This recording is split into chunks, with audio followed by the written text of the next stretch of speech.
Chapter 55. Zheng Tan felt like he was being watched for the past 2 days. He wasn't sure who was watching him, but the feeling was very strong.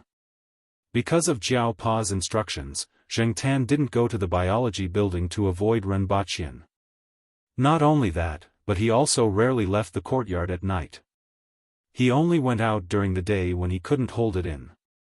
Usually, he would wait for the 2 children at the entrance of Fu Elementary School around 5 p.m. and then go home together.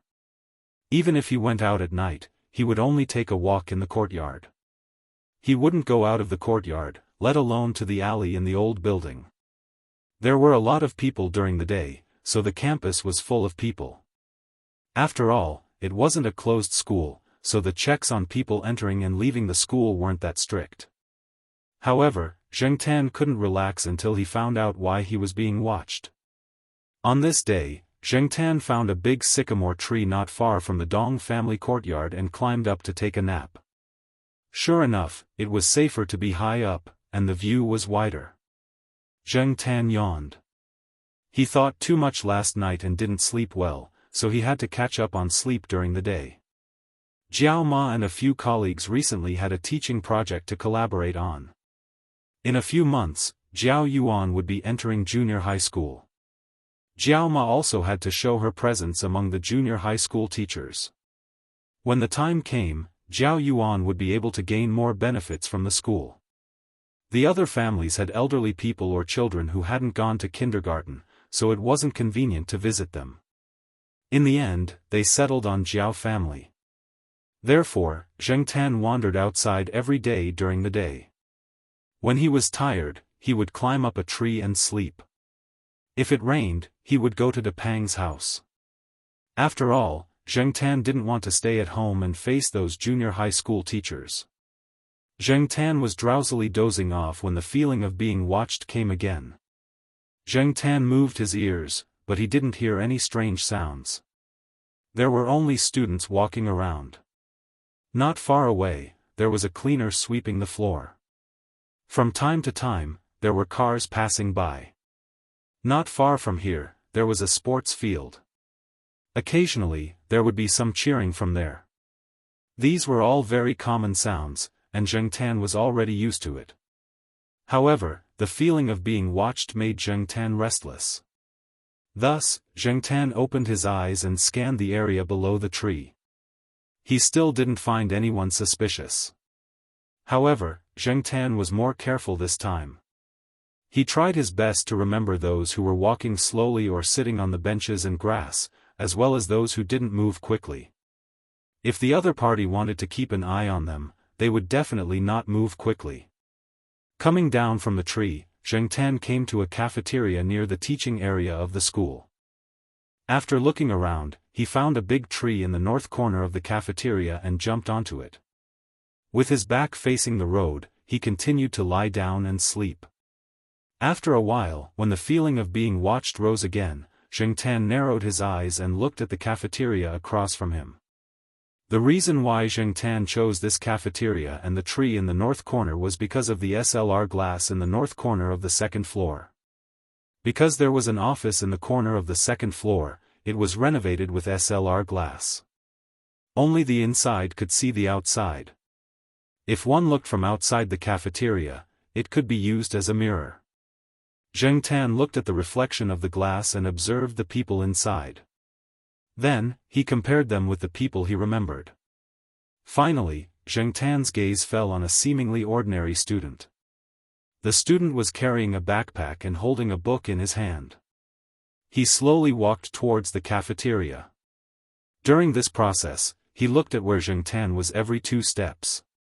Finally, he came to the grass in front of the cafeteria and sat down, spreading out his book. Before Zheng Tan came over, this person was reading on the grass not far from the sycamore tree that Zheng Tan was under. There were many students reading on the grass like this. When Zheng Tan opened his eyes and looked over, he also had his head down, so Zheng Tan didn't notice him. After thinking about it, Zheng Tan got up and stretched. Then, he looked around casually. Sure enough, that person lowered his head again. Zheng Tan lay down and continued to sleep facing the hall, but his eyes were looking at the SLR glass in the cafeteria. Just as Zheng Tan guessed, that person raised his head and looked in Zheng Tan's direction again. And every few seconds, he would look over here. Zheng Tan was puzzled. Who was this person? Why was he spying on him? Moreover, even if he was spying on him, the target was only a cat. Was there a need to be so cautious? Zheng Tan couldn't understand. Could it be that he was too famous in the advertisement and someone wanted to take him away? That was how it was on TV. Otherwise, why would a cat with no value be spied on like this? Since he had found a suspect, Zheng Tan was going to go against him. Zheng Tan was very regular every day. In the morning, he came out with the children, walked around, and came to the tree north of the cafeteria to sleep. At the same time, he was also spying on that person. At noon, he would go home for lunch and take a nap. In the afternoon, he would come out with the two children, jump on the same tree, and continue to spy on him. Sometimes, he was afraid of being discovered, so Zheng Tan would change places. Some of the supermarkets and snack shops in the school also had this kind of SLR glass. It wasn't that Zheng Tan was overly cautious.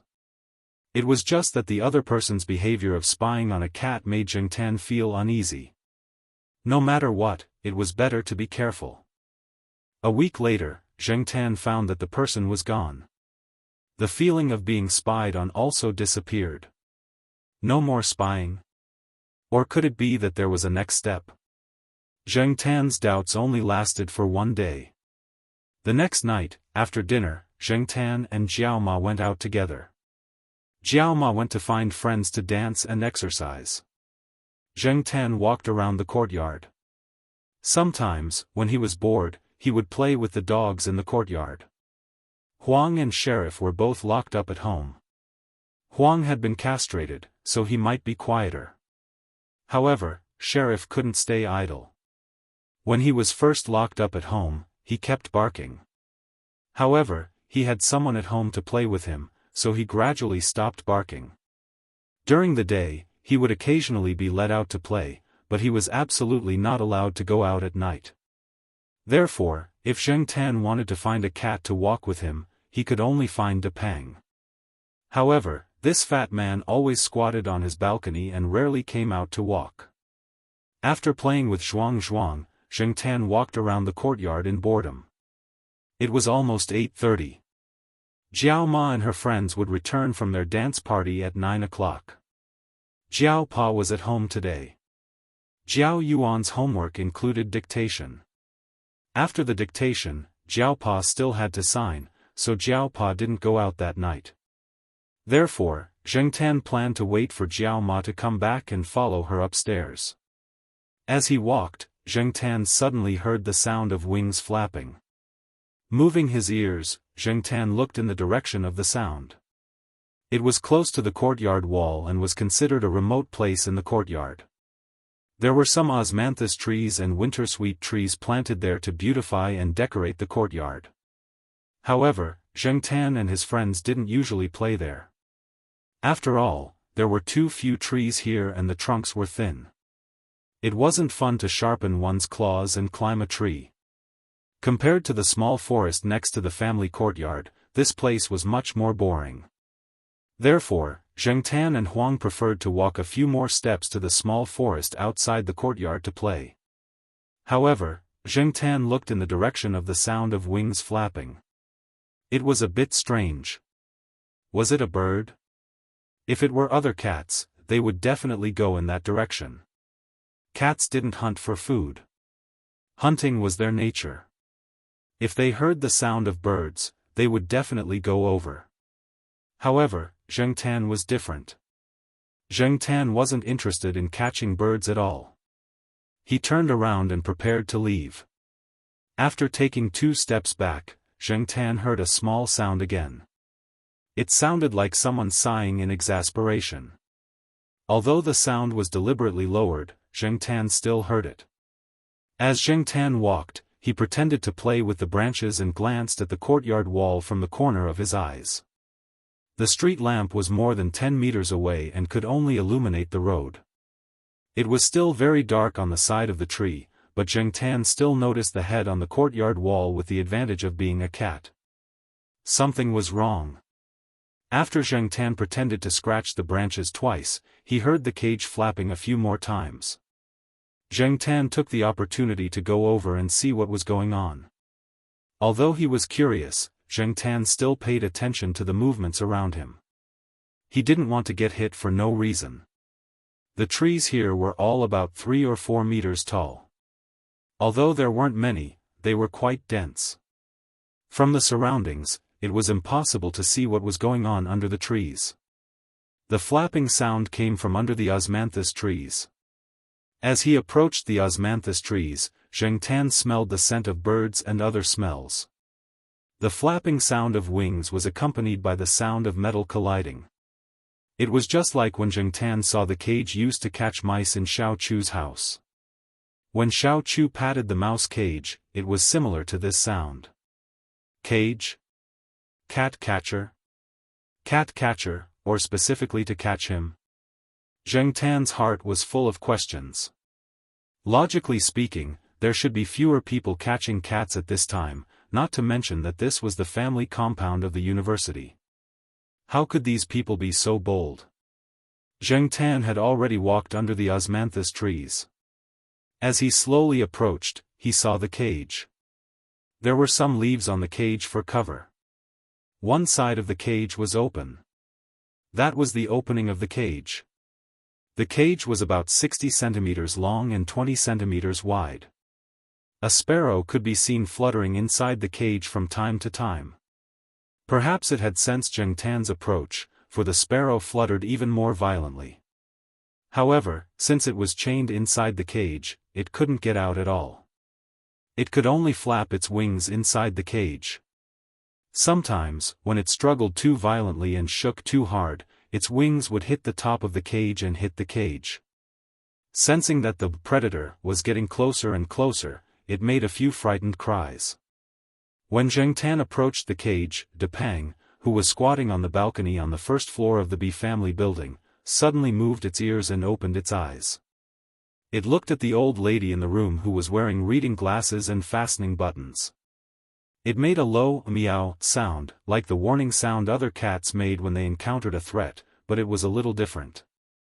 After the old lady heard it, she stopped fastening the buttons and immediately put down the things in her hands. What's wrong? The old lady looked at Depang. Meow, the old lady frowned, then picked up the phone and called the guard. When she looked up again, Depang was gone. What the hell happened? The old lady whispered. She immediately put on her coat and took the stun baton, ready to see what happened. If it was just like last time when they encountered a thief, Depang wouldn't run out by himself, but this time, Zheng Tan stood 1 meter in front of the cage and didn't get any closer. He just stood there and looked at the cage.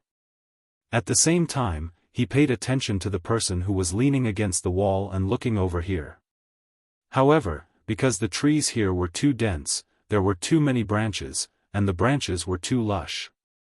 There was also a row of azaleas planted near the road, which blocked the view above and the side.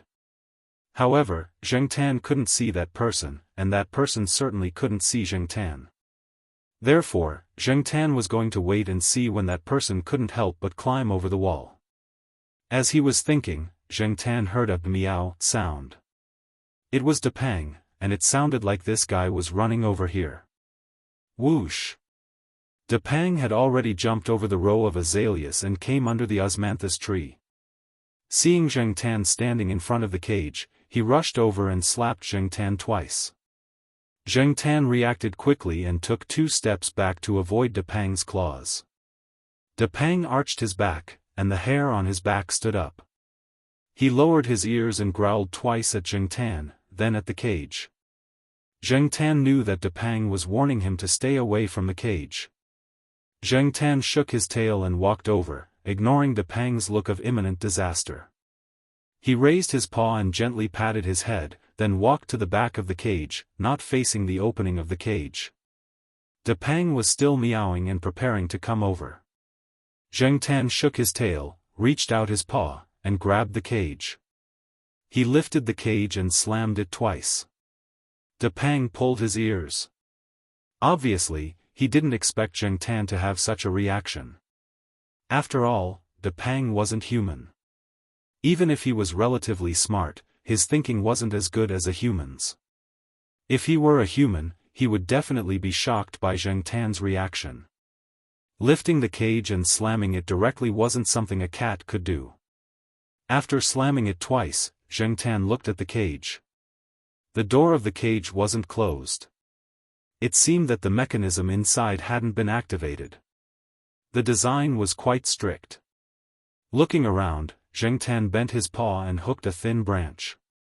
He then put the branch inside and touched a place inside the cage. Pa!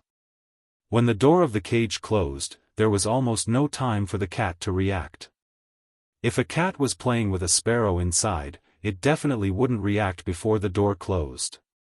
De Pang pulled his ears again and wagged his tail.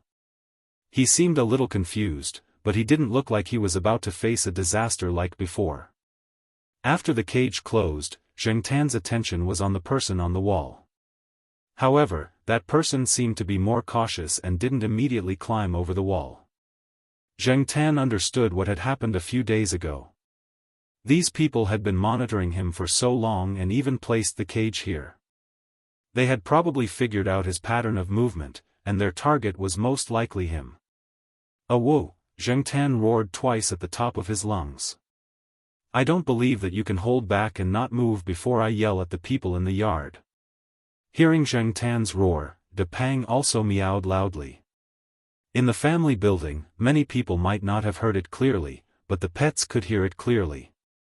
Huang and the sheriff could hear their two companions' cries, so they followed suit. The other dogs barked happily, especially the bulldog, Zhuang Zhuang.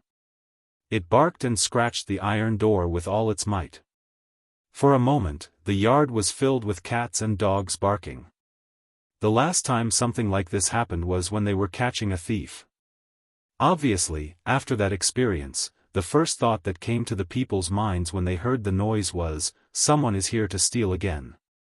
Old Man Yen threw down the newspaper in his hand and hurried downstairs to open the door for Niu Zhuangzhuang. "Quick, catch the thief."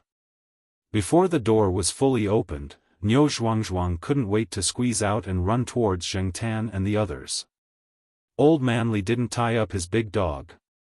Seeing Old Man Yan's Zhuangzhuang run out, Old Man Li untied the dog leash on Xiaohua's neck and watched his dog run away with Niu Zhuangzhuang.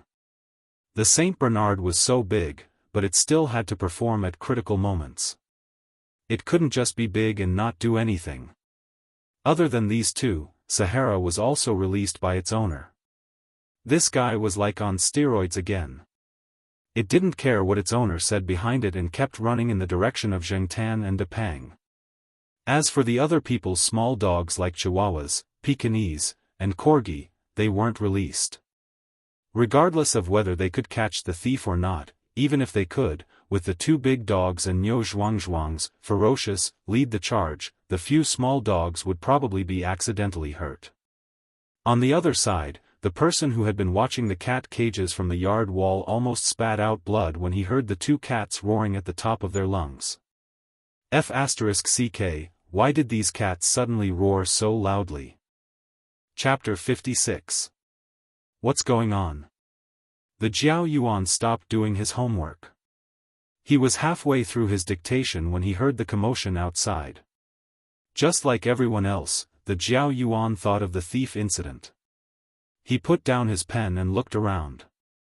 His cat wasn't back yet. The Jiao Pa put down his 6th grade language textbook and walked to the window to take a look. Young adults came out of the surrounding buildings one after another. Some curious children leaned against their windows or balconies to look outside. Soon, they were pulled into the house by their parents. "Sit down." The Jiao Pa called the Jiao Yuan, who was leaning against the window, over.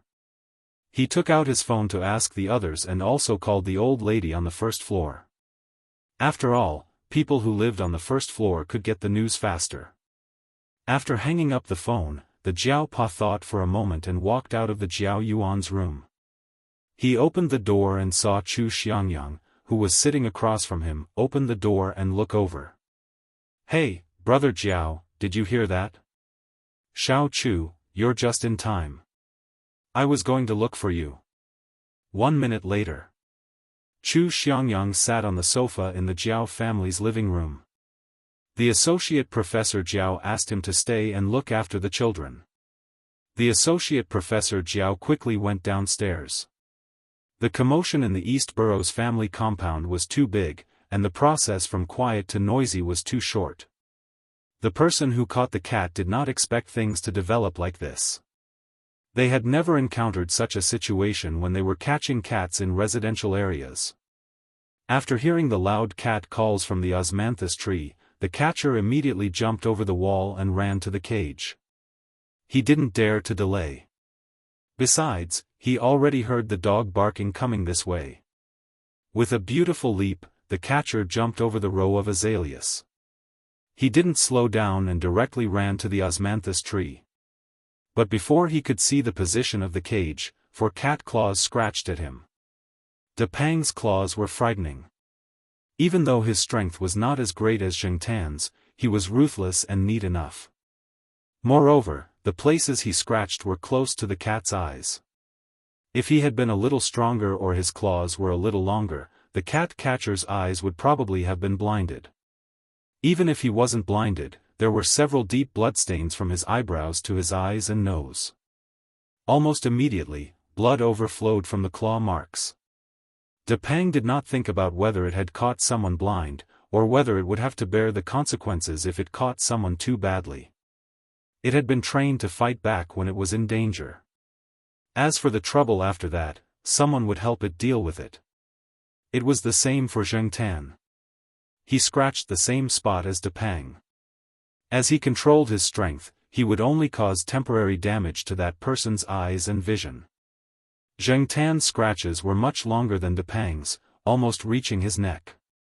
At the same time, he took the opportunity to kick the man twice when he rushed up. He used a little more strength than an ordinary cat. Zheng Tan didn't want to expose too much. Ah! A scream was heard. It was not loud, but it was obviously from the pain that he couldn't suppress. The man covered his face. He rushed over too fast and didn't stop, so he directly hit an osmanthus tree. After the successful attack, Depang quickly moved away and looked at him from 10 meters away. Zheng Tan didn't hide. Seeing that the catcher didn't even want the cage, he hurriedly got up and prepared to go to the yard wall. He wasn't going to let the man escape. Even if he couldn't beat him down, there were other ways. The man's eyes were probably injured. In the dark environment, he couldn't see his surroundings clearly. He hit several trees and still couldn't get out. Seeing that the man's back was facing him, Zheng Tan rushed over, jumped up, and grabbed the man's pants. Strip. It was a pity that the man was wearing jeans and a belt. Zheng Tan couldn't take it off. The man felt a scratch on his thigh. He didn't look carefully, turned around, and kicked hard.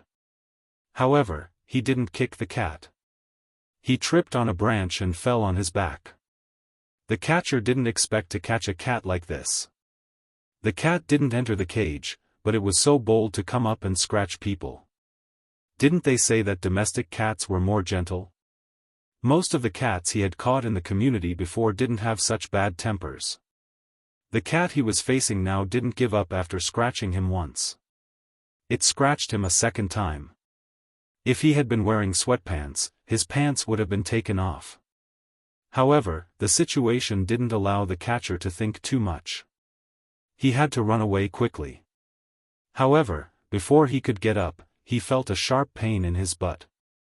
Depang and Zheng Tan, who were squatting next to him, pulled their ears together. Niu Zhuangzhuang, you are so King awesome. Niu Zhuangzhuang had bitten people before. It was the same this time. It didn't think about the danger at all. It rushed up and bit him. This time, Niu Zhuangzhuang didn't bite his calf.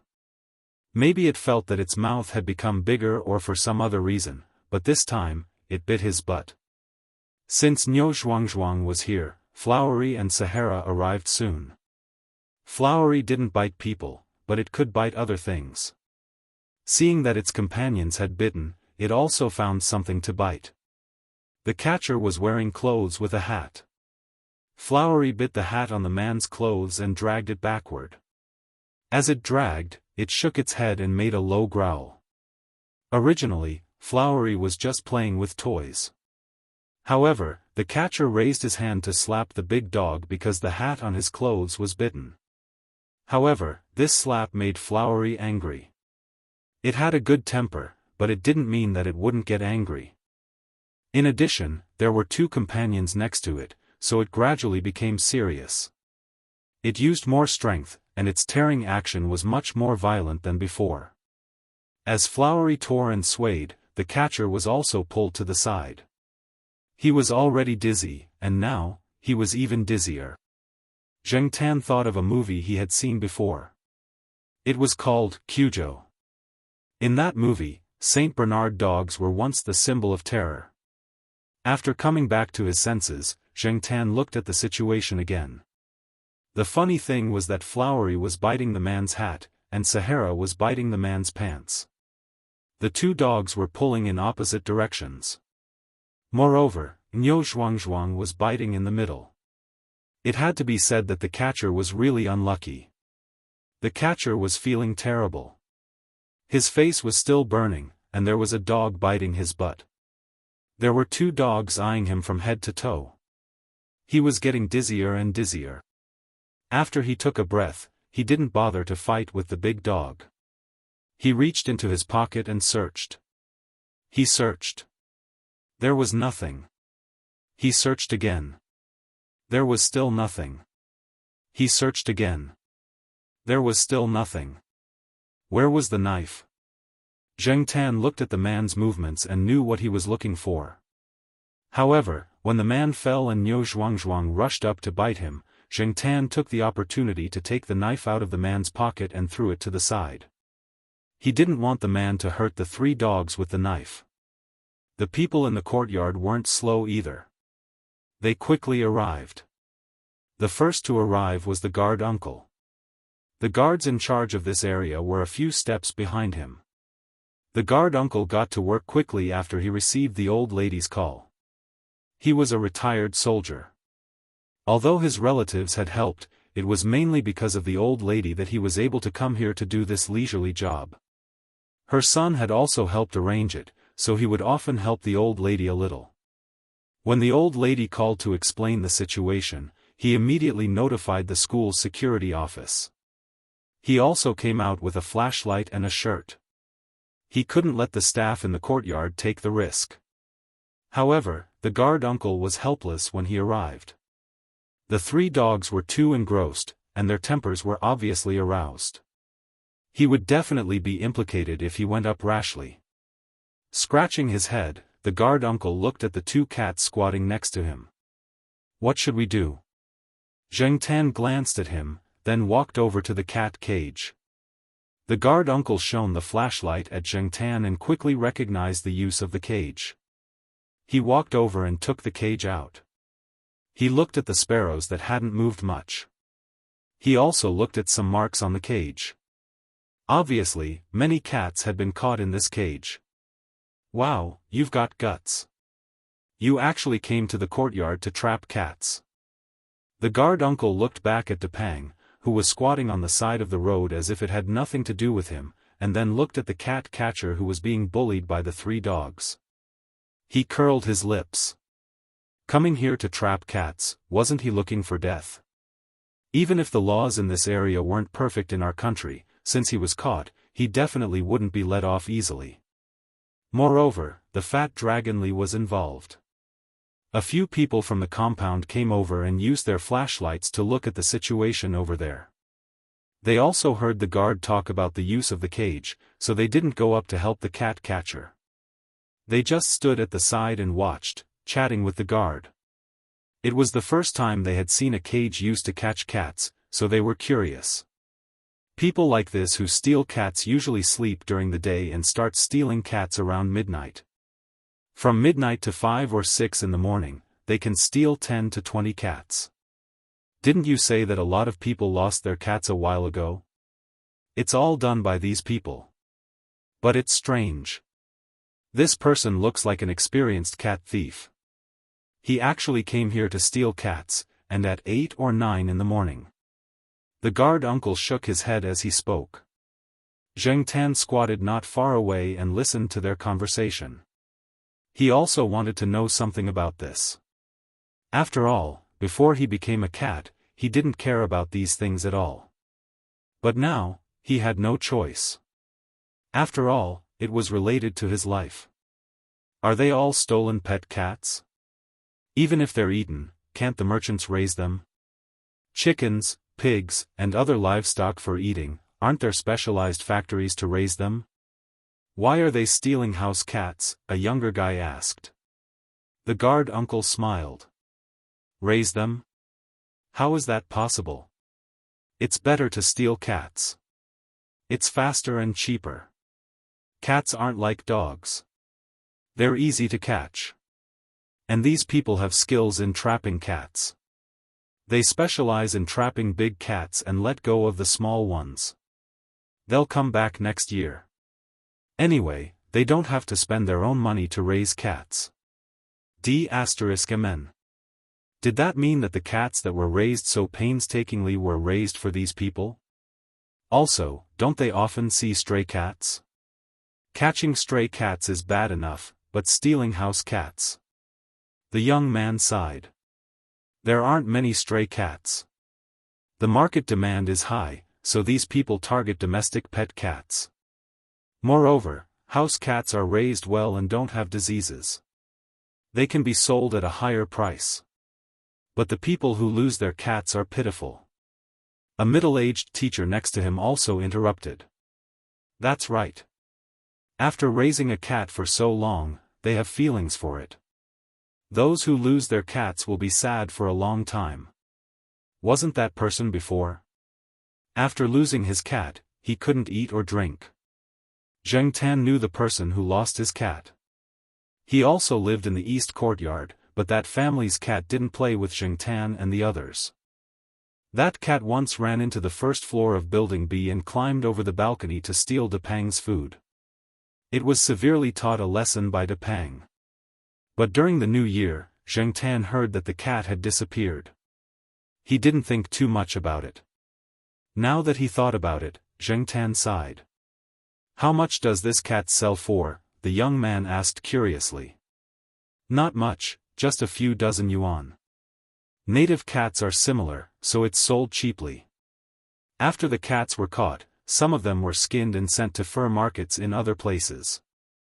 As for the cat meat, they were sold to restaurants or barbecue stalls. Some of the barbecue and skewers at street stalls might have cat meat in them, and some other foods might also have cat meat in them. Many people didn't even know that they had eaten them. Some cats are directly thrown into boiling pots to burn to death. It's said that chopping off the head and feet can be passed off as rabbit meat or other meat. This is the fur and cat meat business. There are also cat catching organizations that do live cat business. After catching the cats, they're shipped to the south in truckloads. In the big cities, to get these truckloads of cats, they're all stolen house cats. No wonder Sister Ling kept her cat at home. I haven't seen her Huang recently. Right, are there many cat catching organizations? The young man asked. There are many. Why don't you catch these people? The guard uncle paused and said, there are more cat catching organizations than you think. They're all over the country. It's too complicated and involves too many things. Some people pull truckloads of cats to the south. Even if they're stopped halfway, they still have a license in their hands. There are always other legitimate reasons to avoid them. You can't catch them. Zheng Tan listened to their conversation and suddenly felt cold all over. Because he was now a cat, the feeling was even stronger. Connecting the conversation between the guard uncle and the few people, Zheng Tan knew that the cat that stole Depang's rations was lost and would never come back. The people in the courtyard gradually gathered here, and the people in the security office also rushed over. The 3 dogs were called back by their owners.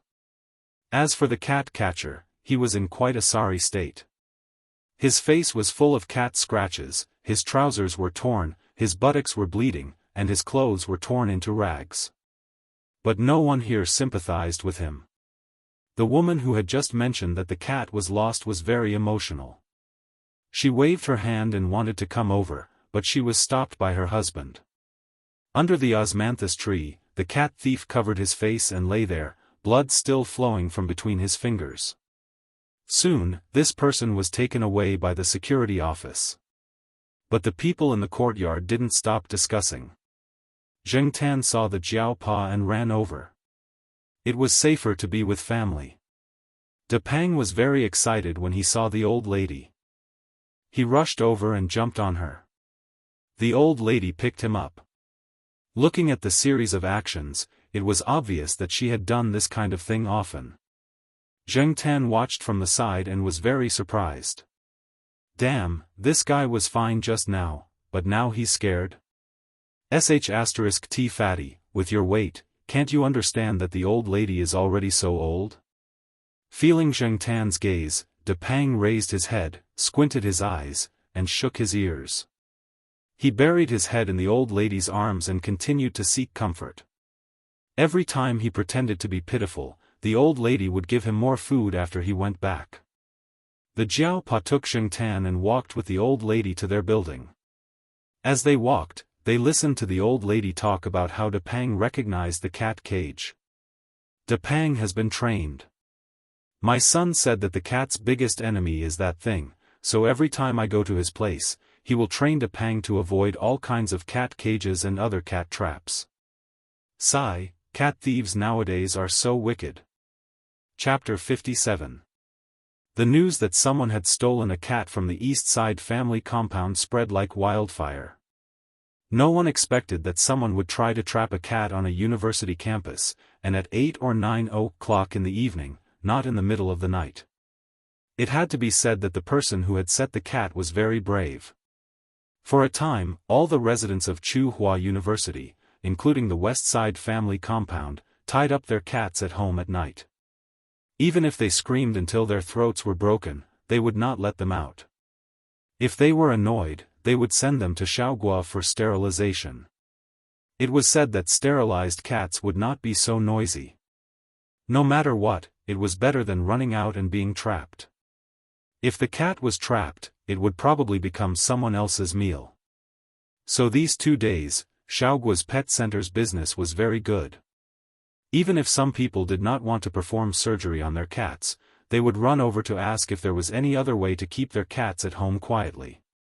As for the cat thief who had been caught, the security guard found a motorcycle on the other side of the wall of the East Side family compound. There were several large woven bags on it. One of the bags had a few live sparrows in it. In addition, there was some food to lure the cat. Looking at these things, it was obvious that this person had done this many times. According to this person, he had only come over to trap a cat because he had heard the cats meowing. He had originally planned to go to a neighborhood not far from here. That was his main target. Zheng Tan heard all this when he was talking to the Jiaopa and the Jiaoma. However, Zheng Tan did not believe the cat thief's words at all. He felt that the person had come for him. It was too much of a coincidence. They had been carefully monitoring a cat, and now someone had come to steal the cat. Moreover, the person had come to the East Side family compound. Relatively speaking, there were not many cats in the East Side family compound. There were fewer cats than in some residential neighborhoods. Why would the person take the risk to come here at 8 or 9 o'clock to trap a cat? The time was just right when he usually went out. In the bedroom, the Jiaopa was holding a textbook in his hand, but his attention was not on the book. He felt that something was wrong and was inexplicably uneasy. No matter what, he should not let his cat go out. Zheng Tan and Jiaopa had the same idea. Since there were many things that they were unsure of and had doubts about, they might as well just stay at home. Not to mention Zheng Tan, even De Pang had been locked up at home for the past few days. They weren't even allowed to lie on the balcony. The old lady cherished De Pang. She was afraid that the cat that she had spent so much effort to raise would be taken away. After staying at home for a week, Zheng Tan began to feel uncomfortable again. One morning, when Jiao Ma sent Jiao Yuan and little Pomelo out, Zheng Tan followed them out. To be on the safe side, the Jiao Ma asked Zheng Tan to follow her all the way to the Jiao Ma Primary School affiliated to Renmin University of China. When the Jiao Ma Primary School affiliated to Renmin University of China, she wanted to go to the market. Of course, Zheng Tan wouldn't go with her. However, the Jiao Ma Primary School affiliated to Renmin University of China didn't want to let Zheng Tan wander around. Therefore, she told Zheng Tan to wait at the lawn in front of the school. Not long after the sun came out in the morning, the temperature had started to rise. Many flowers in the school had bloomed, and chirping birds were noisily shitting everywhere. The bell rang to signal the start of class. Students from the affiliated primary school and the affiliated primary school started their classes. The road became quiet again. Zheng Tan lay on a piece of landscape stone and yawned. Sure enough, he still needed to breathe in the fresh air occasionally. Before he could finish his yawn, Zheng Tan felt a sudden sense of crisis. It was similar to the situation when he was being watched a while ago, but this time, there was a strong sense of crisis. This was the first time Zheng Tan felt this way since he turned into a cat. He looked around vigilantly, and finally, his eyes fell on a young man in gray sportswear. The young man was carrying a backpack and wearing a mask. His hands were in his pockets, and he looked like an ordinary student. Due to the SARS incident last year, a lot of people wore masks when they went out. Although there weren't that many people wearing masks now, there were still some who did. Even those who rode electric scooters to work sometimes wore masks. The air in Chuhua City wasn't very good. Many places were under construction, so there was a lot of dust. Wearing a mask wouldn't be noticed. Although this person was wearing a mask, Zheng Tan still recognized him. This was the guy who was spying on him a while ago. Since he recognized him, Zheng Tan had to be alert. Seeing that the guy was walking towards him, Zheng Tan didn't want to confront him directly. There were too few people around, and it was really disadvantageous for him. However, just as Zheng Tan was about to run, he felt a pain on his back. Ouch! He didn't have the strength to scream. The numbness had begun to spread quickly throughout his body. His vision was blurred, and his consciousness was gradually losing control. Zheng Tan rolled down from the landscape stone. On the side with his back facing the person, Zheng Tan struggled to pull off the pet tag from his neck. At this moment, he was very glad that his cat tag rope was elastic. Even if he was caught, Zheng Tan wanted to let the Jiao Pa know that something happened to him here. After taking off the cat tag and throwing it at the bottom corner of the landscape stone, Zheng Tan tried his best to squeeze into the bushes on the other side. Unfortunately, the numbness was too strong. His limbs were already weak, and he fell to the ground after a few steps. There was also a needle in his back. F***CK. They actually used a tranquilizer gun to catch a cat. In a daze, Zheng Tan felt that someone was approaching. Then, one of his legs was grabbed and stuffed into a bag. Then, the surroundings were dark, the young man seemed to be nervous and in a hurry. When he saw someone passing by on a bicycle, he quickly ran over, stuffed the cat into his bag, and hurried away. He didn't notice the cat tag under the corner of the landscape stone. After buying groceries, Jiao Ma carried a few big bags in her hands. She also bought ribs. She was going to cook a big meal for everyone. However, when she came back, her cat was no longer on the lawn. Before she left, her cat was lying on the stone. Did it go to play? Black charcoal. After calling twice, Jiao Ma looked around the lawn. When she came to the back of the landscape stone, she found the cat tag that had fallen there. Jiao Ma asked around. No one paid attention to the situation here. However, a teacher in the teaching building of affiliated primary school said that when he came out of the office, he saw a person wearing a mask go to the lawn. However, from this angle, they couldn't see the lawn clearly. Jiao Ma didn't care about the groceries in her hands. Instead, she quickly took out her phone and called Jiao Pa. Based on her understanding of her cat, if it had been told to wait here, it wouldn't have left for no reason. Moreover, it had left the cat tag here. Her cat was so smart. Thinking about the cat incident a few days ago, Jiao Ma was very worried. Was it really taken away? In the teaching building, Jiao Pa was in class. He felt the phone in his pocket vibrate. He looked at the screen, frowned, took out his phone, and walked out of the professor's office. Usually, teachers weren't allowed to answer phone calls in class, except for emergencies. When Jiao Pa saw Jiao Ma's phone number, he knew it must be something urgent. Otherwise, she wouldn't have called him even though she knew he had classes in the morning. The student sitting in the classroom saw Associate Professor Jiao go out to answer a phone call. After a while, he came back in with a serious face. He turned off the projector and told everyone to study by themselves. Then, he left in a hurry. The young man who had caught Zheng Tan hurriedly walked out of Tsinghua University's campus. He was about to find a place to deal with the cat when the phone in his pocket rang. "Uncle, what's up? I'm leaving in an hour. If you're leaving, come here quickly." The person on the other side of the phone seemed to be worried. "Why are you in such a hurry?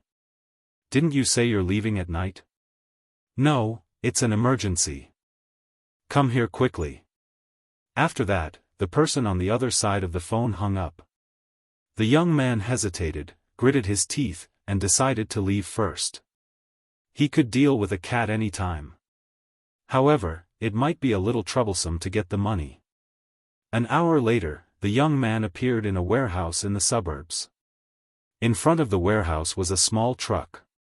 Next to the truck was a man in his 40s or 50s, smoking. After seeing the young man, the man said impatiently, "What took you so long?" "I did a job." The young man didn't say much. He took out his backpack and showed it to the man. The man took a deep puff and threw away the cigarette butt. He took the backpack and opened the zipper. He saw a black cat in the backpack. He lifted the cat by its legs and looked at it. "Not bad. I can sell it for a good price. The fur is not bad. I'm sure people will buy it when I get rid of it. What should I do with this cat?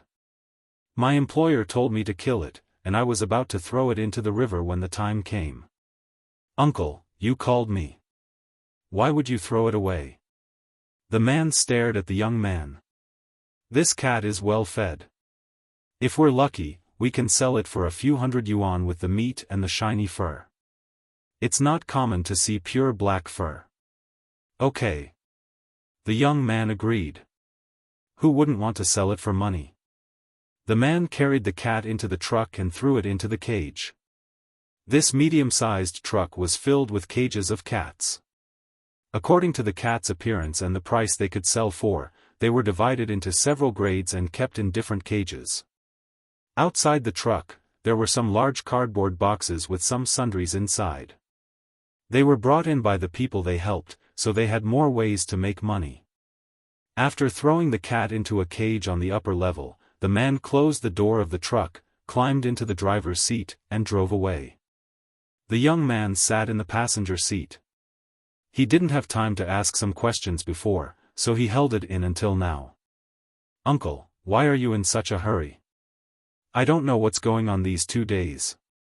Someone checked, and the fake IDs in the hands of a few of my fellows were found. Even the whole truck was detained. I'm afraid they'll investigate further. It's better to run away first."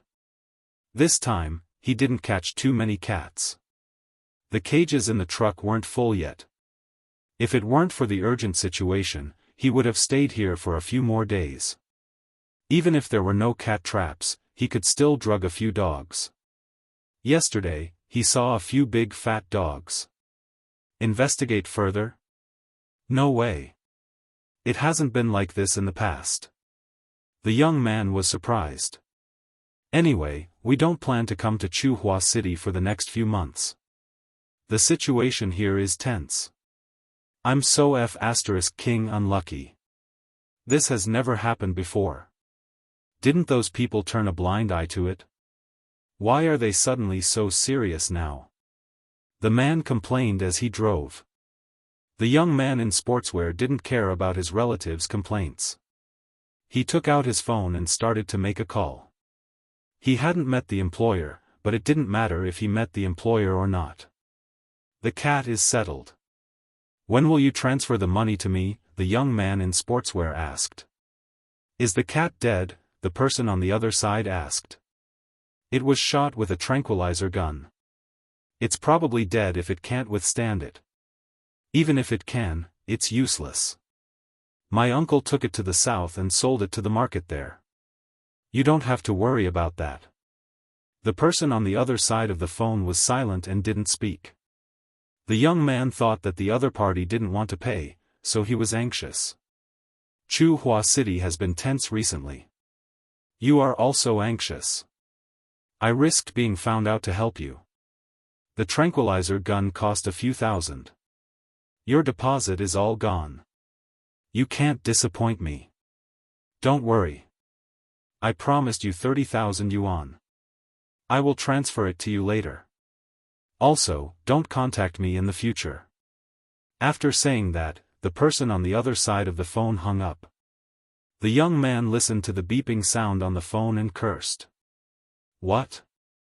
That person wants to renege on the payment? The driver asked. Who knows? The young man sneered.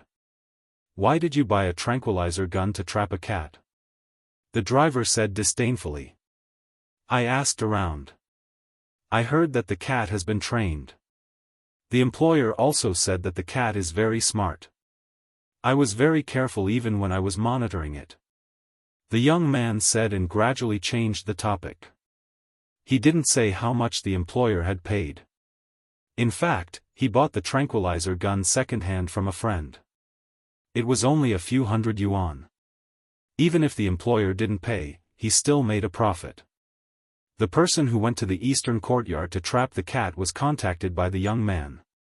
He used that person to test the waters. If he managed to trap the cat, of course, it would be better. The young man could get rid of him with a few dozen yuan. But the results proved that the cat was not easy to catch. Coincidentally, a friend had a tranquilizer gun, so the young man bought it. But the cat didn't come out for the next few days. He couldn't find a chance to catch it. It had dragged on for too long. He had to be more aggressive. He didn't know if there were any cameras around. If there were, it would be best for him to hide in the south for a while. He actually used a tranquilizer gun to catch a cat. The young man didn't expect it to be like this. In the cabin of the medium-sized truck, Zheng Tan and a few cats were squeezed together in the cage at the top. Many of the cats in the cage had been drugged. They were groggy and didn't make any noise. Even if the cats were awake, they would only make a noise occasionally. They probably didn't have much energy left. Zheng Tan, who was in a coma, didn't know that because of his disappearance, there was a hurricane in Chuhua City. A large number of cat traffickers were arrested. That night, several trucks carrying live cats and dogs were detained. The Jiaopa used his connections to see a camera installed in the elementary school. It could vaguely see the lawn. Although the image wasn't clear, it was enough to confirm that his cat had been taken away. The Jiaopa asked some friends, Celestine, Hitao, and the others to help. They looked everywhere for the cat. They searched the detained trucks and several places where cats were sold. When they saw a black cat, they sent it to a place and waited for the Jiaopa to identify it. Unfortunately, Zheng Tan wasn't among them. That night, many people couldn't sleep. At the same time, because of this incident, there were some conflicts of interest. There were all kinds of conflicts in the open and in the dark. Zheng Tan didn't know any of this. The amount of anesthetic used by the young man was quite heavy. If it were a normal cat, it probably wouldn't have been able to survive. Even if it did, it would have been in a coma for a few days. However, Zheng Tan was a special case. Zheng Tan woke up after a few hours. However, even if he woke up, he still didn't have any energy. He was surrounded by unfamiliar breaths and unfamiliar cats. Zheng Tan could feel their fear and confusion. He had to endure even if he was hungry or thirsty. A few cats were whispering, like they were whimpering. Zheng Tan looked at the dark cabin. The cage he was in was closer to the cabin door. There was wind coming in through the gap of the cabin door, which made Zheng Tan more awake. It was dark outside the gap of the door. How long was the night? Zheng Tan lay in the cage, thinking about how to deal with the situation. However, after thinking about it, Zheng Tan fell asleep again. Chapter 58. Zheng Tan was woken up by a violent tremor, trampling, and cat meowing. The effects of the drug had not completely disappeared. When he opened his eyes, Zheng Tan still felt like he was in a trance. He did not know where he was. He was not on the soft sofa of a Jiao family. He was surrounded by unfamiliar smells, and the air was filled with panic and anxiety. The yelling of people and the meowing of cats mixed together, giving Zheng Tan a headache. Bang! Cages with cats were placed on the shelves. Zheng Tan was stepped on by the other cats in the same cage. This time, he really woke up. He opened his eyes and looked around. It was a small room, filled with a foul smell and the smell of blood. Zheng Tan could see some iron cages on the shelves opposite him, as well as a few simple cat cages made of wood and bamboo nailed together. His ears moved, and Zheng Tan also heard a dog barking next door. The dog barked harder than the cat. Zheng Tan sighed. His whole body was still weak, but he could stand up and move. The other cats in the same cage were all very strong. Some of them were even expensive cat breeds. Their fur was cleaner and shiny, and a few of them had collars and pet tags around their necks. They were all good-looking. As for Zheng Tan waking up, the cats in the cages did not pay attention to him. Domestic cats, especially those that had been raised for a few years, seemed to have sensed what was waiting for them. Outside this room was a restaurant. The whole street was full of such restaurants. However, even if they had spirituality, they were not as good as humans. Even if they knew there was danger, they could not think of a way to save themselves. They could only bark. Maybe they still had a lucky mentality, hoping that their owner could hear them. Zheng Tan looked around. Most of the cats in the cages were not stray cats. Even if their fur was dirty and there were no collars or tags around their necks, the eyes of stray cats were different from those of domestic cats. Zheng Tan could tell. He looked at the cages again. The good thing was that the locks of the cages were not complicated. They were not small bronze locks that required keys. After all, there were many cages. If each cage had a big iron lock or a small bronze lock, it would be too troublesome. The cages made of bamboo or wood also had latch locks. A few cats stretched out their paws to pull at the locked parts of the cages, but after all, they were not very smart. Not every cat was specially trained like Depang. No matter how much they pulled, they could not open the cages. This was not like pulling at the windows of their own home. Also, it took a bit of strength to pull the latches. The latches were very tight, and could not be pulled by ordinary cats. For Zheng Tan, this kind of thing, he did not know when the peddlers outside would come in. Logically speaking, since he had just finished counting, he wouldn't come in to take a look. However, he had to be careful as this matter concerned his life. There were no cameras installed in this place. Thinking about it, how could those people be willing to spend money to install cameras in this kind of broken place? Zheng Tan perked up her ears and listened attentively. There were footsteps coming and going at the door, as well as voices. Zheng Tan felt that it was familiar. When he was in a coma, he heard this sound. When the sound of footsteps faded away, Zheng Tan pushed aside a cat that was waving its paws at the cage door. The cat had a bad temper. It bared its teeth at Zheng Tan. After being slapped by Zheng Tan, the cat was not very willing, but it obediently moved aside. Zheng Tan came to the cage door and looked at the iron latch that was as thick as a person's thumb. It had to be turned at an angle to pull it out. He stretched his arm out of the cage. When he touched the iron latch, he bent his palm and hooked his paws on the iron latch handle. He turned the handle 90 degrees up and pulled it to the left. Because Zheng Tan had slapped the cat that was blocking the cage door, the other cats in the cage kept a little distance from Zheng Tan. So, after Zheng Tan removed the latch, he pushed the cage open and slipped out. Before the other cats could squeeze in, he closed the cage again. It was not that Zheng Tan did not want to save them, but Zheng Tan needed to observe the surrounding situation first. If he let these fellows out, Zheng Tan was afraid that he would alert the enemy and ruin his chance to escape. Seeing that Zheng Tan had come out, the cats in the cage started a new round of meowing. A few cats also stretched their paws to hook the iron latch, but it was futile. Taking a deep breath, Zheng Tan looked around. He ran to the door and jumped up to try the lock. It was locked. Obviously, it was impossible to get out through the door. In addition to the door, there was an open window in the small room. The wooden window frame was cracked and the paint was peeling. The original color could not be seen. The window was closed and the latch was inserted. It looked like it had not been opened for a long time. There was dust in the gaps, and the latch was rusty. There was a layer of stain on the glass. Only the middle part of the window could be seen. Zheng Tan walked over from the shelf and leaned against the window to take a look. Outside the window was a narrow cement road.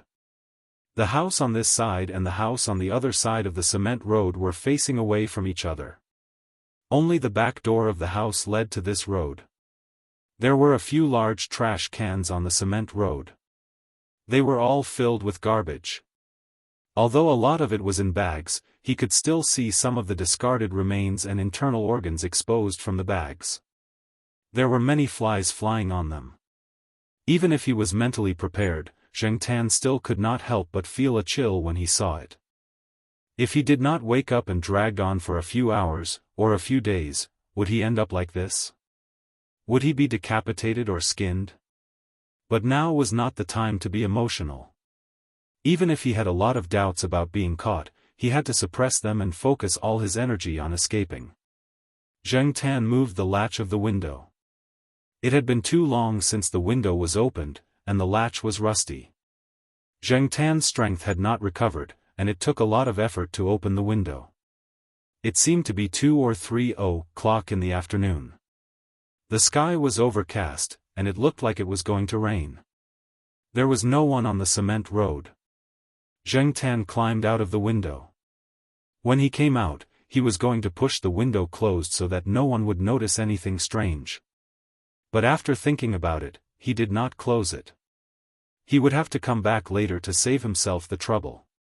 The house where the cats were kept was next to the house where the dogs were kept. Fortunately, the window of this house was open for ventilation. After all, dogs could not jump like cats. Even if they were released from the cage, they could not jump over the window. There was no one inside, only a cage of dogs barking and biting each other. Zheng Tan opened the window and looked inside. Coincidentally, a large dog looked up at the window and saw Zheng Tan. Woof! Woof! Woof! Woof! Stop barking! Zheng Tan pulled his ears. Dogs were a little different from cats. Some of the cages were crowded with several dogs, and some were bigger and fiercer dogs. Each cage held one dog.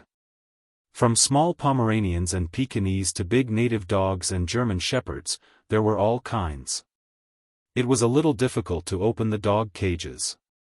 It was not a problem with the lock. The cages here were basically the kind of latch type, and some were bayonet type. They were not difficult to open. There were a few low cages with a few native dogs squeezed in. The narrow cages made it difficult for them to stand up. They did not bark much, and their mental state was not very good. But Zheng Tan did not dare to open the cages. Who knew if these dogs would bite him when they came out? There were also a few dogs barking happily. Looking at their eyes, it seemed like they wanted to rush up and bite him. What to do? Zheng Tan looked around, and finally his eyes stopped on a thin iron rod in a shelf. The front end of the iron rod was sharpened, and there were bloodstains on it. There were some ropes and thin iron wires next to it. Zheng Tan climbed into the house. The surrounding dogs made Zheng Tan nervous. Many of the dogs had a murderous aura and were growling in their throats. They were probably thinking about how to bite Zheng Tan. Zheng Tan pulled out the thin iron rod and tied the thin iron wire to the iron rod. The iron wire formed a circle. Then he grabbed the iron rod with both hands and walked upright with 2 legs. Although it was a little difficult, he could walk slowly. On the shelf, there were some sticks and other things used for hitting. They were all bloody. Zheng Tan walked step by step. The pungent smell of blood almost made him vomit. Standing on the shelf, even if the cages were opened, the dogs could not do anything to Zheng Tan. They could not jump so high. Zheng Tan extended the thin iron rod downwards until it reached the latch of the cage. The iron wire tied to the top of the iron rod was hooked onto the latch.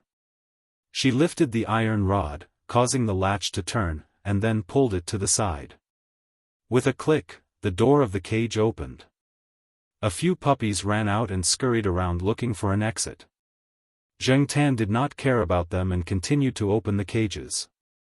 The type with the bayonet was easier to handle. He poked it twice and it opened. In addition to the effort of lifting the iron rod, Zheng Tan was also familiar with opening a few cages. He opened the cages faster and faster.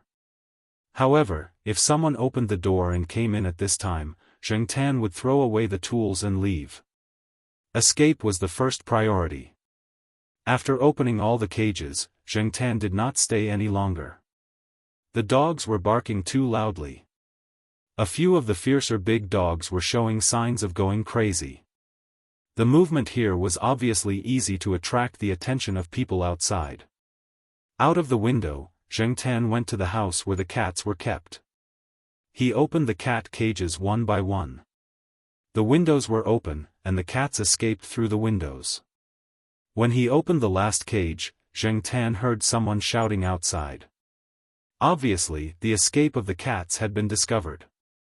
Zheng Tan rushed out of the window. There were no shortcuts to escape. Even if the residents around were not restaurant owners, they would not be merciful to the cats. Zheng Tan did not dare hide there. He tried to run as far as he could. There was only one thought in his mind. Run away from this street. Run away from this area with signs like XX Hot Pot and XX Cat, Dog, and Rabbit Meat Restaurant everywhere. While Zheng Tan was busy escaping, the young man who caught Zheng Tan was talking to a man in his 50s.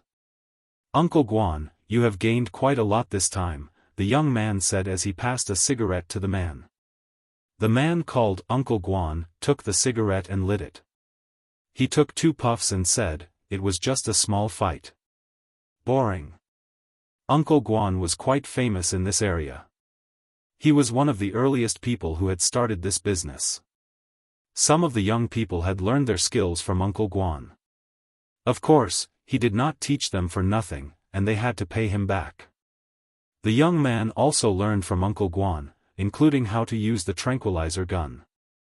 He had followed Uncle Guan to hunt dogs a few times, so he was quite familiar with the skills. He was a fast learner, and he had been doing this a lot in the past few years. He had earned quite a lot. Last year, during the SARS outbreak, he was at a low point, but now he was slowly recovering. He was busy earning money. You can earn about 100,000 renminbi a year now, right? Uncle Guan said. Although it was a question, it was very certain. He was very good at this. The young man smiled and did not answer directly. He took out something and showed it to Uncle Guan. Tranquilizer gun? Uncle Guan looked at it casually. Not bad, but it is too small. Boring. It does not feel good to hold. This kind of syringe is not easy to get. Based on the dosage, are you shooting dogs or humans? The young man smiled. Cats. Uncle Guan raised his eyebrows. You are quite capable. Using this to shoot cats. His tone was full of disdain.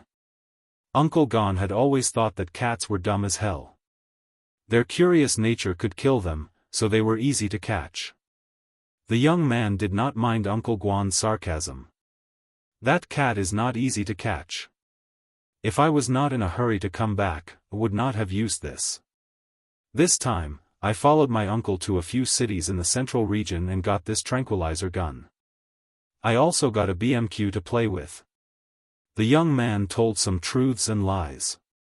As for how much he had earned from the last job, he did not say a word. If he did, he would have to show some respect. Uncle Guan snorted and did not take the young man's words seriously. He paused and said, "Tomorrow, I am going out to do a job. Are you interested?" "Where are you going?" the young man asked. Uncle Guan pointed to the west. The young man did not speak. Although he beat dogs to catch cats, and sometimes took a few jobs through middlemen, he had also beaten people up before. But, he had never poached before. After finishing the cigarette, the young man threw the butt on the ground and squashed it with the tip of his foot. Okay. This time, I will follow Uncle Guan and gain some experience. Just as he finished, a worker rushed out from the shop with blood on his arm. The dog ran away. The cat ran away too. Their shop was not only a restaurant, but also a wholesale business. Earlier, someone wanted to buy a dog, so the worker took him to see the dog. Before he got close to the storage room, he heard someone say that the cat had run away. He was secretly happy, but when he reached the door, he heard that the dog's barking was not right, and he was worried. When he opened the door, he saw a big dog charging at him. If not for his quick reaction, his arm would have been broken. When the young man heard the worker's words, his heart skipped a beat. He hurried over to check out the situation. After 2 steps, he turned back to look at Uncle Guan. Before he could say anything, Uncle Guan pulled out the tools used to shoot dogs from his truck. "Let's go. My hands are itchy, so I'll give you a hand." "These animals are just restless," Uncle Guan said casually, but there was a crazed and cruel murderous intent in his words. Zheng Tan did not know what was going on at the restaurant, so he kept running. However, it took too much effort to open the cage earlier, and the effect of the drug had not completely worn off. Suddenly, a wave of tiredness and fainting hit him. Misfortune never came alone. The people behind him rode motorcycles and drove cars, picking up the escaped cats and dogs along the way. Not only the owner of the restaurant, other people on the street also joined in the action. The dogs barking and the sound of the batons stimulated Zheng Tan's eardrums. Zheng Tan just wanted to leave this street as soon as possible. This place was like a demon's den, but his legs were not listening to him, and his heartbeat was irregular. Before he lay down, Zheng Tan practically crawled to a corner. They were already out of the street, but when Zheng Tan heard the running footsteps, it was useless even if she cursed God in her heart. She took a few deep breaths to recover a little and planned to hide in the garbage dump at the corner. Although she was unwilling, her life was more important. Just as he was about to crawl into the trash pile, a white shadow appeared around the corner. A few young men were holding nets, sacks, and iron batons. They caught the escaped cats and dogs along the way. No one on this street had pets, so as long as they saw a cat or dog, they would catch it or hit it with a baton. It did not matter whether they were dead or alive. When they turned the corner, the young men saw a large white bear squatting not far from the trash pile. Even though they caught dogs, they did not dare to do so. It was a familiar face. It was raised by the son of a big boss, and it lived nearby. It was not on their street. Looking at the big white bear that was baring its teeth at them, the young men quickly left. The big guy did not have a good attitude toward the people on this street. Soon after they left, a girl about 17 or 18 years old passed by on a foldable bicycle. She waved at them. "Yu Jian, let's go." "Woof." The big white bear barked. It looked at Zheng Tan, who was trapped inside, and jogged to catch up. The numbness only appeared for a while. After resting for a while, Zheng Tan began to feel his legs and feet again. Maybe it was the effect of the drug, or maybe it was the side effect of the drug, but he did feel much better now. Chapter 59. At night. Tsinghua University's residential area. The Jiaopa was standing in front of the door. He raised his hand and rubbed his face to hide his tired expression. He took out his keys and opened the door.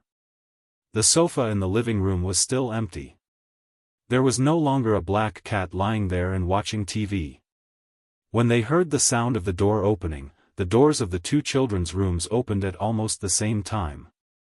However, when they saw the expression on the Jiaopa's face, their eyes dimmed again. It had been a week, and there was still no news. The few illegal cat and dog trafficking dens that were taken down in Tsinghua City didn't have the information they wanted. Bang! The door of the two children's rooms was closed again. They went to do their homework. When they first found out that their cat was missing, the eyes of the two children were swollen from crying. Even though a week had passed, their eyes were still red and they were in low spirits. "Still no news?" the Jiaoma asked in a low voice. She was also in a bad mood. The Jiaopa shook his head and didn't say anything. After a while, he said, "Celestine and Director He are helping to look for it. Director Zhao also asked a friend to keep an eye out for news in this area. There should be news soon." Just as he finished speaking, the phone in the bedroom rang. The Jiaopa quickly got up to answer it. The two children in the room pressed their ears against the door, hoping to hear some good news. However, the Jiaopa didn't say much after answering the phone. He only said a few words in a very low voice. He didn't seem to be very happy. After he hung up the phone, the Jiaopa took out a cigarette and stood on the balcony to smoke. Normally, the Jiaopa didn't smoke unless he was in a bad mood. The person who called just now was Celestine. He told the Jiaopa the results of his investigation. There was no news of black charcoal. However, the person who sold the tranquilizer gun had found it. Following this lead, they dug deeper. However, the person who bought the tranquilizer gun wasn't a local and was more cunning, so they couldn't find much. Although there wasn't much useful information, Jiaopa had always had a suspect in his heart. Then, he thought about his recent encounter with Professor Ren in the hospital. Professor Ren seemed to be quite proud of himself recently. While the people of Tsinghua City were busy searching for Zheng Tan was sleeping in the attic of a villa. That day, he followed Dabai and the girl to a neighborhood nearby. The neighborhood was more luxurious, with elevators and villas. Dabai's house was one of the villas. As the girl's speed was not fast, it looked like she was just taking a stroll. She would stop and occasionally get off to buy something, so Zheng Tan was able to secretly catch up with her. It was just that he was too tired and had a hard time.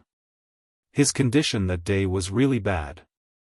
The girl and the white bear entered from the main entrance of the residential area, but Zheng Tan entered from the side of the fence. He followed the direction of the girl and the dog and arrived at a villa. He found a nice place in the villa, the attic. For a cat, climbing into the attic of an American-style villa was not difficult. The attic of this villa was piled with some junk. Usually, no one would come here, so many places were covered with cobwebs and dust. There were originally a few rats, but after Zheng Tan arrived, they probably packed up and ran away. Anyway, Zheng Tan did not see them again. It was not easy to find a temporary place to stay. Zheng Tan's tense nerves finally relaxed a little. He rummaged through the things in the attic and found a pillow from a cardboard box. He did not care if there was a moldy smell on it and lay down on it to rest. Zheng Tan was woken up by the pitter-patter of the rain. The rain hit the windows of the attic, making pitter-patter sounds. In the quiet environment of the attic, the pitter-patter sounds were particularly clear. The sky outside was already dark. Another day had passed. Here, Zheng Tan could see the street lights of the residential area through the attic's window, as well as the lights of the surrounding residents. The shadows of people were flickering. At this time, it should be dinner time. Zheng Tan moved his nose. There was only a moldy smell in the attic. Zheng Tan knew where this area was and how far it was from Chuhua City. One was a central city, and the other was a coastal area in the south. It was because he was clear that he was at a loss.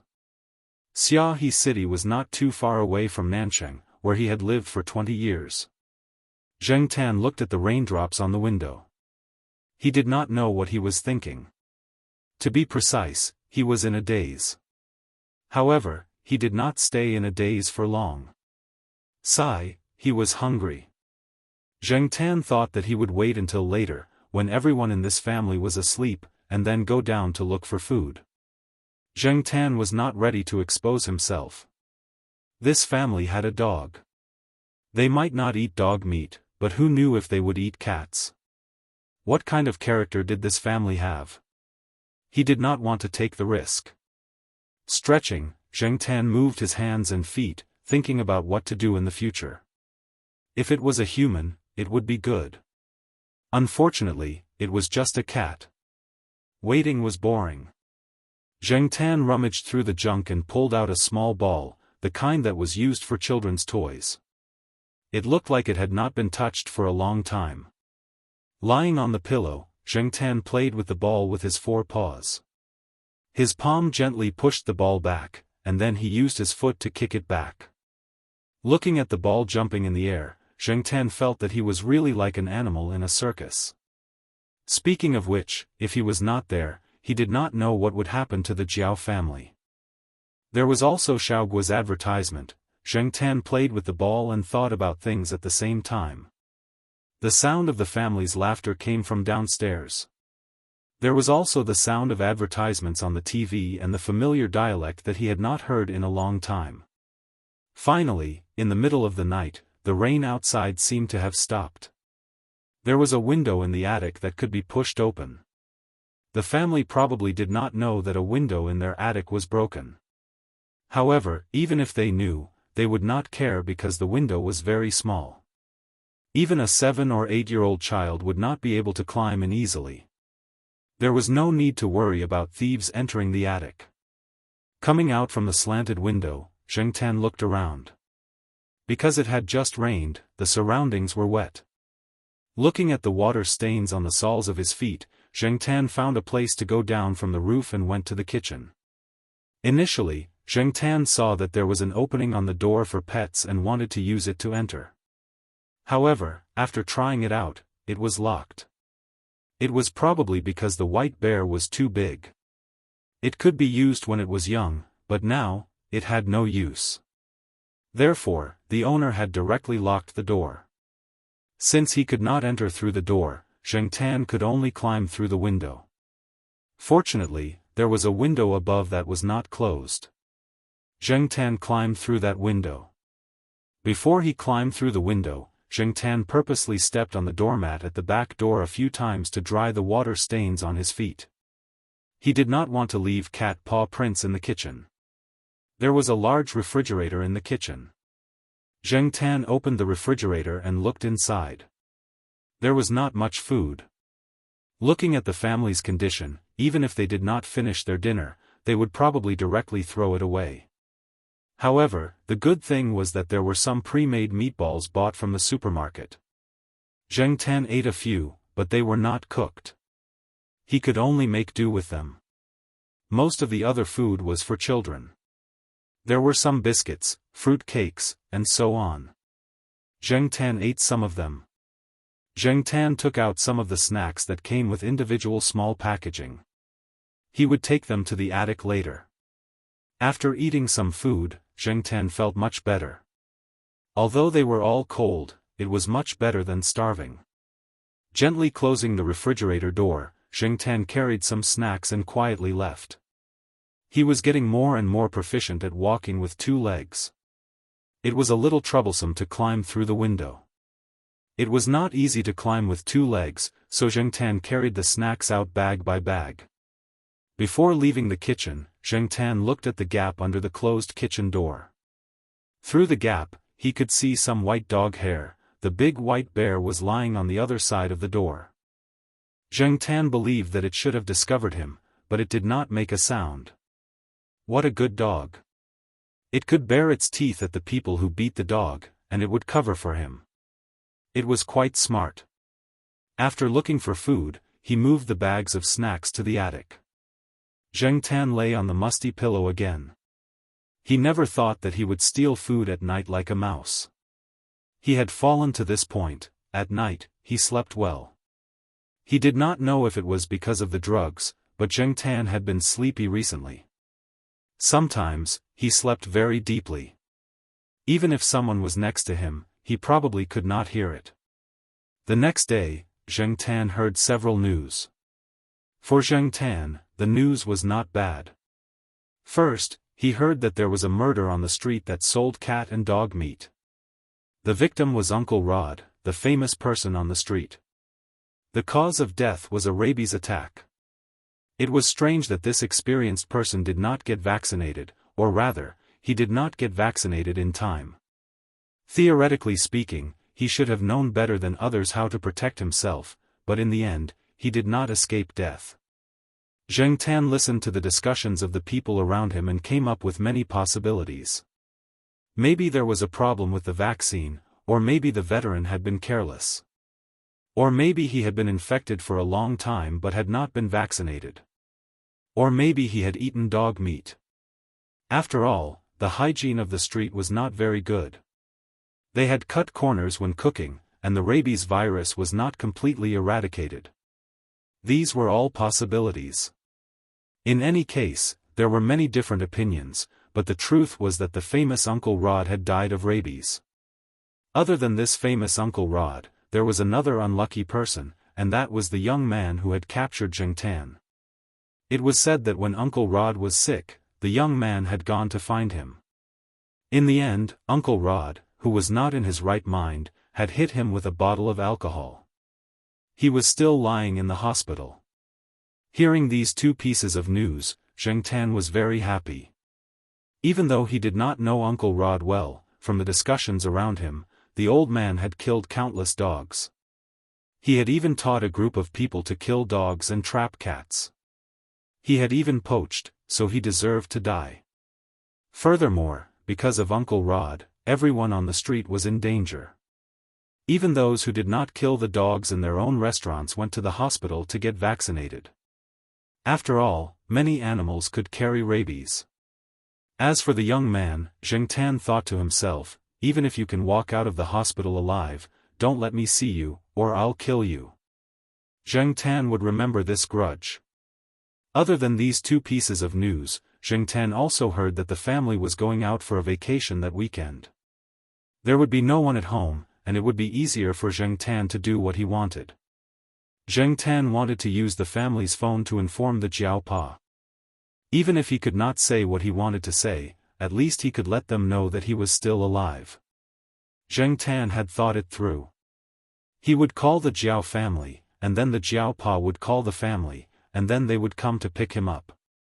After all, the family would be back on Sunday night, and he would not have to wait for too long. It was better than being homeless. 2 days later, on Friday afternoon, the family had packed their things.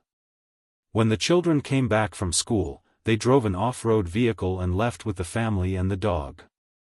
After they left, Zheng Tan could not wait to jump into the house through the window to look for the phone. There was a landline next to the sofa in the living room. Zheng Tan jumped on it, bent his arm, and picked up the receiver. Then he raised his paw and pressed the numbers one by one. Zheng Tan remembered the Jiao family's phone number. In Jiao Yuan and little Pomelo's rooms, there were 3 numbers, the family's landline, the Jiao Pa's, and the Jiao Ma's. Therefore, Zheng Tan knew these 3 numbers by heart. But until now, Zheng Tan had only called the Jiao Ma when the Jiao Pa was sick. Zheng Tan was a little nervous when she pressed the button, but after she pressed the number, the voice on the other end of the line said, "The number you have dialed is not in service." Zheng Tan was stunned. He dialed again, and the result was the same.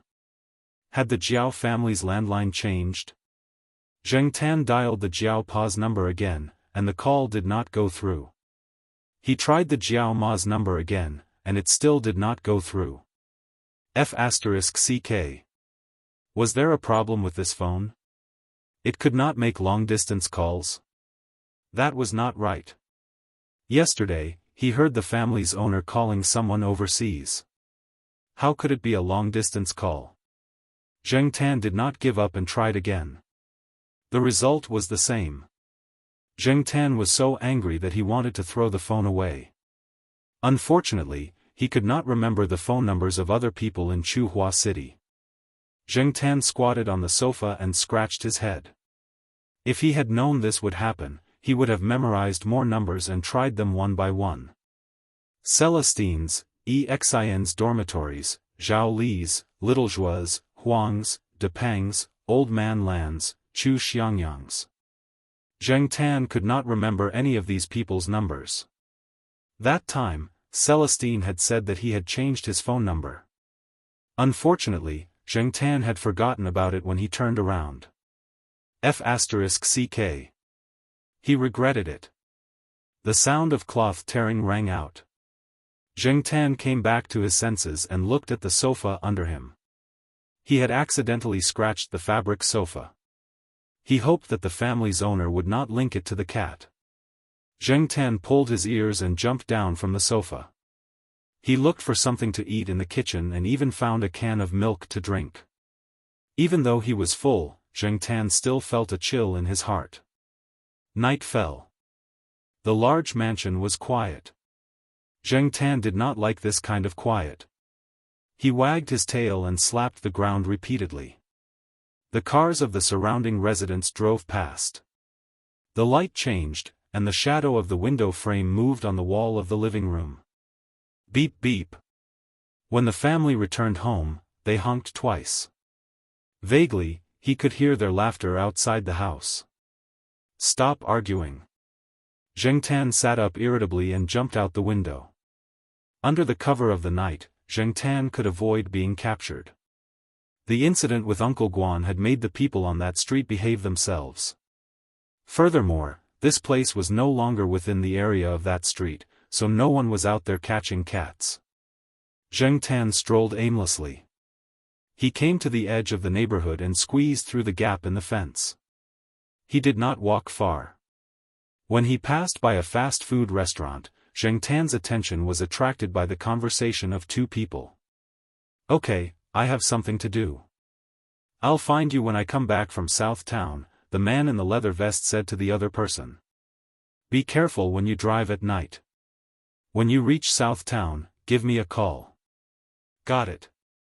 The man in the vest waved his hand and said goodbye to the other person. Then he swung the key and walked toward the parking lot. He got into a pickup truck. South Town. Zheng Tan hurriedly ran up and jumped into the truck's cargo compartment. Other than the suitcase and a few bags that the man in the vest had tossed in, there was nothing else in the truck. There was still a lot of space inside. Zheng Tan stood up and leaned against the side of the truck to look outside. Then he found a place to close his eyes and rest. Chapter 60. Speaking of Nanchang, people would always think of its legendary speed of development. This international metropolis had always attracted countless people with dreams to come here. This year, the opening of the subway, the opening of small and medium-sized enterprises, the rise of civil power, and so on were all driving the development of Nanchang. On the streets, people in suits and carrying briefcases came and went in a hurry. The fashionable young people also became more and more flamboyant. Zheng Tan, sitting in the pickup truck, looked up at the tall buildings outside. The retrograde landmark buildings opened doors in Zheng Tan's memory. Suddenly seeing these, Zheng Tan felt like he didn't know what year it was. The sun was a little dazzling, but the temperature was very warm. If he was in a more peaceful environment, Zheng Tan wouldn't mind sleeping. Unfortunately, this was not the case. Zheng Tan was very familiar with this city. In addition to the fun spots that he used to frequent, he had also driven to some other places. When he was bored, he liked to take a girl out for a walk, so he could remember many places. However, after all, there was a time difference. This city was changing every year. Compared to a few years later, it was still young, but it didn't lose its vitality.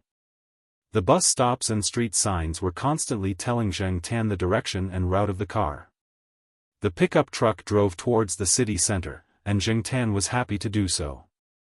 However, his happiness didn't last long. The pickup truck drove into a residential area. This residential area wasn't very high-end in Nancheng, and it wasn't very big. After the pickup truck stopped, Zheng Tan immediately jumped down from it without being noticed by the driver. After jumping out of the car, Zheng Tan first found a place to hide. He didn't know what Nancheng's attitude toward stray cats was at this time. If stray cats were seen on the streets, would they be taken away? If they were really caught, Zheng Tan wasn't sure if he could escape successfully every time. It was close to noon, and the temperature was about 20 degrees. Compared to Chuhua City, it was slightly warmer. Zheng Tan hid in a corner and moved his nose. He smelled a stench on his body, and his body was a little itchy. He didn't know if it was because he was in the same cage with other cats. With so many cats in the same room, the possibility of getting fleas was very high. What a troublesome matter. Zheng Tan hadn't taken a shower since he was caught. His body was covered in dust, and there were probably some bloodstains on it as well. When the dog cage was opened, there were a lot of dried or half-dried blood stains around the shelf. Zheng Tan inevitably got some of it, and it still smelled. However, the good thing was that the color of his fur made these stains not obvious, and he didn't look too miserable. If it was white fur, it would be difficult to clean it. Without shower gel, it would be difficult to clean it. Therefore, Zheng Tan was very glad that his fur was all black. Zheng Tan never licked his own fur. Now, when there was no one to help him with the hot water to comb his fur, he had to find a way to do it himself. In order to not look like a stray cat, she had to keep her body clean and her fur smooth. Zheng Tan looked around the neighborhood and finally chose the man-made pool. There were some koi and other small fish in it. The pool must have been cleaned often. The water was clean, and the rockery was tidied up well. Taking advantage of the fact that there weren't many people loitering outside at noon, Zheng Tan jumped into the pool and swam around. He rubbed against the rockery to wash off the sticky dirt on his body and smooth the knotted fur on his body. After rubbing for a while, Zheng Tan played with the fish for a while, chasing them around.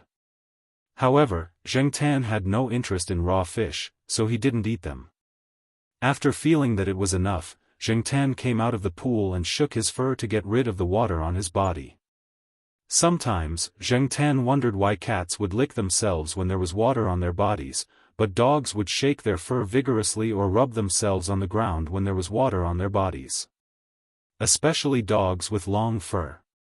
Sahara of the East Courtyard was one of them. He would rub himself everywhere after bathing, so his owner had to tie him up every time he bathed. Zheng Tan's fur wasn't long, so he couldn't shake off much water. When the wind blew, he felt a little cold. He couldn't get sick now. If he got sick, he would probably be thrown away like the plague or disposed of in some other way. Looking around, Zheng Tan saw a first-floor resident drying a towel outside on the balcony. He ran over and grabbed one with his claws. He wiped his fur. Zheng Tan was already familiar with this kind of thing. Without shower gel, the water in the pool wasn't very clean, but it was passable. It was better than not washing at all.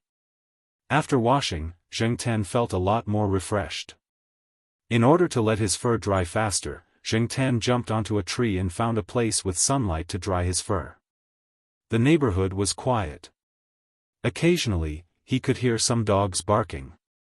The greenery was good, but it wasn't as comfortable as the east courtyard of Tsinghua University. Zheng Tan had now formed a habit of comparing it to the east courtyard. After yawning, Zheng Tan changed his position. The fur on his back was almost dry, but the fur on his stomach was still dry. He lay on his side and changed the angle to continue drying his fur. He really missed the children's hair dryer in the Jiao family. Zheng Tan closed his eyes and rested. He had to be alert at all times. Otherwise, he would be tricked. With the experience of being caught, Zheng Tan didn't dare to be careless at any time, let alone in this unfamiliar environment. Occasionally, there would be people walking around. As long as they weren't walking in his direction, Zheng Tan wouldn't get up and run away. He tried to save as much energy as possible. After all, it wasn't the day where he could go home and open the fridge whenever he wanted to eat. Small footsteps sounded. In other words, it was the sound of walking through the grass. Zheng Tan's ears twitched. It didn't sound like a human's, nor was it a dog's. Zheng Tan knew the sound of a dog's paws walking on the ground. So, it was the same kind. Zheng Tan opened his eyes and looked over. A white Persian cat was walking towards him with elegant steps. Many people said that Persian cats were born spoiled and gave people a feeling of magnificence and nobility. It was like a noble, not something a stray cat could compare to. Zheng Tan didn't care if it was a noble or not. At the moment, he was staring at the cat tag on the Persian cat's neck. The tip of his tail moved. It seemed that there was a good way, even if the fur on the cat's body was cleaner, there was no guarantee. It wasn't the most direct way for people in big cities to distinguish stray cats from pet cats. The cat tag was like a person's ID card. It played an important role in such a big city. Sometimes, it could change the attitude of passers-by. With a cat tag, it proved that the owner valued the cat more. It also told people that the cat had a backer. To get rid of the impression that it was a stray cat, Zheng Tan had to start with the cat tag. After all, he didn't look like a famous cat. As long as he went out and rolled a few times and got dust on him, people would probably think that he was a stray cat. The Persian cat didn't know what Zheng Tan was thinking, and it didn't notice Zheng Tan's existence. It certainly didn't know that someone was thinking about its cat tag. It still walked with elegant steps towards a few big trees. It walked over and rubbed against the tree trunks, sharpened its claws, and peed to mark its territory. No matter how elegant a cat was, it couldn't get rid of some of its natural instincts. Zheng Tan was no longer lying down. He quietly moved over from the branch and waited there. The elegant Persian cat was still intoxicated in its own world. After it finished marking its territory, it was probably ready to go to the pond next to it to watch the fish. When it raised its tail and passed by the tree Zheng Tan was in, Zheng Tan saw it and rushed over. When they were in the east side courtyard, Zheng Tan had seen Huang play and fight with the sheriff. He knew that cats generally use those few skills the most. They would either scratch and slap like a spinning top, or hug and bite and kick with their legs. So, in order to avoid those situations, Zheng Tan rushed over and rode on its back. He didn't let the Persian cat turn over at all. The Persian cat struggled hard and made an angry meow, but it couldn't compare to Zheng Tan's strength. Zheng Tan pressed it to the ground and freed his paws to untie the cat collar on its neck. The cat collar was still leather, like a buckle on a belt, and not the elastic one Zheng Tan used to wear. The cat tag was also the color of local tycoon gold, and the metal engraved. It was not easy to control his strength to hold down a cat and ensure that it did not suffer any internal injuries or fractures. Furthermore, the cat's fur was thick and long, making it easy for his arm to slip. It took Zheng Tan quite a bit of effort to hold it down. Sure enough, it was easier to hold it down with a human hand. The cat's paws weren't as flexible as a human's. When he untied the cat collar, he was almost scratched by the cat several times. The cat looked very gentle, but when it was pressed down, it was really irritable. Meow. The Persian cat that was pressed on the ground growled, as if it wanted to immediately scratch Zheng Tan. It was full of anger. Meow my ass. I'm just borrowing the cat tag. Just hand over the cat tag obediently. With such a noble appearance, even if it didn't use the cat tag, no one would think it was a stray cat. Besides, if it lost the cat tag, its owner would definitely give it another one. In order to ensure his own safety, Zheng Tan had no choice but to rob this brother of his. Hey, what are those two cats doing? Are they fighting? A little girl's voice came from not far away. Zheng Tan looked over. There were two children, not even as old as Jiao Yuan. The little girl who spoke just now was about the same age as little Pomelo. There was a pool between them and Zheng Tan, so Zheng Tan wasn't worried that they would immediately run over. There was a 10-year-old boy next to the little girl. After seeing Zheng Tan's situation, he immediately covered the little girl's eyes. Oh, it's broad daylight. Shame. Zheng Tan was speechless. Shame your ass. What was this little brat thinking? Seeing the two children run away, Zheng Tan continued to struggle with the cat collar. With great difficulty, he finally untied the cat collar from the Persian cat's neck. Zheng Tan held the cat collar in his mouth and retreated. However, after the Persian cat got up, it didn't attack Zheng Tan. It arched its back and looked at Zheng Tan vigilantly. Then it ran away, probably to find comfort at home. Holding the cat collar in his mouth, Zheng Tan climbed up the tree. He adjusted the collar so that he could take it off at any time. It looked a little loose. The shiny gold cat tag was too eye-catching against the black fur, but it was better than nothing. He bent his claws to take a look at the cat tag. The name of the Persian cat was engraved on it. Katie? This name was King high-end. The problem was, wasn't it awkward to give a male cat such a name? Zheng Tan still felt that Caesar was more domineering. Forget it, I'll just make do with it. After adjusting the cat collar, Zheng Tan didn't immediately put it back on. Instead, he hid it and walked around the neighborhood. He found a house and climbed into it to get something to eat. Chapter 61. Coming out of the neighborhood, Zheng Tan was ready to hitch a ride. When he decided to come to this city, Zheng Tan already had a plan. Zheng Tan rarely took the bus before. When he was too young to drive, he would take a taxi when he went out. He didn't want to squeeze with other people on the bus. Because of this, he left an impression on many people that he was a rich young master. Of course, behind the rich young master was a sucker. Walking along the sidewalk, Zheng Tan came to a stop sign. A few young girls who were waiting for the bus saw Zheng Tan and squatted down to tease him. The people around them just smiled and didn't say much. This was the advantage of wearing a cat tag. In many people's eyes, wearing a cat tag meant that the cat in front of them had been vaccinated and was well taken care of. It wasn't a stray cat that might carry germs, so even if they didn't like cats very much, they wouldn't dislike them too much.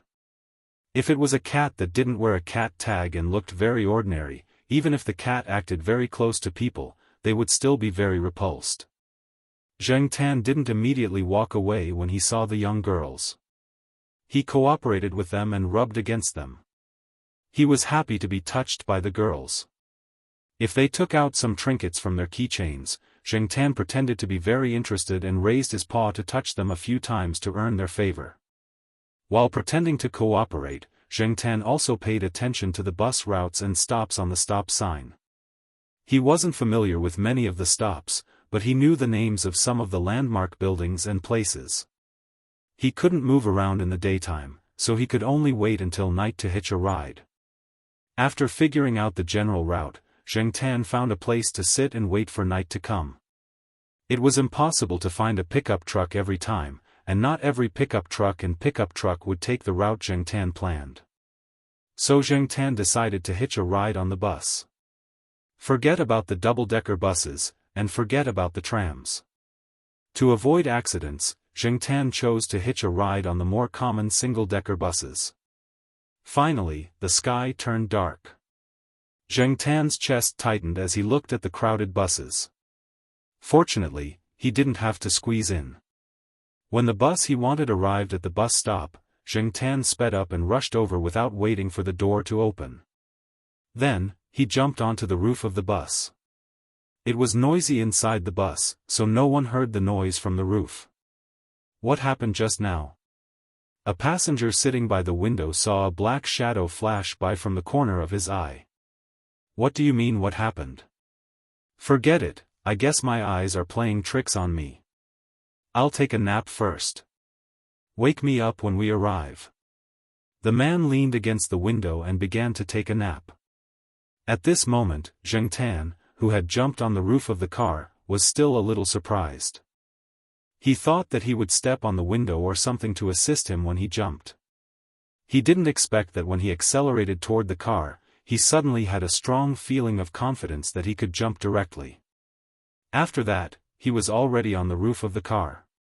He moved his legs and didn't feel any discomfort. After the passengers had alighted and boarded the bus, the door closed and the bus started moving. Zheng Tan quickly ran over and hooked onto the protrusion at the skylight of the bus. The roof of the bus was relatively smooth. After the bus started moving, if it made a sharp turn or a sudden stop, Zheng Tan would probably be thrown out. Therefore, he had to firmly hook onto the fixed object to stabilize himself.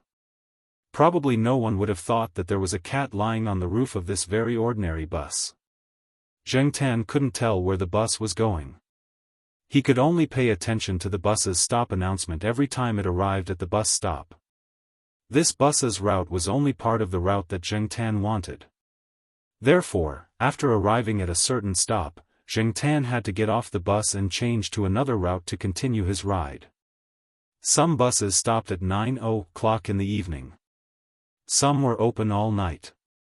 Every time he changed buses, Zheng Tan had to look at the time of the bus he was about to take. It would be best if the bus was open all night.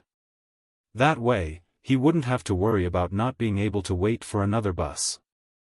Taking the bus was troublesome, but in order to achieve his goal, Zheng Tan had to repeat this trouble again and again. In this way, Zheng Tan was getting closer and closer to the destination in his heart. When the bus stopped at a stop in the middle, Zheng Tan suddenly heard someone calling him. "Hey, Zheng Tan, wait a minute." It was a child's voice. Zheng Tan couldn't remember who it was. Zheng Tan looked in the direction of the voice. He only saw the back of a few children walking into a taxi. The night light intertwined, so he couldn't see clearly. There was an arcade around this stop. Zheng Tan recalled that he often came here when he was young. When he was in the mood, he would skip class and come here to play for the whole day. Although there were many places that minors were not allowed to enter, that was only on the surface. As long as you threw money, there would naturally be places to play. The taxi went away. The route was in the same direction as Zheng Tan's own plan. However, Zheng Tan couldn't see the appearance of the passengers in the car clearly. He could only vaguely see that there were a few children sitting inside. He was inexplicably nervous. When the bus suddenly moved, Zheng Tan almost lost his grip and slid out. After getting off the bus at the stop, Zheng Tan squatted not far from the bus stop and looked at the bus stop sign showing the various bus routes. This was the last bus. After the bus came, it would be very close after 7 or 8 stops. The name of the last stop was the name of the neighborhood Zheng Tan used to live in. It was easy to recognize. As he was thinking, Zheng Tan suddenly became alert. He dodged sideways. The place where he was squatting just now was hit by a rubber bullet. It bounced up and disappeared. After being caught, Zheng Tan's vigilance increased a lot. He was also more sensitive to the danger around him. That was why he could dodge the rubber bullet so quickly. Zheng Tan had played with rubber bullets before. It was a toy that children liked. Jiao Yuan also had one. Looking sideways, Zheng Tan saw a few young people sitting by the railings. They looked like they had drunk too much. They probably saw a cat on the side of the road and raised their toy guns to shoot at it. They usually liked to play shooting games. They had played rubber bullets, paintballs, field games, and so on. The toy guns in their hands were won from a shooting game at the club. Although they didn't like children's toys, they could use them to pass the time when they were bored.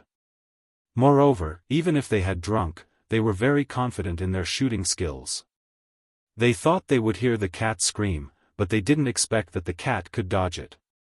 Therefore, they got excited. A few of them got up and walked towards Zheng Tan. F***ck. Zheng Tan cursed in his heart. His luck was really F***king bad. On the other side, a few young men were holding toy guns. They shouted like madmen as they chased after Zheng Tan. Rubber bullets were fired one after another.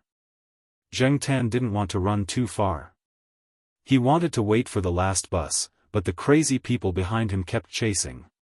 As Zheng Tan ran, he looked around to see if there was a good place to hide. There was a van at the corner. The door of the luggage compartment at the back was open. Zheng Tan rushed in and found a place to hide. The driver of the van had a cigarette in his hand and was talking to the people standing outside the van. He didn't even notice that there was an extra cat in his car. There was no one else in the van except for the driver. There were some goods on the seats, such as color TVs and other household appliances. There was also some stuff in the luggage compartment. In the back, there were daily necessities, such as toothpaste, shower gel, shampoo, and so on. Zheng Tan hid behind the goods and looked at the crazy young people running towards him through the gap. "Where did the cat go?" one of the young people said as he fiddled with his hair. There were some shopping malls around. After turning the corner, there were no bushes or flower beds except for the trees on both sides of the road. "Did it climb up a tree?" another young man said as he looked at the surrounding trees. The person who first shot at Zheng Tan looked around and walked towards the van. Zheng Tan shrank back and lowered his body, trying to hide himself. Just as the young man was getting closer, another person came to the back of the minivan. This person was the one who had spoken to the driver earlier. He raised his hand and pulled the door of the luggage compartment open with all his might. Pa! The door of the van was closed. Zheng Tan was speechless. He turned around and saw that the driver had finished smoking and closed the window. Zheng Tan's plan to run out through the window was ruined. F***ck. Bad luck. Life is full of obstacles. No amount of beauties could calm Zheng Tan's heart, which was currently galloping like an alpaca. Zheng Tan suddenly wanted to yell, F***ck, let me out. However, Zheng Tan's response was the sound of the van's engine. It was as if there was a pair of invisible hands that forced him away when he was close to the target. He couldn't resist. He was so close to the target twice, but the result was still the same. Was this God's will? Zheng Tan didn't know. The driver was playing some nostalgic songs in the van. Zheng Tan used to listen to a few of them before. Coupled with Zheng Tan's complicated feelings, he had the urge to bang his head against the wall. There were no walls here, so Zheng Tan hit the back seat. The music in the van was too loud, so the driver didn't hear the strange sounds behind him. He was still singing along in his narcissistic state. After a while, the driver's phone rang. He turned down the music and answered the call.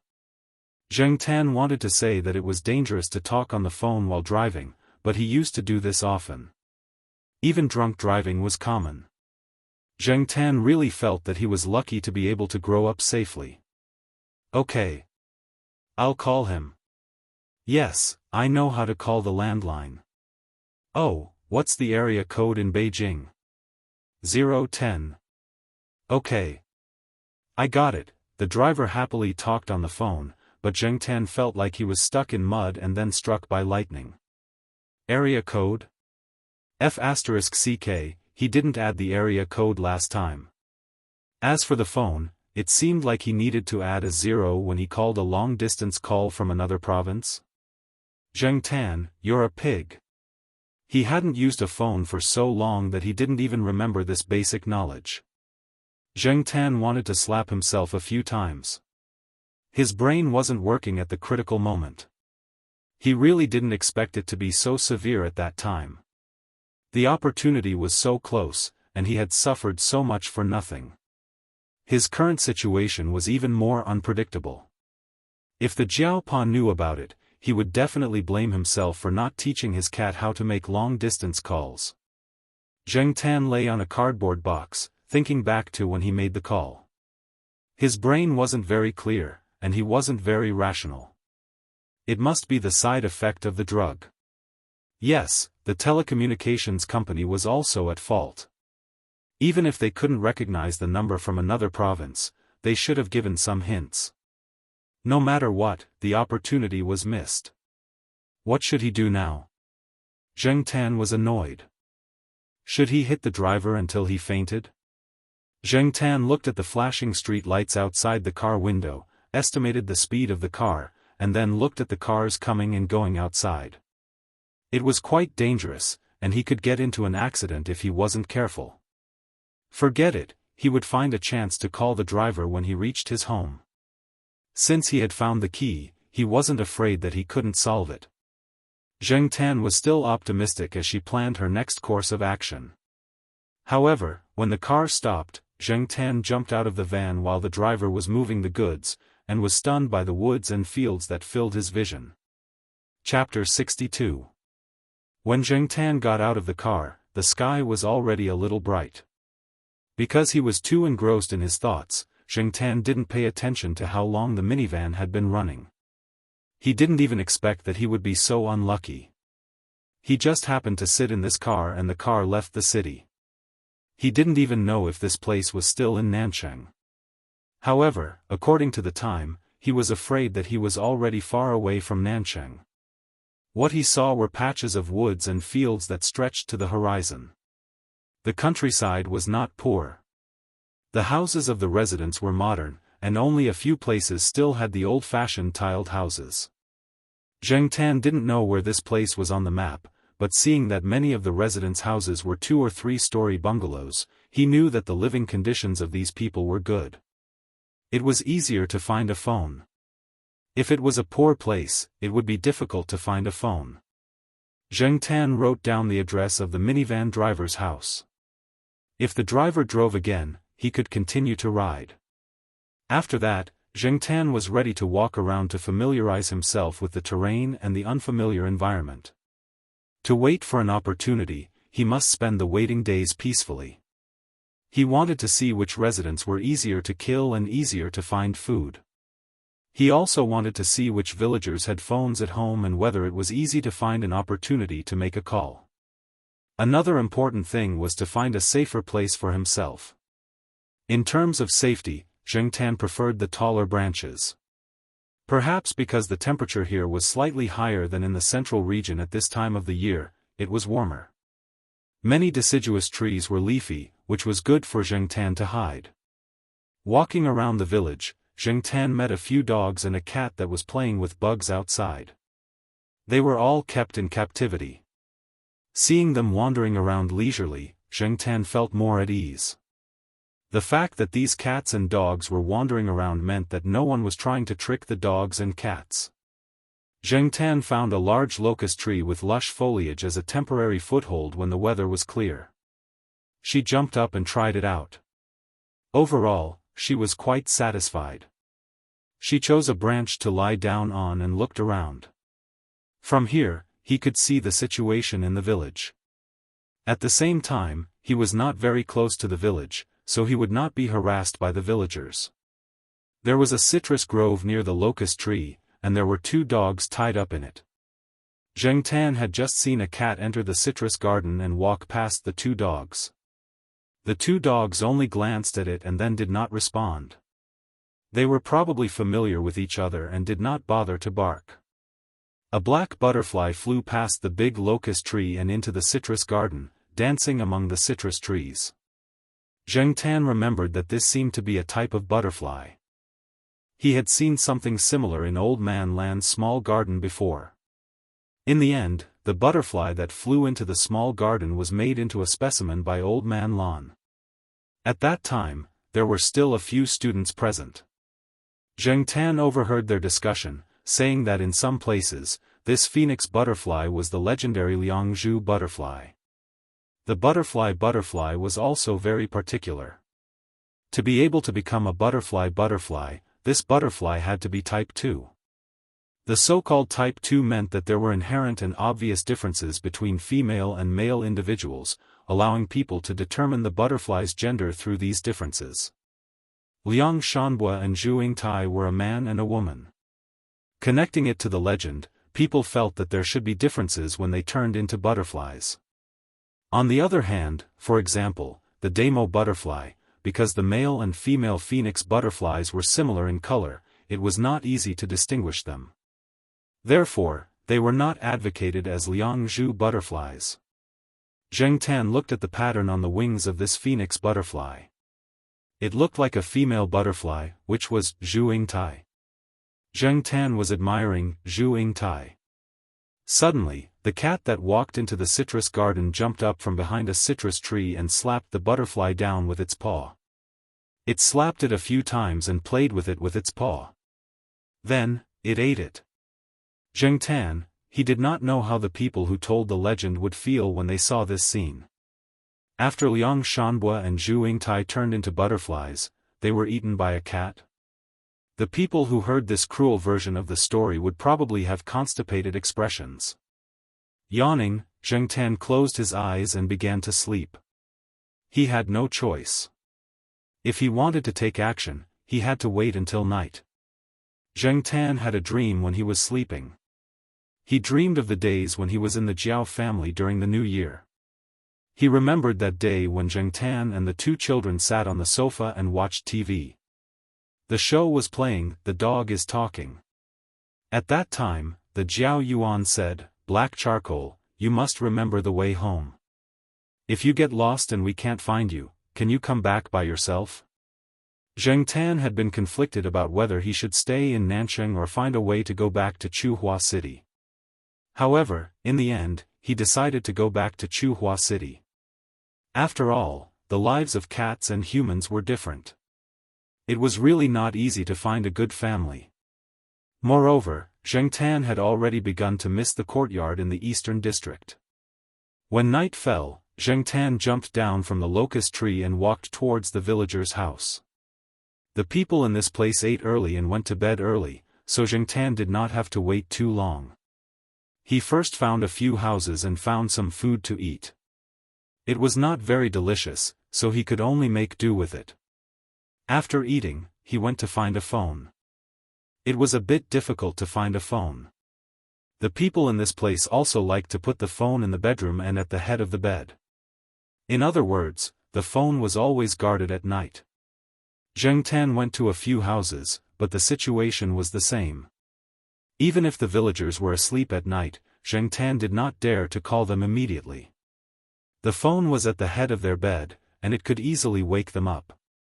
Zheng Tan did not want to be treated as a monster, so he could only continue to search and see if there were any residents who were easy to target.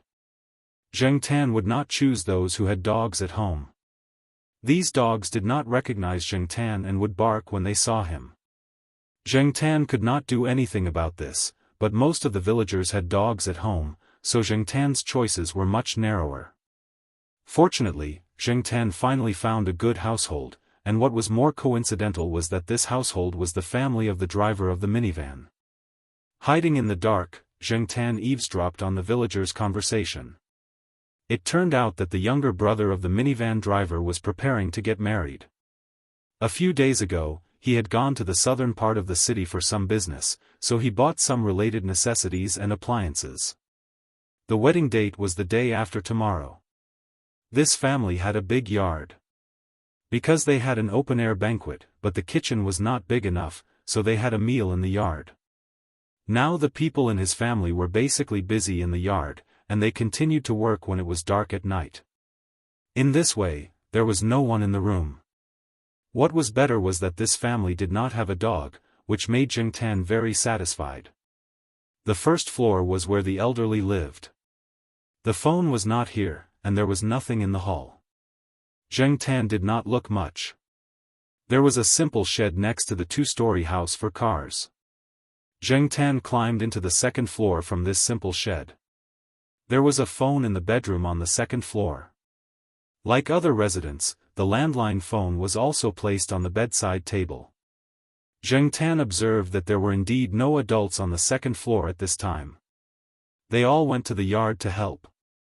In the small room next door, there was a little girl who looked like she was in kindergarten. She was reading on the floor covered with foam boards. As long as there were no adults, it was fine. Even if a child who did not even know how to count saw him, Zheng Tan did not care. Adults did not take the words of children seriously. Zheng Tan jumped in through the window and ran excitedly to the phone. He jumped onto the bedside table, picked up the receiver, and dialed the number by heart. Of course, this time, he did not forget to add 0 in front of the phone number. As for the landline number, Zheng Tan did not remember what the area code of Chuhua City was, so he dialed the number of Jiao Pa. At this time, the Jiao family should be at home, right? Associate Professor Jiao should be at home too. Zheng Tan waited excitedly after dialing the number. However, when he heard the notification sound from the phone, Zheng Tan's mood suddenly became gloomy. F***CK. This phone did not have a long-distance lock. He had to find the key to unlock it. Where could he find the key? Zheng Tan rummaged through the drawer, but did not find the small key to unlock the phone's long-distance lock. He was puzzled. Was there a need to lock the phone's long-distance lock? Shouldn't long-distance calls be frequently used in this kind of place? Dejected, Zheng Tan put the phone back. He squatted there and thought for a while. Would the villagers' phones all be locked? Why did he have to try them one by one? But it would be best if he could steal the driver's phone, or someone else's phone. At least a phone would not be as troublesome as a landline. Looking around the bedroom, there were a lot of candies and snacks on the table because there was a wedding. It was probably used to entertain guests. Zheng Tan took out a bag of beef jerky and squid shredded into a big bag. After taking them out, he zipped up the bag and jumped onto the window. He carried the 2 bags of snacks and prepared to leave. When Zheng Tan stood by the window, he was holding the snacks in his hands. His legs were on the windowsill, and he was ready to jump down. Before jumping, Zheng Tan felt someone looking at him. He turned his head to look. The little girl who was reading the picture book next door was hiding outside the bedroom door. She did not shout, but her eyes were filled with curiosity. Zheng Tan paused, then ignored her and jumped off the windowsill. It was not convenient to jump with 2 legs, but it was okay to jump a few times while looking for the phone. Zheng Tan was willing to empty his hands to carry things. Anyway, at this time, no one saw him except for the little girl. What was there to be afraid of? Besides, he would not stay in this place forever. If he was discovered, he could just run away. Zheng Tan left in a carefree manner, but it had a big impact on the child. In the evening, the child's mother came over with a picture book to teach the little girl how to count, from 1 to 10. In order to match the memory, her mother also taught her some things in the real world. How many legs does the little bird use to walk? Her mother asked. 2. The little girl stretched out 2 fingers. How many legs does the big yellow dog use to walk? 4. The little girl counted the legs of the big yellow dog in the picture book and said, "Yes, so smart. How many legs does the little cat use to walk?"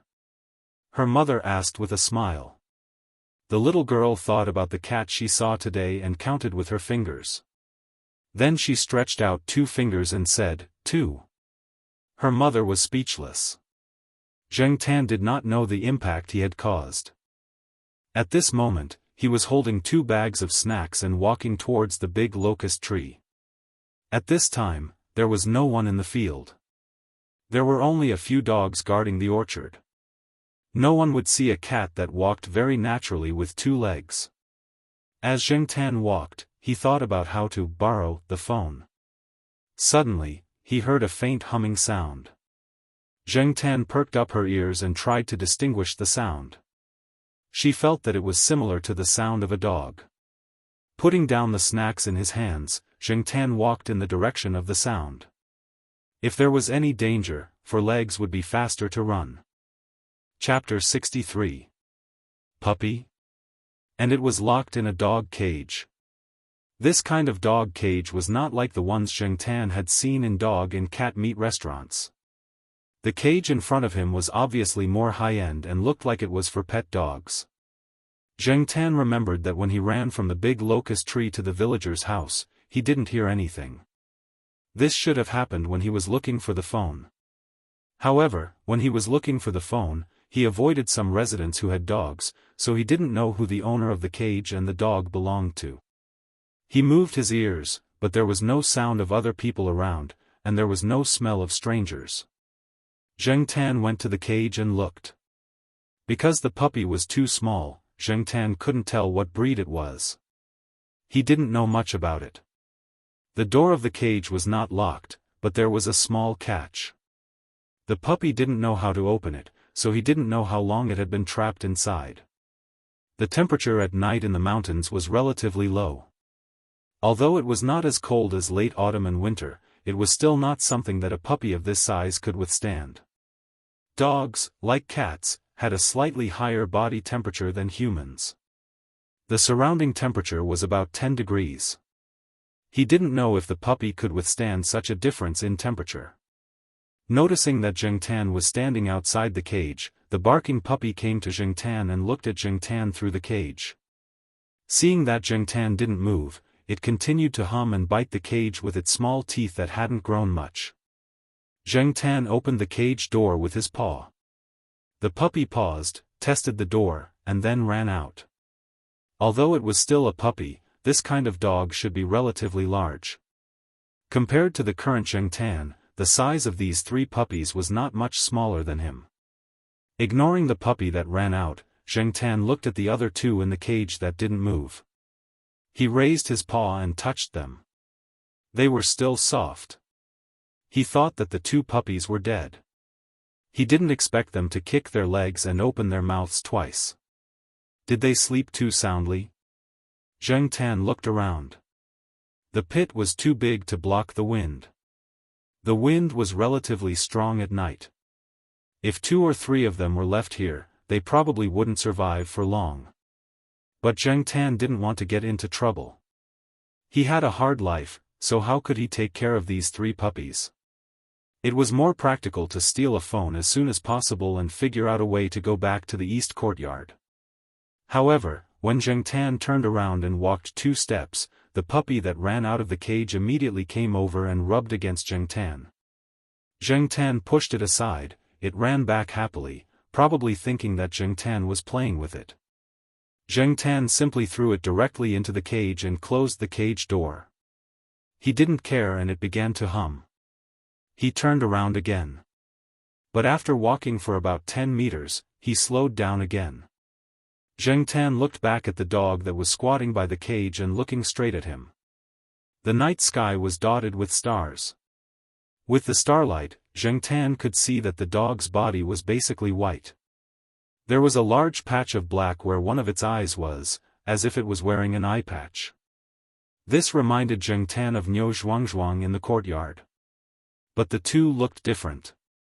Niu Zhuangzhuang's big head was too special. This paparazzi's body proportions were not like that. It also didn't look like the common dogs in the village. It was probably a skewer. Otherwise, it wouldn't have been abandoned by its owner. When Zheng Tan used to walk in the courtyard, he often heard the conversations of dog owners. He knew the attitude of many dog owners. If their dog's puppy didn't satisfy them, they would directly throw it away. Sahara's owner said, "A wolf travels 1,000 miles to eat meat, a dog travels 1,000 miles to eat shit." Knowing that it eats shit, but still raising it, not caring about its pedigree or breed, taking care of it every day, tolerating it digging holes in the house, burying bones, biting tables and chairs, spitting saliva, and rebelling. That must be true love. Even if it was a mutt, there were people who loved it. It was a dog breed that had undergone thousands or even tens of thousands of years of natural and artificial selection. There was no lack of individuals who understood human nature, had good perception, were loyal and obedient, and had strong hunting abilities. As for skewer dogs, many famous breeds were also skewered. So, the family that threw the dog away definitely didn't love it. When Zheng Tan came back to his senses, he had already walked to the cage again. The puppy inside was humming even harder and making whining sounds. "Tsk, so annoying." Zheng Tan thought that since he had nothing to do now, he could just find a place to throw it away. He remembered that there were some short shrubs next to the big locust tree. It should be able to block the wind, and no one often went there. Lifting the cage, Zheng Tan walked to the big locust tree. As for the 2 bags of snacks, he would pick them up later. Anyway, no one would pick them up at this time. As there were fewer villagers near the short shrubs, the vegetation was denser, and it was good for blocking the wind. After putting down the cage and adjusting its position, Zheng Tan broke some branches and put them on top of the cage as a cover. He pulled some vines around the cage so that it wouldn't be too easy to find out, right? After setting up, Zheng Tan went back to pick up the 2 bags of snacks. However, when he was picking up the snacks, he suddenly thought, would the puppy starve to death after being hungry for a night? It shouldn't, right? It was just one night. Although he thought so, Zheng Tan felt that if the puppy really starved to death, his efforts would be in vain. So, he threw down the 2 bags of snacks and ran to the villagers. The bread driver's family had already fallen asleep. Some big pots and steamers were set up in the yard. Zheng Tan looked around and found some porridge in one of the steamers. It was still warm. It hadn't been there for too long, so it was probably left there before the family finished eating. Looking around, Zheng Tan found the disposable bowl used by the host for guests and filled it with some porridge.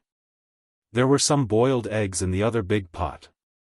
Zheng Tan found a bag for vegetables and put a few in. When the porridge was brought to the big locust tree, it was no longer hot. Zheng Tan couldn't find anything to heat it up. Anyway, he brought the porridge over with a tentative attitude. He also put an egg in it. Zheng Tan ate the egg white himself and put the egg yolk inside to mix with the porridge. If it was the Zheng Tan of the past, he would definitely not do this.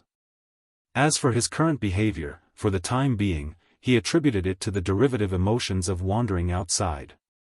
Looking at the porridge in the bowl that had been stirred into a paste, Zheng Tan felt that he really had no appetite. He didn't know if the puppy could eat this. If the puppy didn't eat it, he didn't care. He opened the cage, put the bowl in the corner of the cage, closed the cage, picked up the 2 bags of snacks, and climbed up the tree to rest. In the middle of the night, Zheng Tan heard the sound of eating in the cage. It should be the puppy eating, and it seemed that there was more than one puppy. When it was almost dawn, Zheng Tan jumped down the tree to check. There was no porridge in the bowl.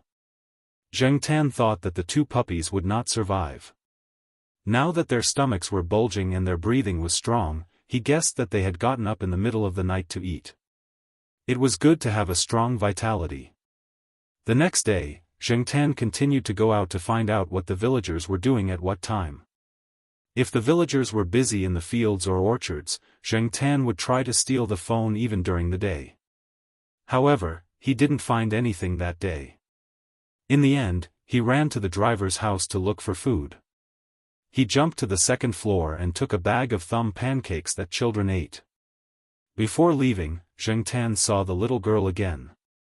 Just like before, the little girl hid behind the door and looked in Zheng Tan's direction. She looked very serious and even cracked her fingers, as if she was confirming something. Zheng Tan didn't know what she was doing. At this time, he also heard footsteps. The busy driver and his wife finally came upstairs. Zheng Tan quickly jumped off the window sill with the biscuits and ran away. After taking a shower, the little girl's mother took out a picture book to teach her. The little girl answered the first few questions very well, and the driver and his wife were very satisfied. However, in the end, her mother thought about it and asked, "How many legs does the kitten use to walk?" The little girl's answer was not so simple. 2, 4. The little girl, who was about to say, 2, changed her words when she saw her mother's face suddenly change color. However, she felt very wronged, so she cried out. This question was really too difficult. Did it have 2 legs or 4 legs? Zheng Tan didn't know the trouble he brought. He searched for 2 days in a row and didn't find a suitable opportunity. The villagers, even if they had mobile phones, carried them close to their bodies and hid them well for fear that someone would take them away. Also, in this era, mobile phones were still very valuable items, not as common as a few years later. However, in this way, Zheng Tan suffered. The 3 puppies were now much more energetic. Zheng Tan would let them out to play for a while during the day. The 3 puppies didn't run around and just played around. Zheng Tan looked at them from a tree not far from the cage. In fact, it would be much better if they could be kept in the cage, but these 3 puppies still had to pee or poop. It was too troublesome to put them in the cage. Zheng Tan didn't want to clean them a second time. He directly released the 3 puppies and threw them into the cage after they pooped. During the day, he looked after the 3 puppies. At night, he looked for opportunities to steal mobile phones and find some food to feed the puppies. This continued for a week. On this day, the 3 puppies were playing outside. The cat that ate butterflies ran over, and the 3 puppies jumped and chased after it. Zheng Tan didn't stop it. According to the situation this week, the 3 puppies would come back if they couldn't catch up and wouldn't run far. But Zheng Tan didn't expect that the cat didn't run away directly, but played with the 3 puppies for a while. It was estimated that the cat usually spent a lot of time with dogs and didn't reject them. It played very happily and ran over to tease them from time to time, letting the 3 puppies chase and bite it.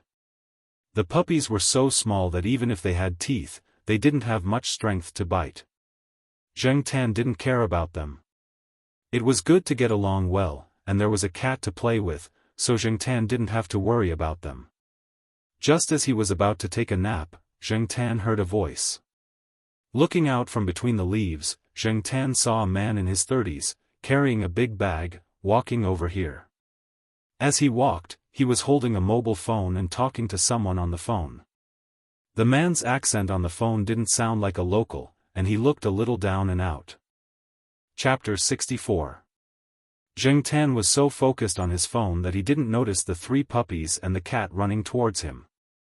After the man finished the call, he squatted down and scratched the chin of the cat, then looked at the 3 puppies in surprise. When the puppies saw the stranger, they didn't immediately approach him. They walked forward and quickly took 2 steps back. The biggest one even barked twice proudly. However, because it was still too small, it couldn't run steadily. It tripped and rolled on the ground. "Hey, whose puppy is this? Why did it run here?" The man pulled a piece of grass to tease the puppy, but it was intercepted by the cat next to him. Patting his pants, the man put his phone in his pocket, got up and walked towards the 3 puppies. Seeing the stranger approaching, the 3 puppies barked a few times, then turned around and ran back. They didn't go directly into the cage, but ran to the big locust tree and barked at Zheng Tan, who was hiding in the tree. Zheng Tan wanted to hit his head on the tree trunk. "What's the use of barking at me? My plan was all messed up by you." Originally, Zheng Tan had prepared 2 plans. One was to follow the man and find a chance to make a move. The other was to knock him out with a stick and steal his phone when he wasn't paying attention. Anyway, Zheng Tan had already done this kind of thing before, so he didn't mind doing it a few more times. However, these two plans were all ruined by the three puppies. Zheng Tan felt that after exposing himself, the success rate of making a move would be much lower, so now he was very unhappy. Looking at the three puppies barking under the big locust tree, Zheng Tan wanted to slap them one by one. Damn it! Fang Xiaokong just came out to make a phone call. He didn't expect to see the three puppies. However, this place was too far from the village house. Who would put the puppies so far away? Guarding the orchard? How could such small puppies guard the orchard? And as far as Fang Xiaokong knew in the past few days, there were two male dogs guarding the orchard. Where did the puppies come from? Which family did you catch him recently? Fang Xiaokong followed him in confusion. This orchard belonged to the family he was staying at. He had never heard the landlord mention that he had caught a new puppy. Seeing the three puppies barking at the tree, Fang Xiaokong was even more surprised. He looked up at the big locust tree in front of him. Although it wasn't obvious from afar, once one got closer and took a closer look, one would be able to see black fur between the gaps of the leaves. Cat? A dog couldn't have climbed so high, and it couldn't have been a black leopard. If that was the case, how could the three puppies survive? So it could only be a cat. But the question was, why were the three puppies barking at the cat in the tree? How strange. Zheng Tan knew that he had been discovered, but he didn't intend to jump down. It was safer to hide in the tree. The three puppies barked for a long time but did not see any response from Zheng Tan, so they began to whine again. Fang Xiaokong looked around and saw the hidden dog cage. He was even more confused. Although he was confused, Fang Xiaokong still left, and the cat followed him. After the man walked away, Zheng Tan jumped down from the tree. The three puppies stopped whining and immediately came over.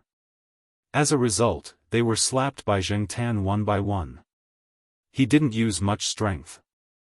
Such small puppies, if he used more strength, Zheng Tan suspected that they would become stupid. But the three puppies thought that Zheng Tan was playing with them, so they grinned and came over again. Zheng Tan was annoyed. He jumped up the tree again, thinking about when he would see a villager with a cell phone who was alone. He would solve the problem by force. In less than half an hour, Zheng Tan saw the man come over again. This time, he was holding a bowl of porridge in his hand. There was meat in the porridge instead of egg yolks. Fang Xiaokong came over with the bowl and put it in front of the three puppies. The three puppies had already smelled the smell. They quickly ran over and began to eat. Zheng Tan curled his lips. Although he was a little dissatisfied that the three puppies believed him so easily and began to eat, it saved him the trouble of stealing food for them at night. The three puppies ate very quickly. After a while, the bowl of porridge was empty. They even licked the bowl clean. Hey, there really are dogs. A young man in his 20s came over with a shovel. Seeing the three puppies step back, he thought for a moment, put the shovel aside with a smile, and walked over with his bare hands. Finished planting the trees? Fang Xiaokong asked. Finished planting. I wonder what those so-called new varieties of citrus will look like, the young man said as he wiped his sweat and leaned against the tree trunk. These dogs don't look like mongrels. Fang Xiaokong pointed at the three puppies who were playing with each other. Yes, it's a strung dog, a mongrel dog. This is probably the son of the village head son, Du Gao. Yesterday, I heard that they threw the puppy away. I didn't expect to see it here. The young man became excited again when he talked about it. The tiredness from planting the tree just now disappeared. Du Gao? I remember someone said that the village chief's son had two Du Gao, one male and one female. Yes, huh. Everyone in our village knows that the female Du Gao didn't like the male Du Gao. Instead, a mongrel got her. I just don't know whose mongrel it is. It's so capable. When the puppies were just born, they could fool people with the excuse that the puppies were too young and didn't grow up. As they grew up, they became more and more like mongrels and could run around. They couldn't hide it anymore. No one was a fool. Although people didn't say it publicly, they treated it as a joke in private. Their family probably felt embarrassed and threw the puppies away.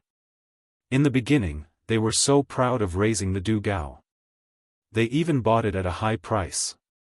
In the end, it became a joke. The young man laughed happily. "What about these puppies?" Fang Xiaokong asked. The young man came over and picked up the biggest puppy. "Yo, they are quite fierce."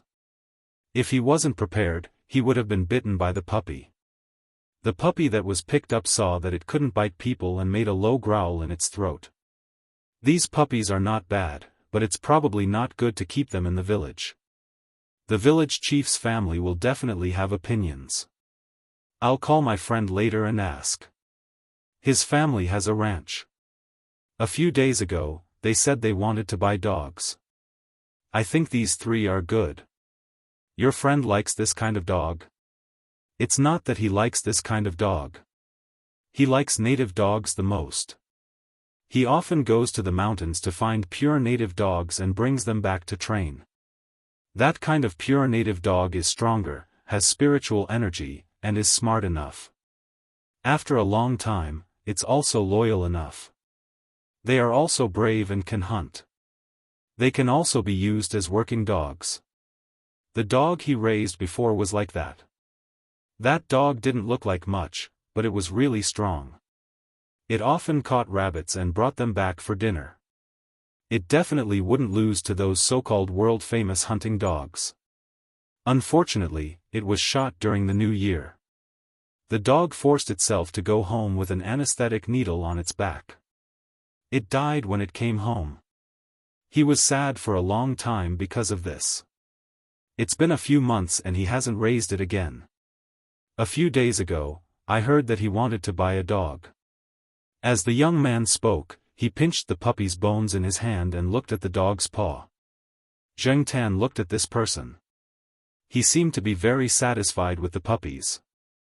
And listening to their conversation, Zheng Tan felt that it was really rare for him to be able to survive the anesthetic gun. The young man continued, "A real hound is not something that can be seen, but is reflected through continuous training. Of course, the innate requirements must also be met. These few are not bad. If he wants them, I will send them to him directly. Anyway, they are an eyesore to the village chief's family." The puppies that were put down shook their fur, then quickly ran to the big pagoda tree. They raised their heads and barked at Zheng Tan, probably to express their grievances. "What's wrong with the puppies? Why are they barking at the tree?" the young man asked. "There's a black cat up there." Fang Xiaokong stretched out his finger and pointed up. The young man shook his head. "No one in our village raises a black cat. Some people say that black cats are unlucky, so they don't raise them. Even if they do, they'll send them away or throw them away. These three puppies were probably picked up by the black cat on the tree," Fang Xiaokong said. "Black cats are really weird. They even pick up puppies." The young man didn't care whether the black cat was telling the truth or not. The more he looked at the three puppies, the more satisfied he was. "Brother Fang, I'll go back and make a call. Just use my phone." Fang Xiaokong was about to take out his phone from his pocket. No, I'll go first. Brother Fang, help me look after the puppies. Don't let anyone take them." After that, the young man turned around and walked quickly home with a shovel. After the young man left, Fang Xiaokong put down his backpack and took out a camera. He felt that it was too hot, so he took off his jacket and put it on the bushes next to him. He took out his phone from his jacket pocket and put it on top of the bushes. He got up and took the camera to take pictures of the surrounding scenery. Zheng Tan looked at the camera in the man's hand under the tree. It was an SLR. These days, SLR should be considered a high-end product. Was he a photographer? She had heard that some photographers liked to run around and make themselves look like refugees who had fled from a dire situation. Regardless of whether this person was a photographer or not, Zheng Tan's attention was mainly on the phone. What a good opportunity. Should he grab the phone and run? Zheng Tan looked at the person taking the photos and started to slide down the tree. Unfortunately, the person quickly turned around and came back. He walked to the backpack and took out a water bottle to drink. He also poured some water into the puppy's bowl. Zheng Tan estimated the distance between him and the phone. He wanted to take the phone away when the person wasn't paying attention. However, the person was also paying attention to him. It was not easy to take action. Fang Xiaokong finished drinking the water and put the water bottle back into his bag. He took the phone and looked at the time. While Fang Xiaokong was looking at the time, Zheng Tan's eyes also followed the phone. You want to play with the phone? Here, play with it. Fang Xiaokong put the phone on the ground in front of him. Obviously, Zheng Tan's small movements didn't escape the other person's observation. Zheng Tan looked at the person in front of him and then looked at the phone on the ground. Could it be a trap? He was willing to give the phone to the cat to play with. However, if he could play with an SLR, he might not be short of money. Whatever, I'll contact him first. Zheng Tan grabbed the phone with his hand. While grabbing the phone, he also paid attention to the person in front of him. Seeing that he just sat there and didn't have any intention of moving, Zheng Tan put the phone on the ground again. This phone's screen wasn't colored. A few years later, this phone would fall under the category of unwanted phones. However, logically speaking, people who could afford a DSLR should also be able to afford a new phone with a colored screen. Why would they still use this one that was already worn out at the corners? However, Zheng Tan couldn't be bothered to think too much about it. Just this phone was enough to excite Zheng Tan. After going through so much trouble, climbing through the window and looking for a phone, he had originally planned to snatch one by force. Now, the phone was right in front of him. How could he not be excited? However, this phone should be able to make long-distance calls, right? It wouldn't be in arrears, right? Zheng Tan looked at the person sitting there with a curious expression. He raised his paw and began to press the button. Fang Xiaokong saw that the black cat was staring at his phone, so he passed the phone to it with a playful thought. Who knew that the cat really pressed the button, and it was a long-distance phone number? It didn't press it blindly. Interesting. Zheng Tan pressed the phone number excitedly and nervously. He waited with his ears perked up, and his tail slapped the ground to reduce his nervousness. Finally, the phone rang a few times before it was picked up. Hello? It was the Jiao Pa's voice. After being captured for so long, he finally heard a familiar voice again. He suddenly felt touched as if he had seen a real family member. Zheng Tan gathered all the complicated feelings in his heart into a cry, "Awu." Chapter 65. Tsinghua University, Biology Building. After Associate Professor Jiao finished his class, he went back to his office building. Just as he was about to open his office door, his phone suddenly rang. Associate Professor Jiao quickly took out his phone and looked at the caller ID. It was an unknown number. Hello? Wow! Associate Professor Jiao froze for a moment when he heard the cat's ghost-like howl from the other end of the phone. Then, a bright smile appeared on his usually calm face. A few young female teachers walked over and saw Associate Professor Jiao's dazzling smile. They thought that Associate Professor Jiao might not lose to Professor Ren in terms of appearance. Associate Professor Jiao looked around. This was a teacher's office and there were always people walking in and out of the hallway. It was inconvenient for him to talk, so he quickly took out his keys and opened the office door.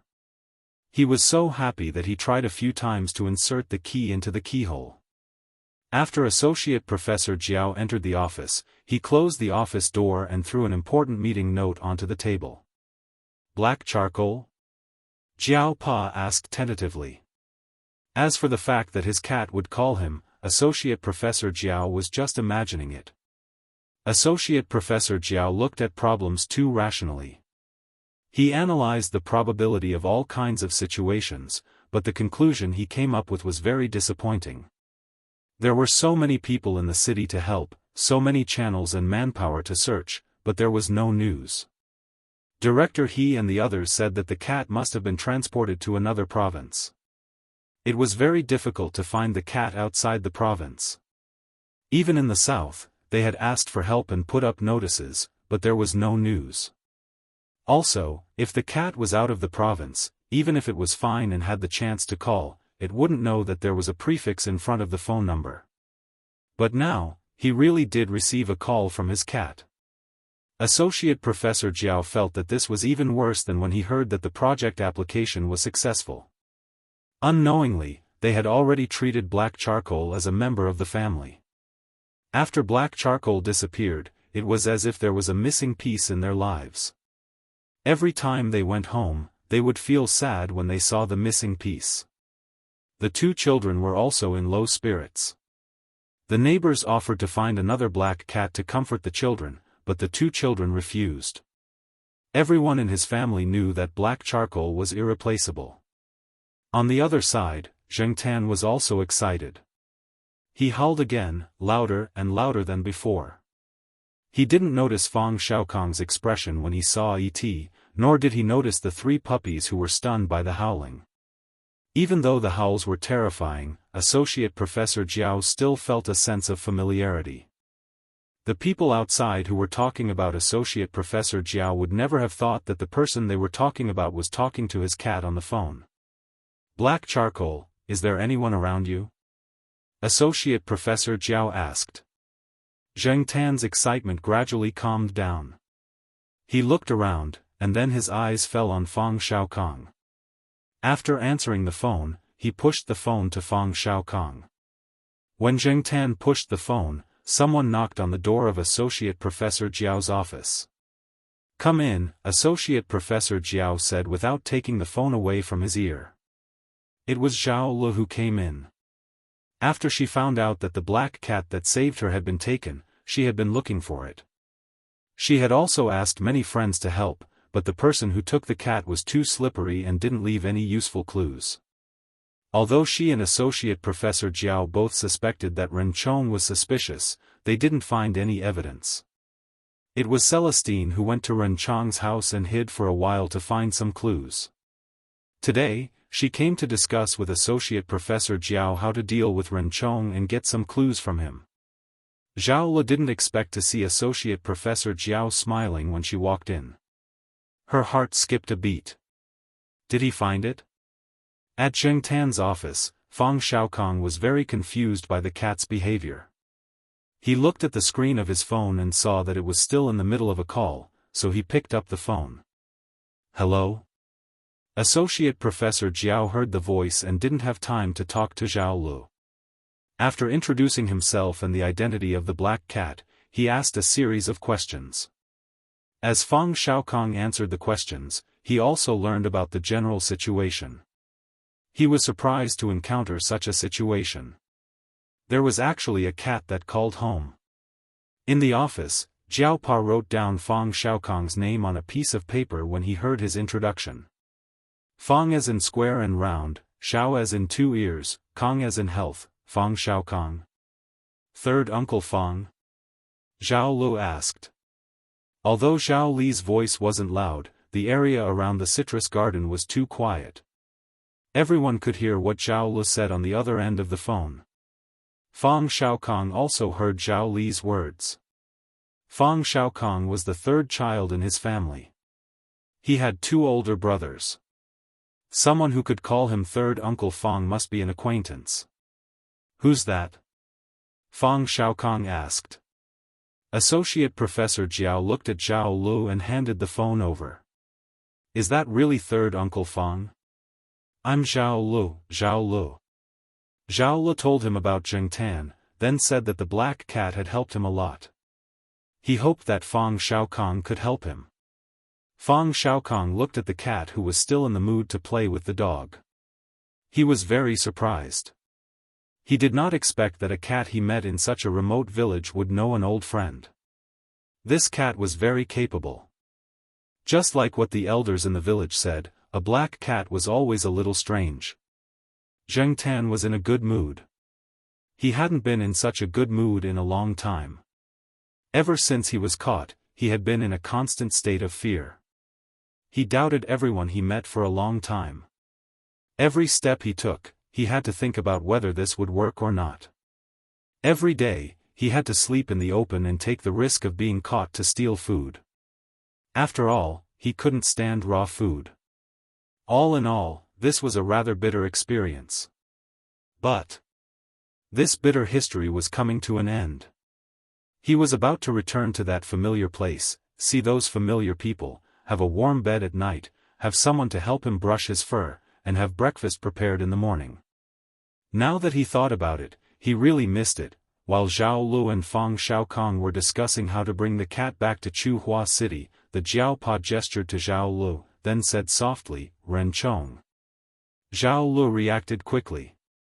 Even if the cat was brought back, if Ren Chong wasn't dealt with, the cat-catching incident would happen again. "You mean, I'm relieved to know that it's safe and sound. Since Mr. Fang is an acquaintance of Miss Zhao and can be trusted, then there's no rush to bring black charcoal back. Mr. Fang, please take care of black charcoal first. We'll talk about it after we've settled things here." Zhao Lu nodded and explained the situation briefly to Fang Xiaokong. Fang Xiaokong expressed his understanding. "Okay, I'll take the cat and walk there slowly. It'll take at least 10 days to half a month, take the cat? 10 days to half a month? Does that mean that it'll take at least 10 days to half a month to get back to Chuhua?" Zheng Tan's excitement was doused with a bucket of iced dregs. Why? Even if they couldn't take the train, it wouldn't take too long to drive back. Why would it take 10 days to half a month? Jiaopa told Zheng Tan to follow Fang Xiaokong obediently over the phone. Third Uncle Fang would take him back to Chuhua. At the moment, Chuhua couldn't send anyone over to pick up Zheng Tan. There were still things to deal with there. Even though the Jiaopa didn't explain much, Zheng Tan could still analyze the reason from his words. Zheng Tan expressed his understanding. It was for his own good.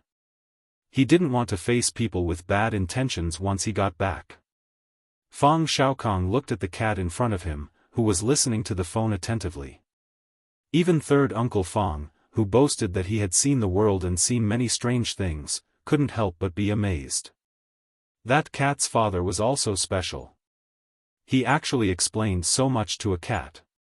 If it were someone else in this village, they would probably be thinking about how to exorcise demons and ward off evil spirits.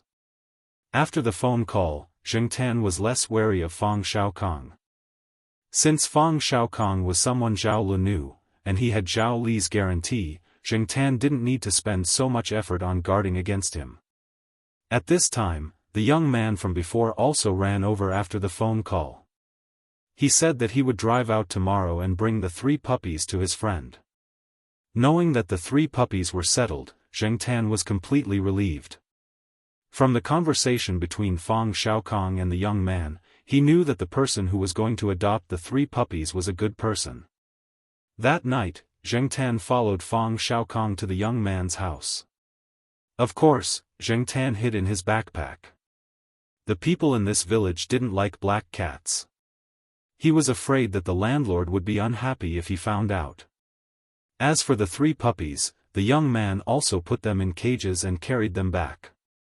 After eating and drinking and sleeping well, Zheng Tan woke up early in the morning and followed Fang Xiaokong onto the young man's tricycle. The puppies were in cages. They had a good meal last night and this morning, and now they were going to sleep. The road in the countryside wasn't easy to drive on. There was a long stretch of uneven road. The bumpy driving made Zheng Tan feel dizzy. The 3-hour drive, in fact, would probably take less than an hour if the road was flat. The young man and his friend raised sheep and some cows. They also built a place to raise poultry. The scale was quite large. No wonder they wanted to raise dogs. Looking at the 3 puppies, the friend was very satisfied. He had already tidied up the kennel yesterday. After looking at the 3 puppies, he took them over. Zheng Tan and Fang Xiaokong had lunch there. In the afternoon, the young man would drive them to the county. The road to the county was much better. It wasn't so bumpy. Although the journey was twice as long, it took about the same amount of time. Zheng Tan didn't bring Kitty's cat tag with him. In the village, he took off the cat tag and hid it for convenience. When he left with Fang Xiaokong, he didn't take it. Now, he was really a stray cat without a tag. However, with Fang Xiaokong by his side, Zheng Tan wasn't so anxious. However, his good mood didn't last long. After Fang Xiaokong bought a bicycle, Zheng Tan couldn't stay calm. Chapter 66. Zheng Tan felt that Fang Xiaokong was quite unreliable. After this guy entered the county, he happened to pass by a bicycle shop and suddenly came up with the idea of buying a bicycle. In fact, this guy hadn't ridden a bicycle in a long time. Even when he was traveling, he drove a 4-wheeled bicycle. The owner of the bicycle shop promoted it for a long time, but Fang Xiaokong didn't buy the brand new mountain bike that was said to be the most advanced design. In the end, he bought a second-hand bike. Even if it was a second-hand bike, it was still a mountain bike. The shop owner didn't seem too happy because Fang Xiaokong didn't buy a new bike, but after all, it was still a business deal, so he inspected the bike again. Fang Xiaokong looked at the black cat squatting not far away, then looked at the bicycle being inspected. He said to the shop owner, "Boss, can you add a basket for me?" The shop owner looked at Fang Xiaokong strangely. He probably didn't expect someone to make such a request. Most people bought this type of bike mainly for sports. Who would put a basket on it to buy groceries? However, since the customer made the request, he wouldn't refuse. A basket could still make a few dollars. Being a professional, the boss still asked, "Are you loading the basket to store the goods?" Fang Xiaokong thought for a moment and nodded. "Yes." "How heavy is it?" "It's not too heavy." Then the shop owner didn't say anything else. Since it was just for goods and wasn't heavy, there was no need to modify it too much. He just put a basket on it. After the inspection, the basket was loaded, and the payment was made. Getting on the bike, Fang Xiaokong felt good. It was as if he had returned to his youth. He was suddenly looking forward to the rest of the trip. Zheng Tan squatted at the side and looked coldly at the self-satisfied Uncle Fang. He couldn't understand why Uncle Fang would choose such a lifestyle. When he was on the phone with the Jiao Pa, Zheng Tan heard a hint of respect in Zhao Li's tone. It wasn't fake politeness, but real respect. This meant that Uncle Fang should have some background. At the very least, he shouldn't be short of money. But why would a man in his 30s choose such a lifestyle? He made himself look like a poor man. As Zheng Tan was thinking, Fang Xiaokong rode over. He stopped in front of Zheng Tan, patted the basket, and said proudly, "Goods, get on." Zheng Tan. "Goods my ass." They were going to go from this small county to another city. Their next stop was a big city. The surrounding roads should be relatively good. Jumping on the basket, Zheng Tan felt something was wrong, but he couldn't tell why. Anyway, it wasn't as comfortable as squatting in the basket of little Pomelo's children's car. Fang Xiaokong carried his travel bag and rode out of the city on his bicycle. The roads in the city were very smooth, but it was different when they left the city. From the small county to the big city, there were indeed roads, but they were all highways. It was fine to drive there, but it was impossible to ride a bike. There were no highways, so they took the national highway. However, the entire journey wasn't entirely on the national highway. In order to experience the feeling of riding a mountain bike, Fang Xiaokong chose a small rural road after leaving the city. After that, they went on the national highway. Zheng Tan's bitter experience began on this small rural road. The front of a mountain bike had a shock absorber design, which was different from ordinary bikes. The owner of the bike shop didn't modify the basket too much when he loaded it, so the one who suffered was Zheng Tan. The bicycle traveled along a small country road. The road was filled with potholes, gravel, and dirt. Whenever it bumped, Zheng Tan would feel the bicycle's basket move up and down violently. It was much more uncomfortable than riding Wei Leng's bicycle in the past. The shaking made her dizzy. Fang Xiaokong didn't feel too uncomfortable. He was still in the novel stage. He was in a good mood, humming a tune until he felt the movement on the basket. Zheng Tan jumped twice in the basket to attract Fang Xiaokong's attention. When Fang Xiaokong stopped the bike, he jumped out of the basket. When he landed, he was still a little dizzy and almost couldn't stand straight. "What's wrong?" Fang Xiaokong looked at Zheng Tan, who was squatting on the side of the road and pulling at his ears with an unwilling expression. Then he looked at the basket, raised his hand to push the basket twice, and looked at the front fork of the bike. He suddenly remembered what the owner of the bike shop asked. So this was the main problem. Is the basket uncomfortable? Fang Xiaokong thought for a while. Why don't you just squat in my bag? In the end, Zheng Tan didn't squat in the big travel bag. Instead, he stood on top of the bag. He had claws to hook onto the bag so that he wouldn't fall, and he wouldn't sway like he did in the basket. He could even step on Fang Xiaokong's head twice. Fang Xiaokong, who had his head stepped on, thought that the cat must have done it on purpose. No wonder people said that cats were vengeful. He should buy a hat the next time he went to the city. Otherwise, the cat would really rebel. He, third young master Fang, had never been stepped on like this before. After getting out of the village road and onto the national highway, the feeling was much better. There was no more bumping, and Zheng Tan could even take a nap on the bag. Zheng Tan was comfortable, but Fang Xiaokong gradually felt tired. After the novelty wore off, he began to feel tired.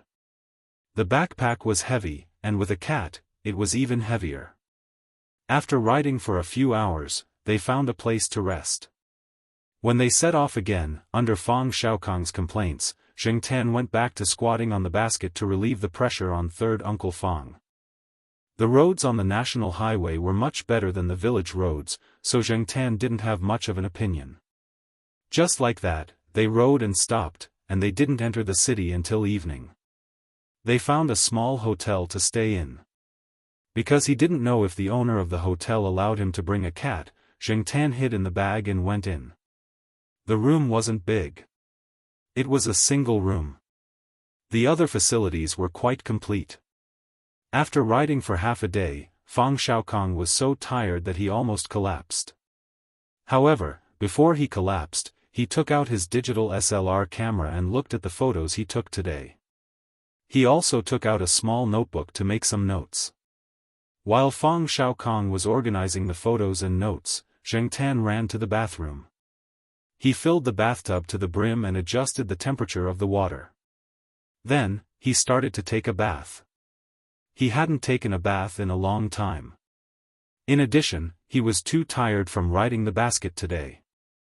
Zheng Tan decided to take a good bath.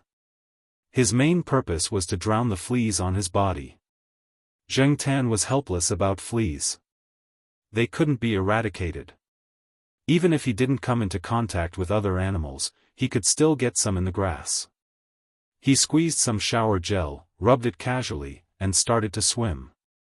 Based on his current size, this bathtub could indeed be used as a small swimming pool for Zheng Tan. It was better when he was a human. He wouldn't attract so many fleas. Zheng Tan sighed in his heart. When Fang Xiaokong finished organizing his things and went into the bathroom, he saw the black cat swimming in the bathtub. It looked very comfortable. Damn, it even squeezed shower gel. Fang Xiaokong had friends who also owned cats, so he had heard that most cats didn't like to take baths.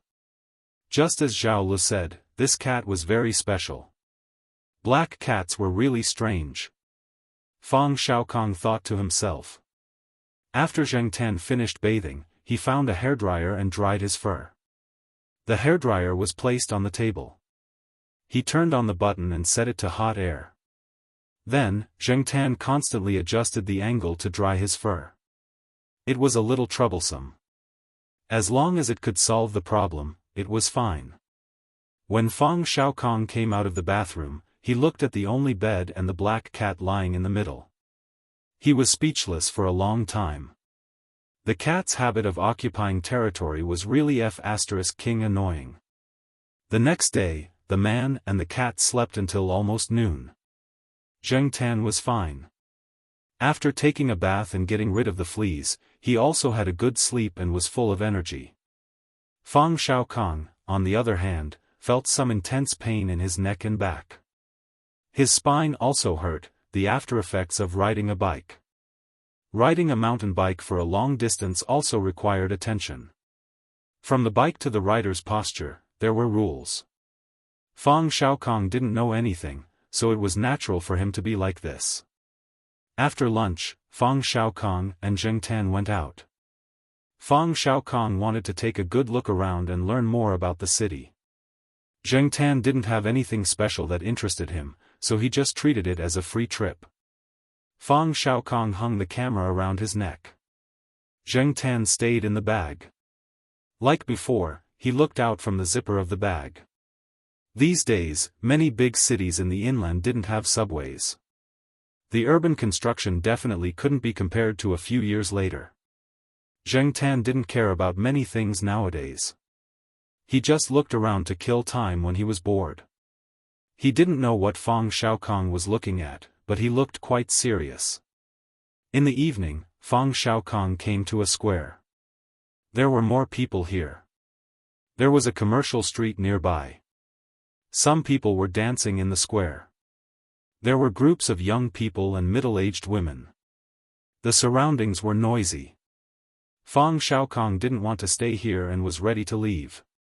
Before leaving, Zheng Tan's attention was attracted by the sound of a guitar and strings. Fang Xiaokong obviously noticed it too. He walked over.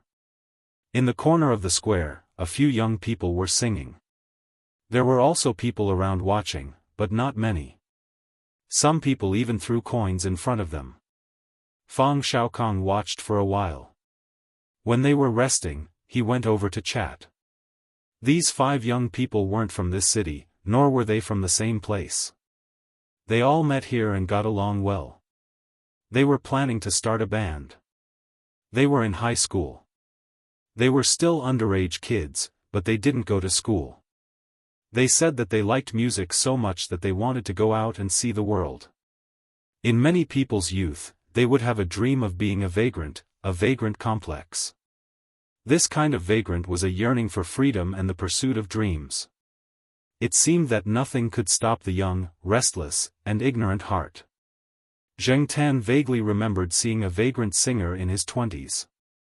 He carried a guitar every day and sang in every corner of the city. Sometimes, he would be invited to sing in small bars. When people talked about vagrant singers, they had the impression that they had no fixed place to stay and wandered around. Zheng Tan only had a poor back view of the vagrant singer. He didn't have many memories of him. At that time, Zheng Tan often went to clubs, KTVs, and other places. He didn't have the leisure to listen to street performers. He also had a disdainful attitude towards vagrant singers. Occasionally, he would act as a philanthropist in front of beautiful girls and give them some money. He didn't treat it as a kind of spiritual enjoyment. In the end, it was just an occasional pastime. What I need is everyone's appreciation, not pity. We're not as unkempt as people think. We don't have a few lice in our hair. We're the so-called street art. The young man who was chatting with Fang Xiaokong said, sharing his thoughts. Then how much money do you guys make every day? Fang Xiaokong asked.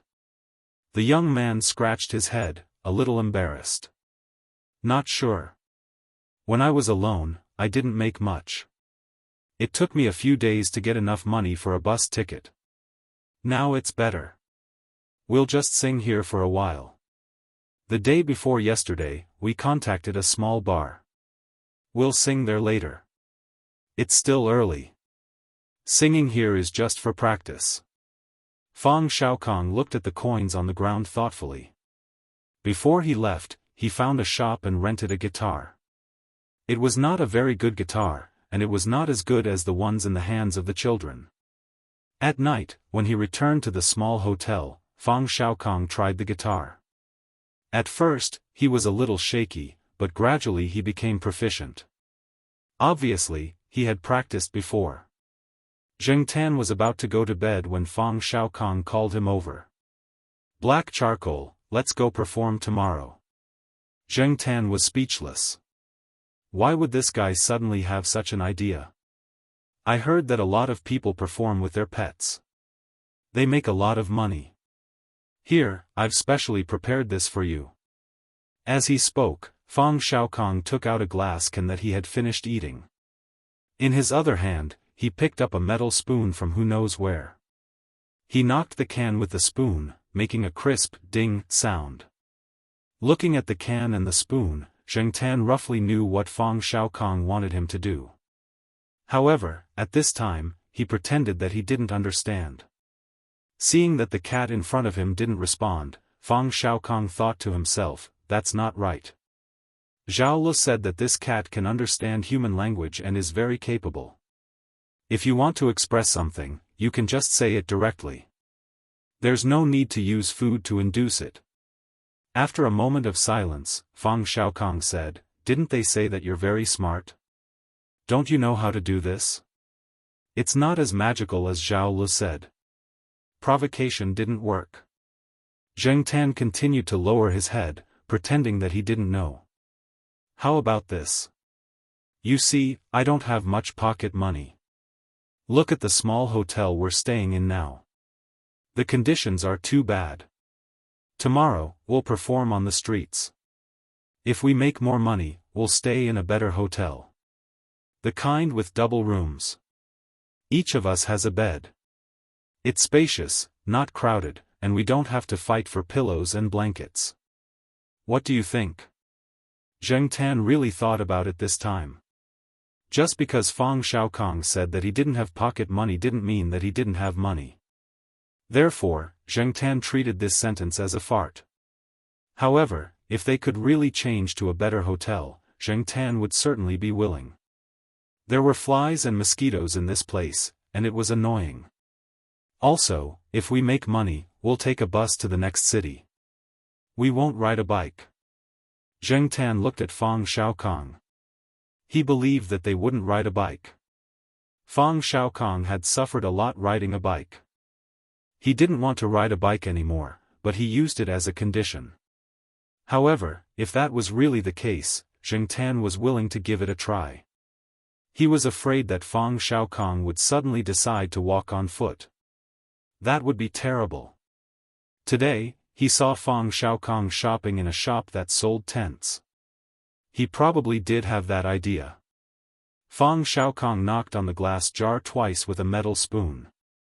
Then, he placed the spoon in front of Zheng Tan, waiting for Zheng Tan to make a decision. Zheng Tan poked at the metal spoon. Even if he was willing to give it a try, this metal spoon wasn't easy to hold. "Oh, there's also this." Fang Xiaokong took out a rolled-up paper tube and stuck it on the metal spoon with transparent tape. The paper tube was just enough for Zheng Tan to put one of his arms in. Zheng Tan looked at Fang Xiaokong. This guy really came prepared. He put his arm into the paper tube. When he raised his arm, he also raised the metal spoon and knocked on the glass jar. Ding! There was a crisp sound. Yes, just like that. Here, I'll sing a line, and you knock it. Fang Xiaokong plucked the metal strings of his guitar and began to sing. Twinkle, twinkle, twinkle, twinkle, twinkle, twinkle, Zheng Tan. So retarded. Seeing Fang Xiaokong looking at him, Zheng Tan took a deep breath and knocked the spoon over. Ding! Very good. Continue. The sky is full of little stars, ding. Hang in the sky and shine, ding. They practiced until 11 o'clock. The person next door couldn't take it anymore and knocked on the door to scold them. Only then did the man and cat stop. The next day, Fang Xiaokong asked Zheng Tan to continue practicing with him. After lunch, they took a nap and went out at 4 o'clock. The sky wasn't dark yet, but there were already more people at the square. In the corner, the 5 young people he saw yesterday were there again. After making some adjustments, they began to sing. The songs they sang included popular music and classic songs from the past. They were all songs that young people liked and were full of energy. Fang Xiaokong looked over there, then found a place where there was no one and put the prepared paper box in front of him. There was an opening on the paper box. Zheng Tan felt that it was like a donation box, and he was the poor cat that needed everyone to do good. People around saw the situation and came over. Fang Xiaokong was wearing a hat, and he hadn't shaved his beard in the past few days. It was hard to see his original appearance. Zheng Tan felt that he must have done it on purpose. After putting away the paper box, Fang Xiaokong put the glass bottle aside, then took out his guitar, leaned against a lamppost, and began to strum. The curious gazes of the people around made Zheng Tan's face hot. Whether he was a human or a cat, he had never performed in front of so many people. This made him very embarrassed. It was okay when he was in the hotel, after all, no one was looking. But now, with so many people looking at him, Zheng Tan felt that the iron spoon weighed 1,000 pounds. He really didn't want to touch that thing. Not far away, the 5 young people finished singing "Glorious Years," and also noticed them. "Hey! It's about to start," Fang Xiaokong reminded Zheng Tan. Zheng Tan pulled his ears. It didn't seem good to leave now. It felt like he was running away.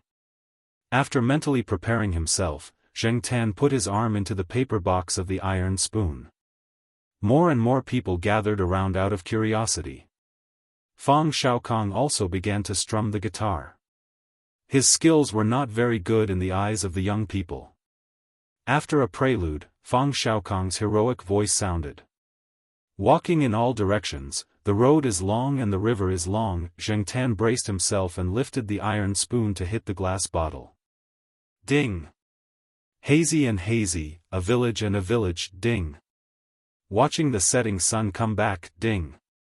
The earth is not old, the sky is not desolate, the years are long and long. When Fang Xiaokong sang the first line, one of the young people who was drinking water spat it out. No one would have thought that this uncle would actually sing this song while playing the guitar. The playing was terrible, and the singing was terrible, but more and more people gathered around. And many people began to throw money into the paper box. Zheng Tan felt like an idiot. No, he and Fang Xiaokong were both idiots. Chapter 67. In a big city, the city square was always bustling at night. Music from the shops, various mobile advertisements, dynamic hip-hop tunes, and ethnic customs of old ladies, but tonight, more and more people gathered in the corner that people usually didn't pay attention to.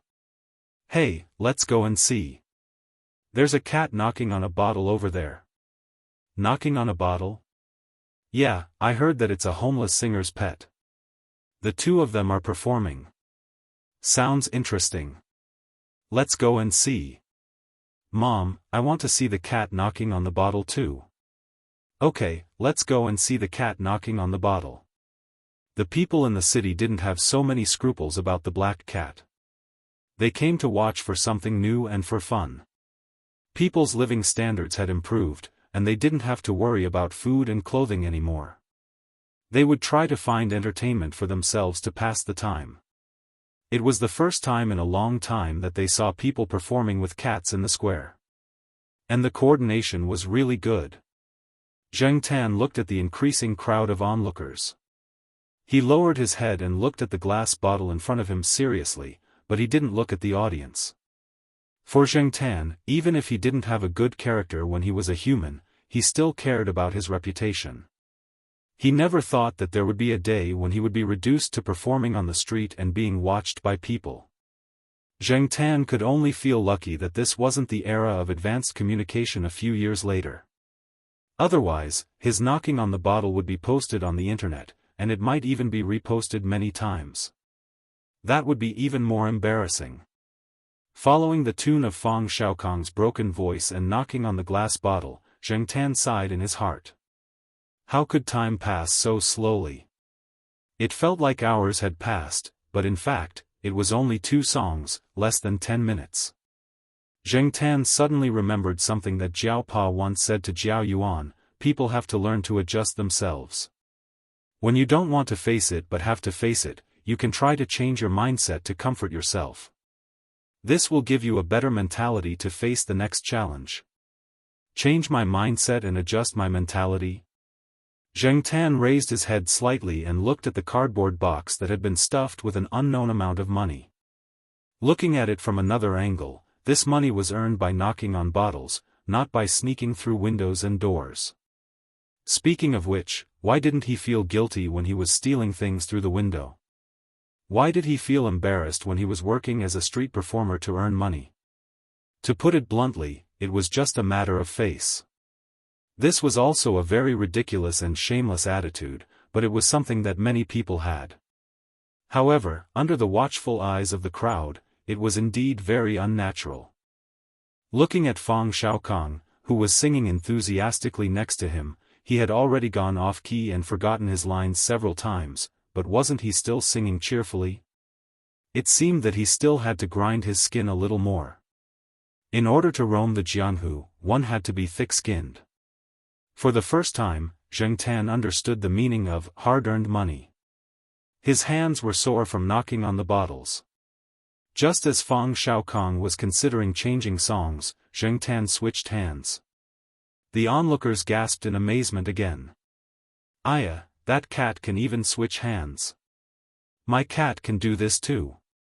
He's probably tired, so pitiful. An auntie dug in her wallet, walked to the cardboard box, and stuffed the money in her hand into it. With one person taking the lead, there was a second, a third. Fang Xiaokong sighed in his heart. A person's face was not as useful as a cat's.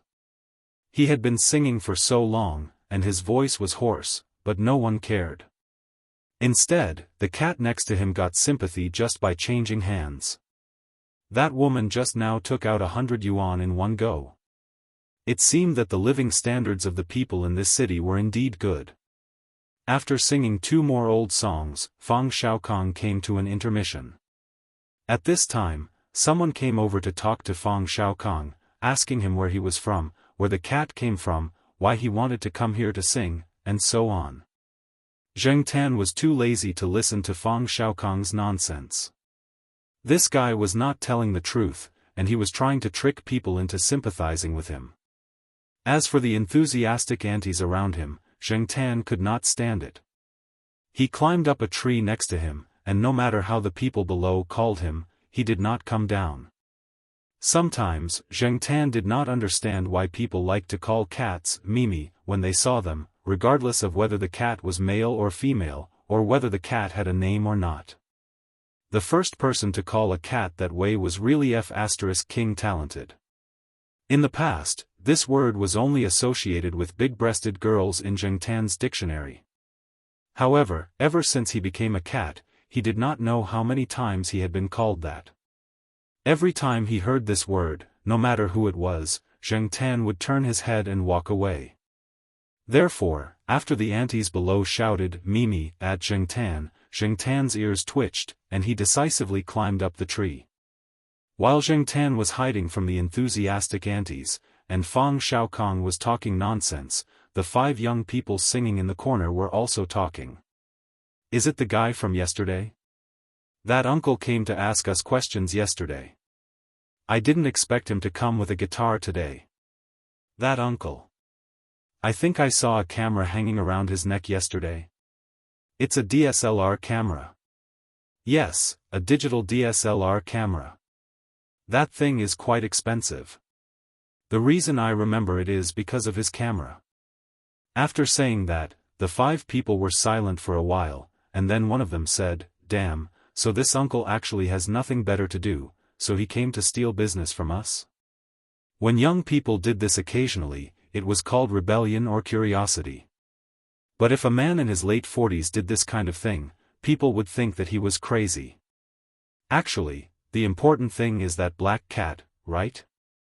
I suddenly feel like I've been hit, one of them said. The oldest one, Jean, was the lead singer of this newly formed band, and also the boss of this new band. He greeted the people with different thoughts and prepared to continue singing. At this time, a woman with heavy makeup came over and greeted them. They knew this woman. She was the relative of the owner of the small bar who had invited them to sing. She had just come to shop and received a call from the owner of the bar, so she brought a message. After saying that, she flipped her hair and walked away in her thin high heels. She really looked down on these street performers. The message that the woman brought over was mainly to tell them that they did not have to go tonight. Another band that was singing in front of them was celebrating a birthday, and they were going to book the whole place. It was estimated that they would sing until the wee hours of the morning. The 5 young people did not look good. However, since leaving home until now, they had encountered a lot of things, and they had encountered similar situations. They had no money and no reputation now. To put it bluntly, they were nothing. They could not blame others for looking down on them. As the bassist of this new band, the young man stood aside and did not speak. He did not like to talk much. He strummed the bass in his hand, and the music was a little tired and struggling. "Hey, you guys."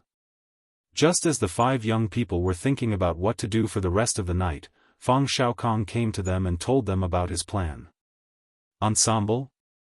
As the lead singer and leader of the band, Jean was a little surprised. Yes, ensemble. Of course, my level is limited, but I still have this understanding. So, it's not me who will work with you. As he spoke, Fang Xiaokong pointed to Zheng Tan, who was squatting in the tree and looking up at the stars. It will come over and join you. How about it? Jean thought about it. From the situation just now, he knew that the cat could attract people. Of course, it would be okay if everyone came over and cooperated. Moreover, when they were discussing just now, they were ready to leave the city for the next stop. Anyway, they were not in a hurry. After making the decision, Jean nodded. I have no problem. What about everyone? The other 4 did not object. They were very happy to have such a special experience before leaving. They had never worked with a cat before. Zheng Tan had been squatting in the tree and counting the stars out of boredom, but he was told to play with those people. Charcoal, look, your uncle can't sing anymore. My voice is hoarse, and I don't have enough money. If I work with those little fellows, I can earn more money. You just have to squat at the side and show your appreciation. You don't have to work too hard. Fang Xiaokong looked up and said to Zheng Tan, and those little guys are quite pitiful. Today is probably the last time they will sing in this city. They will leave tomorrow. I want to help, but I don't have as much influence as you do. Zheng Tan looked at some people who were still standing around and did not leave. Then he looked at the 5 young people who were 17 or 18 years old. He thought about it. He was already somewhat resistant to this kind of shameless performance. It was okay to help a little and make some money. Anyway, he just needed to pretend to knock on the bottle twice. After discussing, Zheng Tan came to the 5 young people. Facing the black cat, the 5 young people did not know how to get along with it. Fang Xiaokong came from behind to help carry the bottle and spoon. After discussing with Jean, he borrowed a high stool and put the bottle and spoon on the side. Zheng Tan jumped onto the high stool. This time, he felt better than at the beginning. He was more shameless and adjusted his mentality. Isn't it just knocking on the spoon twice? What's the big deal? Seeing that they were ready to start again, the crowd slowly gathered again. It was only 8:00. The city's nightlife was very rich, not to mention the commercial square here. Compared to before, there were actually more people at this time. The 5 young people were not sure if they could cooperate with a cat. Fang Xiaokong came over and said a few words to calm them down. Zheng Tan, who was standing at the side, had some complaints. Could it be that these brats were looking down on him? Seeing Zheng Tan pulling his ears like that, Fang Xiaokong knew that the cat must be angry again. Okay, let's get started.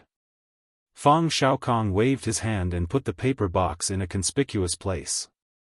Then he retreated to the side and sat down to watch. Seeing the paper box, the 5 young people's expressions were very unnatural. It was too straightforward. Their skills were still not as high as Fang Xiaokong's. Hey, these little guys are still shy. Fang Xiaokong said to the person sitting next to him. There was also a middle-aged man sitting there. He was the owner of the musical instrument store where Fang Xiaokong rented the guitar. In addition to guitars and basses, Jin and the others rented drums and keyboards from this shop. Most of the time, he would come here to listen to these young people sing. Chapter 68. The 5 of them had worked together for a while, so they could understand each other with just a few syllables. Jin plucked the guitar in his hand, signaled everyone to get ready, paused, and looked at the cat on the stool next to him. Zheng Tan was already impatiently wagging his tail. Wasn't it just singing a song? Did they need foreplay? Dilly-dally.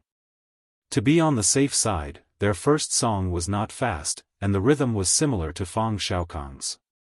Of course, it was definitely not like Fang Xiaokong's style. Zheng Tan knocked on the glass bottle again and again. It was not difficult for him to grasp the rhythm, and the onlookers were more tolerant of cats than people. Even if there was a mistake, everyone would understand. After all, it was a cat. After the song, Jin and the others were very happy. They thought that the sound of knocking on the glass would be abrupt, but they did not expect that after the rhythm was fixed, the effect would be very good. They could try to add similar elements in the future. Giving Zheng Tan a thumbs up, Jin was ready to change to a slightly faster song.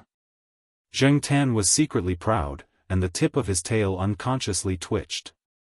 Sure enough, he was proud. Look at the crowd, as well as the girl with big eyes, her hands were red from clapping. Compared to the time when he cooperated with Fang Xiaokong, Zheng Tan felt much better now. It had nothing to do with the onlookers, but with the acceptance of music. He could not understand Fang Xiaokong's feelings for old songs like Go Square, but he could easily immerse himself in this kind of rock-style pop song. After all, Zheng Tan's body was also a young man's soul and thoughts. In the corner of the square, under the blurred lights, the rhythmic music came out. When the music started, even the bass player, who was usually a little dull, still looked silent and calm, but the syllables he plucked were full of movement and rhythm. When they were immersed in the performance, Jin and the others had forgotten that there was a cat squatting next to them, and that they were performing with a cat at this time. Instead, they sang the rhythmic songs according to their previous habits. After a series of hurried syllables, when it entered the chorus, it was like a new green that broke free from its shackles and broke out of the ground, swaying freely, sweeping away all shyness and restraint. It was not only the rhythm and melody that affected people, but also the wanton passion that was infused into it. Hot-blooded youth. It was not only the song that made people excited, but also the atmosphere. It provided people with a way to release themselves, just for this moment to let loose. Just for this moment, it was enough. They were still young and might not be able to express the mature emotions of the original singer, but they had already taken a big step forward. Who could say for sure that they would not shine in the future? If Zheng Tan had a playful attitude at the beginning, he had already immersed himself in it. He knocked on the bottles with great passion, which was completely different from the lazy attitude he had when he first cooperated with Fang Xiaokong. Young people were always easily affected by the atmosphere and did not know what they were doing. Even if it was just a cat now, it was still the same. The owner of the musical instrument store, who was sitting not far away, praised, "Your cat is good at knocking bottles. This is the first time I've seen a cat knock bottles like this, like you're stirring up eggs." Fang Xiaokong. Ha! It was also the first time he had seen it. More and more people gathered around. At first, most of them were people who came to watch the cat knock bottles, such as parents with children and aunties who had just finished dancing. Gradually, a group of young people gathered here. People liked to watch and join in the fun. Seeing that there were so many people here, everyone came over. Then, they were affected by the atmosphere. Some sang along, some clapped, and some cheered. For the young people, it was a familiar song, and it was easy to pick it up. Fang Xiaokong took out a camera from his backpack and began to take pictures. Hey, isn't this an DSLR? If you have the money to buy an DSLR, why are you here performing? Are performers so rich now? Someone who had seen Fang Xiaokong sing asked. No, Fang Xiaokong calmly raised his finger and pointed in a direction. I borrowed it from a student of the photography club over there. I have to return it later. The man looked in the direction that Fang Xiaokong was pointing at. There were people everywhere, so he couldn't tell which one he was referring to. However, there were indeed photography clubs here. Every once in a while, someone would come here to hold a student photography exhibition. Shaking his head, the person did not say anything else. When Zheng Tan was tired of knocking, he would switch to his left hand. After a while, he would switch back. He had a lot of fun, and when he knocked bottles, he would look at the cardboard box from time to time. Seeing people constantly putting money into the cardboard box, Zheng Tan was even happier. They did not leave until after 10 o'clock at night, when there were fewer people in the square. Zheng Tan threw the iron spoon away and rushed to the cardboard box to take a look. The light was not good, so he could not see how much money was inside. However, it should be enough to pay for the car and the hotel. When Ajin was packing up after the event, he still hadn't calmed down. For a moment just now, I felt like I was a celebrity. So many people supported me and cheered for me. It was just like the dream I had back then. Yes, that feeling was so good.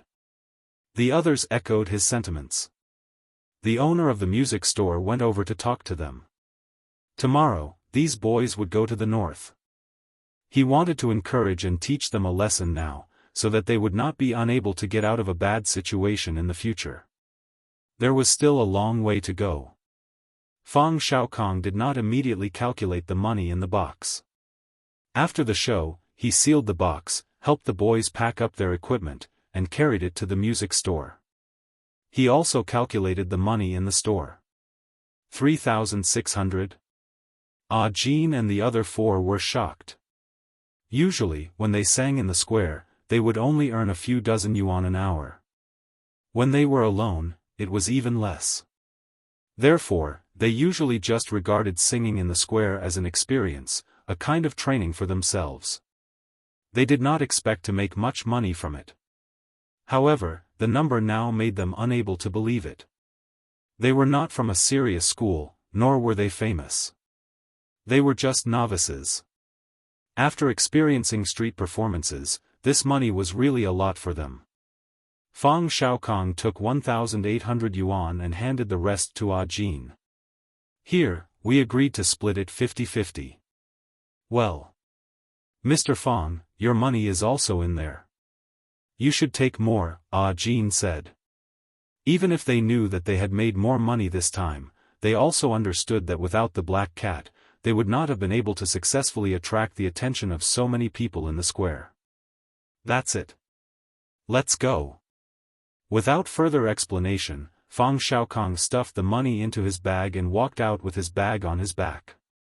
Zheng Tan also hurried to follow. He had no objection to Fang Xiaokong's distribution. After all, Fang Xiaokong was not poor, and 1,800 yuan was enough for a car and a hotel.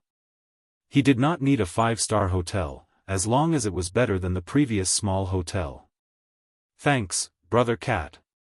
Ajin raised his hand and shouted. Zheng Tan wagged his tail and did not look back. They still had things left in the small hotel. They originally wanted to check out, but the landlord said that they had to check out before noon. After that, they would have to stay for another day. In order to leave the small hotel as soon as possible, Zheng Tan poked Fang Xiaokong in his backpack, hoping that this guy would just check out. After all, he had made money by singing tonight. In the end, Fang Xiaokong did not pay a dime. He only gave away the second-hand mountain bike. Since he was not going to ride it again, he might as well use it for the last time. After leaving the small hotel, the man and the cat went to the nearest 4-star hotel. In order to get there faster, Fang Xiaokong was going to take a shortcut. There was a small path there, so there was no need to take a detour. There were street lights on the side of the road, but it was too late and there were not many people at this time. As they walked, Zheng Tan's ears twitched.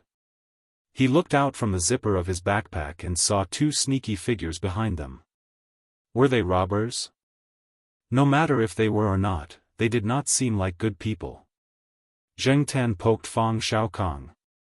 Got it, Fang Xiaokong said in a low voice. Since Fang Xiaokong said that he knew, Zheng Tan did not remind him anymore. Instead, he focused his attention on the 2 people behind them. After confirming that there were only 2 people, Zheng Tan breathed a sigh of relief.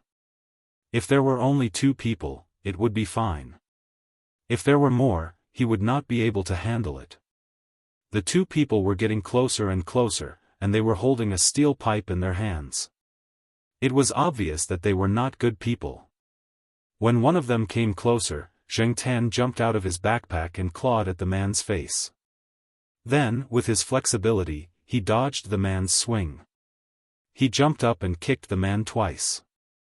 This time, he used his real strength and both kicks landed on the man's lower body. Motherf **Ker, you actually want to rob me of the hard-earned money that I earned by shamelessly performing? Do you want to die or do you want to die? Another kick. Zheng Tan thought that since he was not going to stay here for long, there was no need to hide. He would leave tomorrow. Even if these people wanted to take revenge on him, they would not be able to find him. When Fang Xiaokong knocked the other person out with his stick, he turned around and saw the cat kicking the man's crotch. The man who was kicked screamed as if he was castrated. The steel pipe in his hand had already fallen to the ground. After being kicked, the man lay on the ground and wailed. Zheng Tan ignored him and looked at Fang Xiaokong. This guy was holding a baton. It seemed that he was prepared. Let's go. Don't worry about them. They are just hooligans, Fang Xiaokong said as he put away the baton. Zheng Tan pulled his ears and jumped into Fang Xiaokong's backpack. They were almost at the hotel. Cats were not allowed there, so it was better to hide. Before they got out of the alley, Fang Xiaokong's phone rang. Yo, second brother, why are you calling me at this time? I haven't slept yet. I'm looking for a hotel. I just ran into some trouble. Someone wanted to rob me. Oh, I didn't hit him hard this time. I only hit him once. Also, you don't know how arrogant he was when he came out. He said, get out, leave the cat, and put the money box on the side. Oh, **CK, don't you think he deserved a beating? This place is not safe. Tell your brother-in-law to be careful when he comes over. Kids don't even dare to come here. Zheng Tan was speechless. That was **King nonsense. Chapter 69. The next day, Zheng Tan hid in Fang Xiaokong's bag and prepared to leave the hotel. The receptionist took a second look at Fang Xiaokong's big backpack. She probably didn't expect someone who looked so down and out to be staying in a hotel like this. She was still trying to guess what was in the backpack. Sir, your backpack's zipper isn't closed. The receptionist was trying to remind him out of kindness, but she couldn't finish her sentence because she had already seen the cat's whiskers through the unzipped opening. The receptionist opened her mouth and looked at Fang Xiaokong. The guy gave her a bright smile and swaggered away. After leaving the hotel, Zheng Tan didn't feel too restrained. He jumped out and walked beside Fang Xiaokong. It was too uncomfortable to be in the backpack. Yo, the car is here. Fang Xiaokong said. Zheng Tan stretched his neck and looked. He didn't recognize which car Fang Xiaokong was talking about. There were too many cars parked in the hotel's parking lot. Fang Xiaokong walked towards a very ordinary-looking private car and raised his hand to greet the person sitting in the driver's seat. This was what Fang Xiaokong meant when he said, "Save on the fare." When Fang Xiaokong opened the car door, Zheng Tan saw another person sitting in the back. He was about the same age as Fang Xiaokong, but this person looked more serious and dignified. It didn't matter if he was serious or not. Zheng Tan just hoped that this person was reliable and didn't look like Fang Xiaokong. "Mayor Yuan, congratulations on taking office." Fang Xiaokong got into the car and sat down. He didn't care what the people next to him thought. He directly put the backpack with mud spots on the empty seat next to him. He patted the last bit of space in the back seat and said to Zheng Tan, who was still watching from outside the car, "Get in." Zheng Tan looked at the other person in the back seat, then looked at the small space in the back seat, and then looked at the empty front passenger seat. He jumped into the car and sat in the front. "Hey, this cat is really..." Fang Xiaokong laughed. He ignored Zheng Tan and started chatting with the people next to him. Zheng Tan squatted in the passenger seat. He felt that this spacious place was more comfortable than squeezing in with Fang Xiaokong's big backpack. Most importantly, the car didn't look like much from the outside, but the interior looked pretty good. It should have been modified. Looking at the driver next to it, he suddenly felt a sense of familiarity. It wasn't that Zheng Tan had seen this person before, but that this person gave Zheng Tan a similar feeling to Celestine. This person was probably a bodyguard and driver. Thinking back to the great Mayor Yuan that Fang Xiaokong had mentioned just now, it was understandable. The driver next to him sensed Zheng Tan's gaze and turned his head to look. It was a bit inappropriate for the cat to squat in the passenger seat, but since the boss didn't say anything, he didn't say anything. It was fine as long as the cat didn't interfere with driving. But now, seeing the cat staring at him, and the look in its eyes didn't seem like something a cat should have, he felt a chill run down his spine. This cat was really King evil. The driver felt goosebumps all over his body, so much so that when the boss ordered him to drive, his reaction was slow for a few seconds. Shifting his gaze from the driver to the window, Zheng Tan leaned over the car seat and looked at the tall building outside through the window. Although his eyes were looking out the window, his ears were perked up. He listened to the conversation between Fang Xiaokong and the person in the back, because Zheng Tan had noticed that the two people were talking about the robbery incident last night. Fang Xiaokong took a document from Mayor Yuan and cursed, "These two people still have the nerve to sue me? Also, they obviously colluded with each other. I only hit one of them with a stick, and only once. The rest has nothing to do with me. If I had known, I would have beaten them until they couldn't even speak. They're just two punks, why are they acting so smug?" It turned out that the two people who had been beaten up by Zheng Tan and Fang Xiaokong last night had run over to sue Fang Xiaokong for malicious injury, and even mentioned attempted murder. "Then tell me about the injuries on that person's body." "A cat kicked him." Mayor Yuan pinched his eyebrows. He didn't expect to encounter such an incident as soon as he was transferred. "Anyway, it's none of my business." Fang Xiaokong threw the document in his hand aside and spread his hands. Even if that person really became a eunuch, it can only be said that he was unlucky and asked for it. Last night, of all things, he tried to rob others and even brought a steel pipe. Besides, this person has a criminal record. Even if he knows a few people and has some connections, it can't be denied that he's a scoundrel. He just wants to extort money. Fang Xiaokong rattled on for a while, and concluded with one sentence, "Anyway, it wasn't me who kicked him in the balls." Seeing that Mayor Yuan was deep in thought, Fang Xiaokong snorted. "Don't put on a sad face. This incident is just an excuse for you to take action. A new broom sweeps clean. If there's a place for you to burn, you have to burn it properly, right?" After saying that, Fang Xiaokong kicked the passenger seat. "Meaning, I have to take responsibility for the trouble you caused. Zheng Tan pulled his ears and pretended that he didn't know anything. After all, it was just a cat now. Who would believe that a cat almost beat someone into a eunuch? Even the beaten robber didn't dare to tell the truth. Who would believe the truth? Or maybe they felt that it was embarrassing to say it out loud, and didn't want people to know that it was actually a cat that almost made him into a eunuch? No matter what the situation was, Zheng Tan believed that the person in the back seat could solve it. It wasn't his turn to worry about it. After that, the two of them stopped talking about the two badly beaten robbers and started to talk about family matters. Zheng Tan wasn't interested in that. He looked out the window and estimated when they could leave the city. More than an hour later, the car stopped. Zheng Tan jumped out of the car. According to Fang Xiaokong, they would transfer to another car here. This car would send them all the way to Chuhua City. Therefore, Zheng Tan was very excited.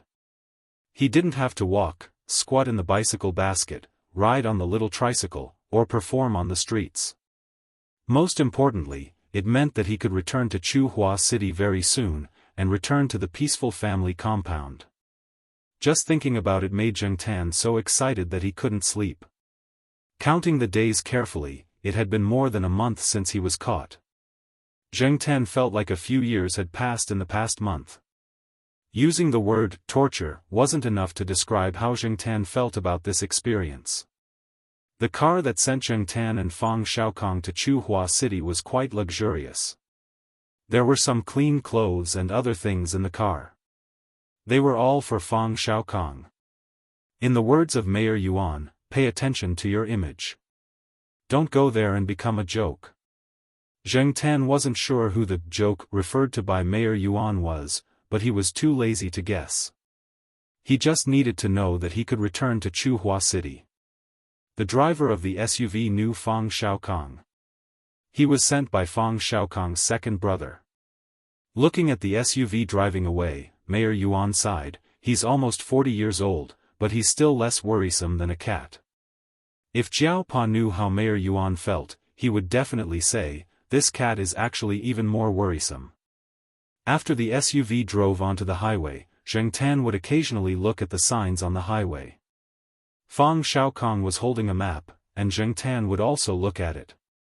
Then, using the signs, he would estimate how far they were from Chuhua City. Originally, Zheng Tan thought that they would arrive at Chuhua City very quickly. However, Fang Xiaokong instructed the driver to take a detour. They could have taken a straight line, but they had to take a turn midway. They wanted to go to a city with a long history to see the scenery, take photos, eat some local snacks, and walk around for a few days. For the first 2 days, although Zheng Tan wasn't very happy, he was quite interested in eating, drinking, and having fun. However, after repeating the same thing, Zheng Tan wasn't happy. He wasn't in the mood to see the scenery. So what if the city had a long history? So what if the local snacks were delicious? So what if he was with Fang Xiaokong? Zheng Tan really didn't have the mood to walk around. However, the driver only listened to Fang Xiaokong. Zheng Tan couldn't do anything about it. He couldn't just let the driver take him, right? Since he couldn't change Fang Xiaokong's mind, Zheng Tan changed his method. When he followed Fang Xiaokong to a city on the way, Zheng Tan would ask Fang Xiaokong to buy some small souvenirs. If he liked the souvenirs, he would jump over and hug them. Then, he would wait for Fang Xiaokong to pay. Thinking of the colors and styles that everyone in the Jiao family liked, Zheng Tan picked a few of them. The driver who followed Fang Xiaokong went from being surprised to being calm, and then to being numb. He was already used to Zheng Tan picking souvenirs. Moreover, if Fang Xiaokong was busy taking photos and didn't have time, he would be the one to pay for the souvenirs. This was the first time the driver felt that cats were really king troublesome animals. They walked and stopped, and took a long detour. After a week, they entered Jinghan province, which was the province where Chuhua City was located. Just when Zheng Tan felt that the light was in front of him, Fang Xiaokong asked the driver to stop again. They went to a county not far from Chuhua City to play for a few days, saying that they were going fishing there. Zheng Tan wanted to slap him. In the future, he would never ride with this kind of person. He was too much of a troublemaker. Didn't you say that you would stay for 10 days to half a month? Why are you going back so early? Fang Xiaokong sat by the lake, fishing leisurely with a fishing rod. Zheng Tan squatted on a tree nearby, pulling his ears and ignoring him. It had been 10 days since he contacted the Jiao Pa. Was he really going to wait for half a month? Yesterday, when he called the Jiao Pa with Fang Xiaokong's phone, the Jiao Pa said that things were almost done there, and that Zheng Tan could go back at any time. Woof woof. Woof woof woof. Beside him, a black dog was happily jumping on the spot. This dog was raised by a farmer nearby. It always liked to watch people fishing, and it would bark excitedly whenever there was a movement. It took the bait. Fang Xiaokong hurriedly raised his rod. We have fish to eat tonight. Zheng Tan yawned and ignored them.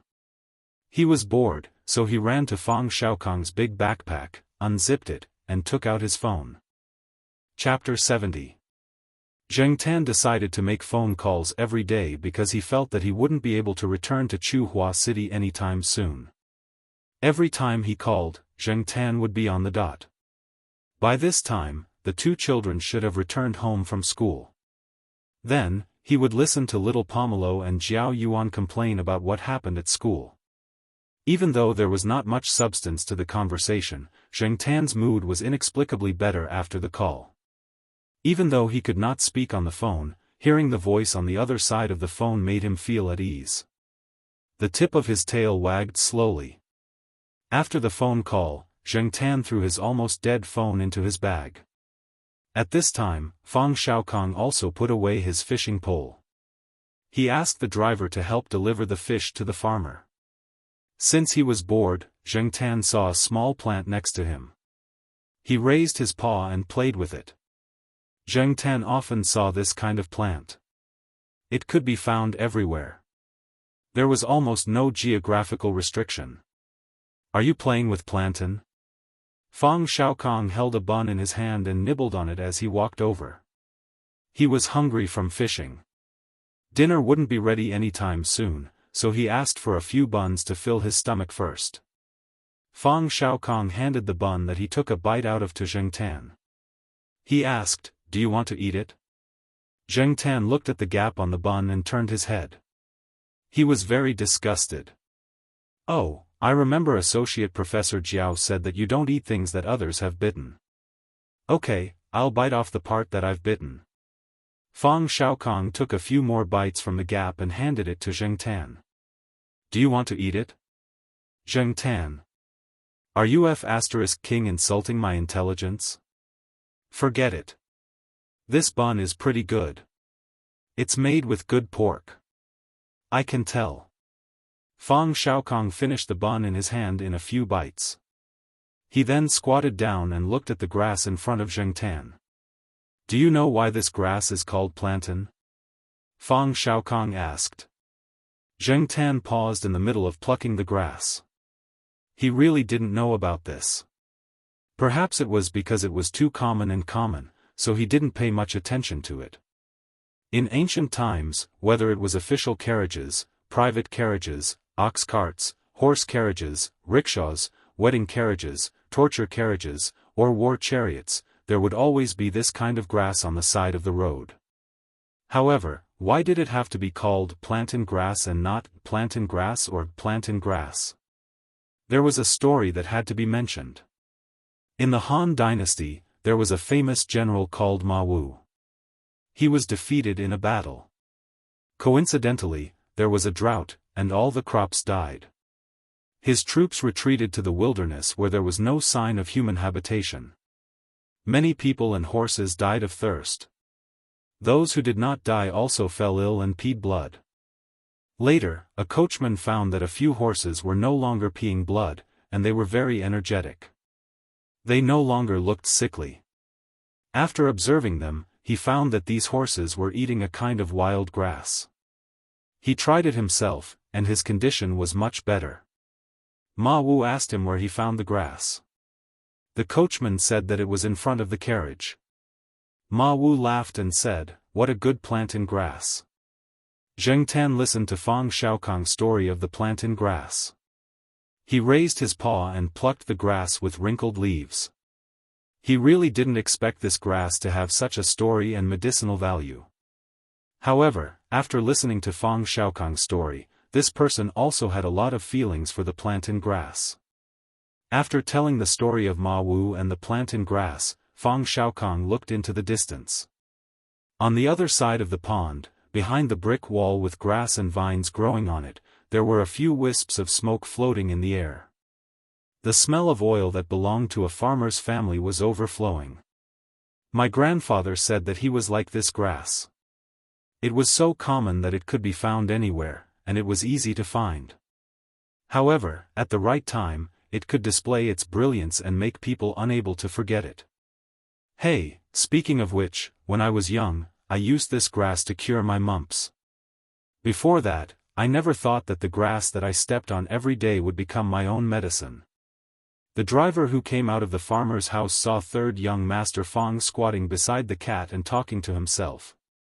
He suddenly understood why the other members of the Fang family had a helpless expression when they talked about third young Master Fang. Sometimes, third young Master Fang looked like a lunatic and unreliable. However, at the right time, he was sharp enough. Otherwise, he wouldn't have been able to become the chairman of the Shaoguang group. Everyone in the Fang family knew that every time Fang Xiaokong's career hit a low point or when he was unable to make a decision regarding the important development plans of the group, he would disappear for a period of time. He would say that he was on a business trip to the outside world, but in fact, he was going out alone to travel or simply stroll around. Every time Fang Xiaokong returned, the Shaoguang group would experience a huge leap. The driver shook his head. Ordinary people couldn't understand this way of thinking. After he finished speaking, Fang Xiaokong got up and stretched his legs. Then, he walked towards the farmer's house while singing a little tune. Walking on the small road in the countryside, the old cow returning at dusk is my companion. Zheng Tan stretched his body and looked at the gradually darkening sky as he walked back. 2 days later, Fang Xiaokong finally decided to leave. When he left, he also bought some local specialties, especially the buns made by the farmer's house. Fang Xiaokong liked it very much and also brought them along to eat on the way. Finally, it was time to leave. Zheng Tan didn't sleep much the night before or during the day. The main reason was that he was too excited. From here to Chuhua City, if they took the highway, it would take more than 3 hours. If they left in the morning, they would arrive at Chuhua City at noon. They could have lunch there. After all, Chuhua City was a big city. Even if they arrived at the city at noon, it would still take more than 40 minutes to get to Chuhua University. This was under the condition that there was no traffic jam. If there was a traffic jam, it would take even longer. Therefore, when they arrived at noon, they first found a place to have lunch. During lunch, Fang Xiaokong left for a while. When he reappeared, he was wearing a business suit and leather shoes. His hair was combed neatly and not a single strand was out of place. His entire aura had changed. He had the aura of an elite and looked like a boss. He was really pretentious. He didn't know where he put that big backpack. Fang Xiaokong had a new phone in his hand with a new color screen. He didn't know where he hid the previous one. The driver knew that if a similar situation happened again, third young Master Fang would be prepared to leave the house. The set of equipment that he put away would definitely be used again.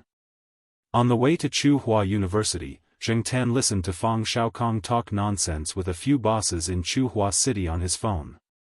He thought about the person who played the guitar and sang, "Go square, in the square. Clothes make the man." He was indeed extraordinary. When they passed by a crossroad, they happened to run into a red light. The car stopped in front of the zebra crossing. Zheng Tan stood up and looked to the side. A silver-gray private car slowly drove over. Zheng Tan looked at it. Why did it look so familiar? When the silver-gray car stopped beside Zheng Tan's off-road vehicle at the red light, Zheng Tan saw the person in the driver's seat. At the same time, the person in the driver's seat seemed to have sensed him and turned his head to look at him. Human eyes met cat eyes. F***ck. I was wondering why it looked so familiar. So it was this guy. Zheng Tan clenched his claws and scurried from the back seat to the front passenger seat. There was a box of local specialties on the front passenger seat. Zheng Tan stood on it and narrowed his eyes to look at the person through the window. The person in the silver-gray car was Ren Chong. However, Professor Ren Chong was no longer the person who pretended to be a gentleman. He looked very tired, depressed, and unwilling. Anyone who was forced to leave would be like this, let alone someone like Ren Chong, who always prided himself on being superior and an elite who returned from overseas. Not to mention whether he had any self-esteem or not, with Ren Chong's unwillingness to admit defeat and his unscrupulous nature, how could he calm down after being forced to such a state? How could he not hate? He gritted his teeth. The strong hatred made his face contort. Just as he was thinking about how to retaliate, he turned his head and saw the black cat outside the window. At this moment, Ren Chong felt as if he had been thrown into a tank of liquid nitrogen and would shatter with a single tap. His hatred was replaced by fear. Ren Chong was sure that the cat in the car next door was the one that belonged to Associate Professor Jiao. Although there were many black cats that looked like this one, looking at the way it squinted its eyes, there was no doubt that it was that cat. However, wasn't this cat caught by the cat trafficker and disposed of? Why would it appear here? Why would it appear again? Ren Chong didn't understand and didn't want to believe it. Zheng Tan looked at Ren Chong. He already knew that he was caught because of this person in front of him. He was the culprit who almost turned him into a hot pot. Even if Jiao Pa and the others didn't say it explicitly, Zheng Tan still analyzed it himself. If he wasn't locked in the car and Ren Chong's window was closed, Zheng Tan would definitely jump over and beat this bastard hypocrite to death. F***ck, what did my cat do to piss you off? You actually hired a professional cat trafficker to catch me and even used a tranquilizer gun. If it weren't for my special body, I would have been anesthetized to death. Also, the street in the south is full of cat meat restaurants. It's simply a physical and mental torture. Zheng Tan looked at Ren Chong with a murderous look. It raised its paw and swiped at its neck. Ren Chong's face immediately turned pale. What kind of cat could make such a murderous and threatening move? Ren Chong had never seen it before. Even when he found someone to dispose of the cat, it was just a guess. But now, he really noticed the strangeness of this cat. Then, his mind was filled with the black cat's movements just now. Every detail of its movements was magnified in his mind. The murderous look in its eyes, the sharp claws, and the swipe in the air. It felt like it was swiping at his neck.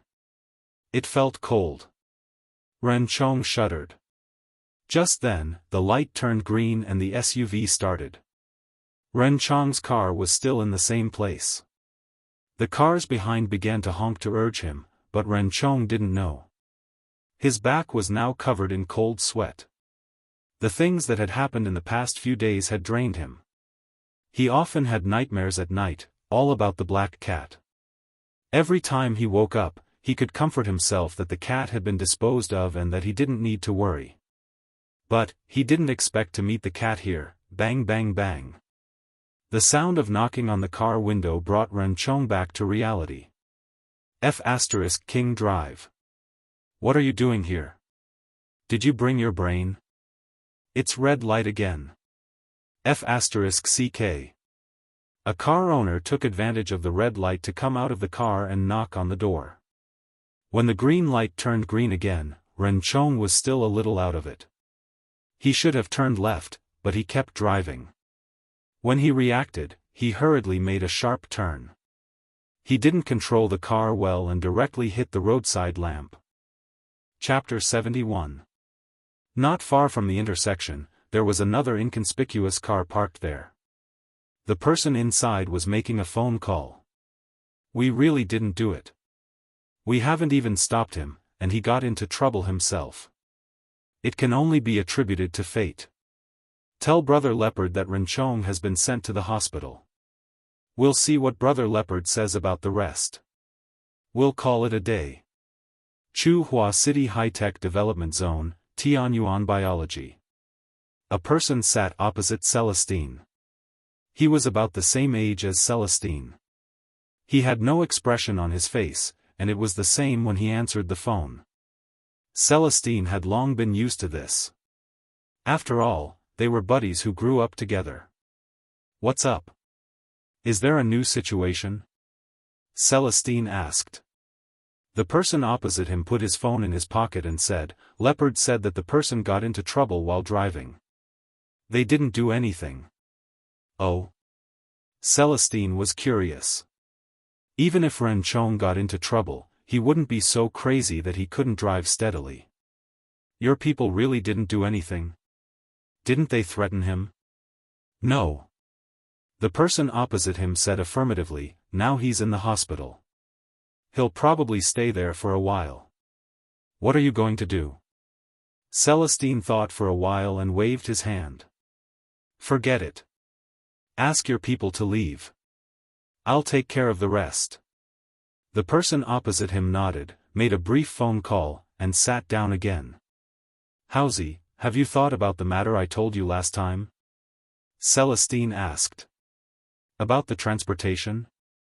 I've already started to choose people, Yi Hao said. That's good.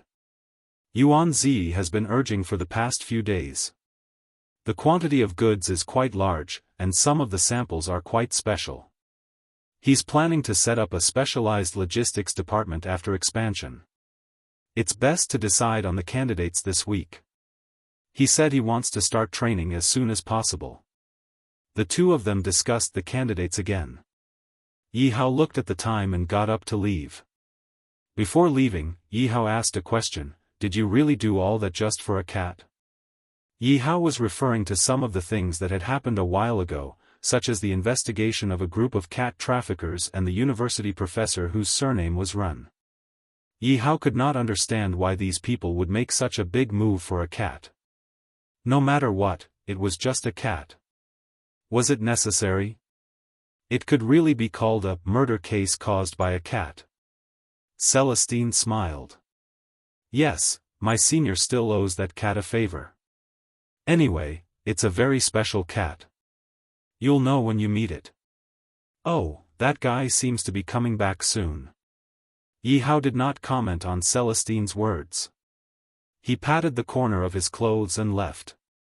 At this moment, Zheng Tan, who was sitting in the off-road vehicle, didn't know what had happened in Chuhua City during his absence. When Renchong's car hit the street lamp, Zheng Tan's car was already far away, so he didn't know what had happened to Renchong. When the green light turned green and the two cars separated, Zheng Tan was still thinking about when he could take revenge. Fang Xiaokong saw the scene that happened when the car stopped at the red light.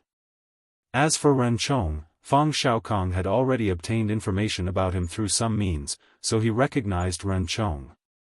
He planned to add fuel to the fire when he had the time. When the off-road vehicle was about to arrive at Chuhua University, Zheng Tan put aside his other thoughts and looked at the familiar roads and buildings. He couldn't sit still anymore, so he stood on the chair and leaned against the window to look out. After more than a month, the leaves on many trees had grown thick. He didn't know what the compound was like. The off-road vehicle drove in through the main gate of Chuhua University, but Fang Xiaokong and the driver didn't know where the East Side family compound was, so they could only ask along the way. Zheng Tan was really impatient. He scratched the window and asked Fang Xiaokong to open it, then he jumped out. The familiar environment made Zheng Tan feel relaxed. Zheng Tan took a deep breath and smelled the familiar scent in the air. He felt like his heart was about to float. He didn't care about Fang Xiaokong anymore. Zheng Tan started running. Even though he had only been away for a month, he had experienced so many things that it felt like years. However, when he set foot in this place again, the familiar route naturally appeared in Zheng Tan's mind. The leaves of the sycamore trees by the road had grown so long that they could cover the sky above the road. The noisy birds on campus didn't seem so annoying anymore. Running among the flowers and plants on the side of the road, his originally tired body became lighter and lighter in the wind that blew against his face. What did it feel like to be anxious to return home? Now, Zheng Tan finally understood. In the off-road vehicle, the driver looked at Fang Xiaokong. Fang Xiaokong gave him a helpless look. "Follow me." However, within 2 minutes, they couldn't see the cat anymore. Why did the cat run so fast? It's so impatient.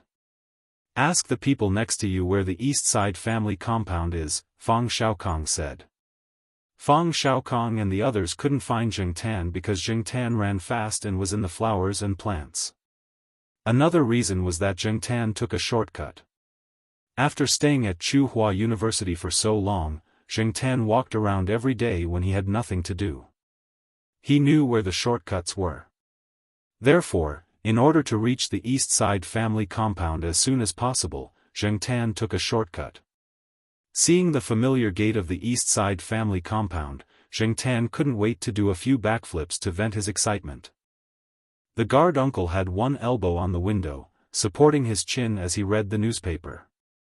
Zheng Tan's body was too small.